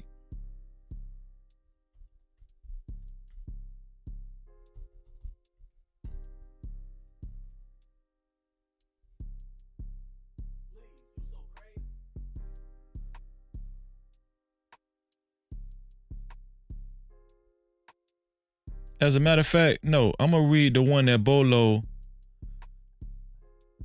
I'm gonna read the one that Bolo gave earlier. This is the one. This is it. This is it.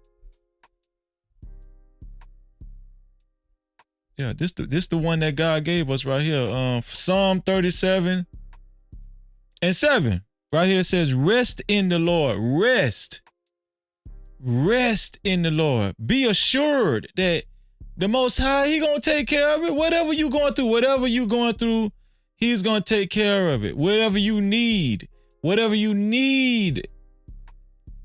He's gonna take care of it. Whatever you're lacking, He's gonna take care of it. Rest in the Lord and wait patiently. And I think that is the biggest thing we all struggle with, waiting. Right? I ain't gonna lie, I struggle with waiting. Like, patience is a virtue, but I'm still a work in progress. Can anybody identify with that? Like, I'm the type of guy, if I'm in the car and we going somewhere long distance driving, I'm the type of guy that's like, I'm always thinking, how long is it gonna take for us to get there? Damn. You know what I'm saying? But I need to do better. I'm working on myself now. Working in progress. But wait patiently for Him. That is the key. That is a skill too. Waiting is a skill. I've learned that. Everybody can't do it successfully. Waiting. Because a lot of times, you know, what actually makes us impatient is when we pay too much attention to other people's lives. We compare where we're at. Hold on, man. Hold on. No captivity. We compare where we're at. See, I'm thinking about the car analogy again.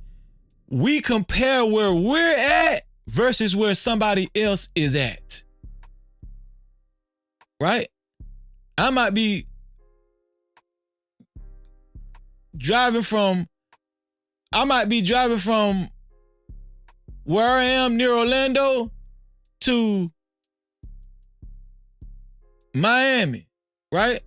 I live in Polk County, so I might be driving from Polk County to Miami, and I'm thinking, damn, the people that's in Miami, they already settled, and they're having a good time. But here it is, I'm on this damn congested ass highway interstate, and I'm thinking too much about where I'm at. Can anybody identify? Ooh, come on, man. My mind is too consumed about where I'm at compared to where they at. But if I can just wait patiently on him, I will enjoy my trip. I will enjoy my trip. I'm not even thankful for the trip. Ain't that something? Ain't that something? Come on, man.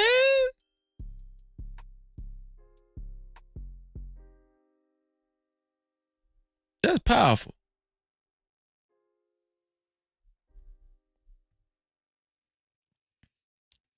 It goes on to say, fret not thyself because of him who prospereth. Fret not thyself because of him who prospereth in his way. Should we learn how to appreciate where we're at? Should we learn how to appreciate where we're at in life? Whether it's physically or financially, should we learn how to appreciate where we're at in life? No matter where other people are at. Fret not thyself because of him who prospereth in his way, because of the man who bringeth wicked devices to pass. Come on. No captivity.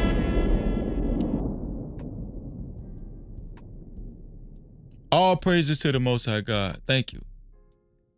This has been an excellent live stream.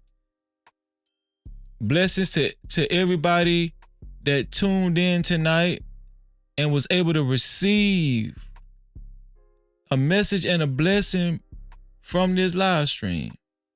This ain't for everybody.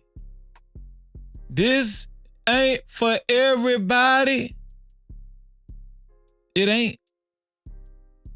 But it is for somebody. It is for somebody. Shout out to everybody that contributed to tonight's show. Shout out to Just J for both of her $5 cash caps. Shout out to Just J. No captivity. I appreciate you, Just J. Always. And also, shout out to Marius Schneck for his $5 super cap. I appreciate you. Thank you so much. No captivity. Also, shout out to Von Bryant again for his $5 super cap. Thank you so much, Von. I appreciate you. No captivity. Shout out to the first initial sponsor of tonight's show, Conversations with MJ. Yes, indeed. Yes, indeed. Shout out to MJ. No captivity. Make sure y'all subscribe to MJ's channel. I'm telling you. Thank you, MJ. Also, shout out to the second sponsor of tonight's show.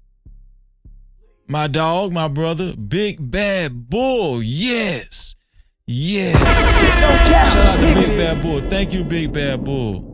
And I'm going to remind y'all, Big Bad Bull is working on a platform. Well, he already got one in the Discord. Make sure y'all join Big Bad Bull's Discord too. But y'all can also check Big Bad Bull out in the No Cap Crew Discord. That's a fact. The No Cap Crew Discord. Thank you, Big Bad Bull. I appreciate you, bro. Last but not least, shout out to the official sponsor of tonight's show. Right, with a total of $50, man. A total of $50. Thank you. Thank you, Antoine, for your $50 super cap. And thank you to everybody that helped us keep the lights on. No Cap-tivity. And always helping us keep the lights on. Thank you. I appreciate y'all. And thank you to the Most High God, man. Thank you to the Most High God, man. Vaughn, Big Bad Bull, Vaughn is asking for your link, man, to your Discord if you want to put it in the chat. Vaughn is asking for your link to the Discord if you want to put it in the chat, man. There we go. There it is. There's Big Bad Bull's link right there. Anyone interested in learning how to navigate and set up a Discord, join mine, DM me, and I will walk you through it. I will leave an admin moderate it for you as well. Shout out to Big Bad Bull, man. Shout out to Big Bad Bull. No Cap-tivity. There it is in the chat right there. And y'all know what I always say, man. This is the end of the show. Right? This is the end of the show. Y'all know I love y'all. This is another great show. I'm thinking on if I'm going to show the fight tomorrow, Mike Tyson, because I'm gonna watch the fight now, y'all. I'm just be honest with y'all. I'm watching the fight, Mike Tyson versus Jake Paul. I'm trying to see if I'm gonna show it in the Discord. If I show it in the Discord, I don't know if we're gonna have VIP Friday, but we gotta have VIP Friday, right?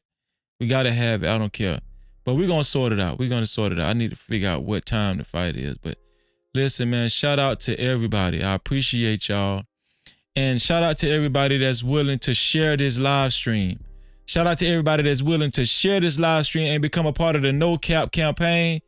Share this live stream to any one of your social media platforms or any one of your close friends or family. Either or, thank you.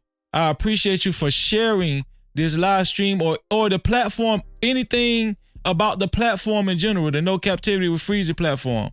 Thank you. And I appreciate you for being a part of our No Cap campaign. I appreciate you. No Cap-tivity. And listen, just like Big Bad Bull said up here, y'all see what Big Bad Bull said, man. Big Bad Bull actually taking us out tonight. He taking us out. Y'all know what we always say. To free yourself, you must heal yourself. And until the next time, we out of here. Let's go.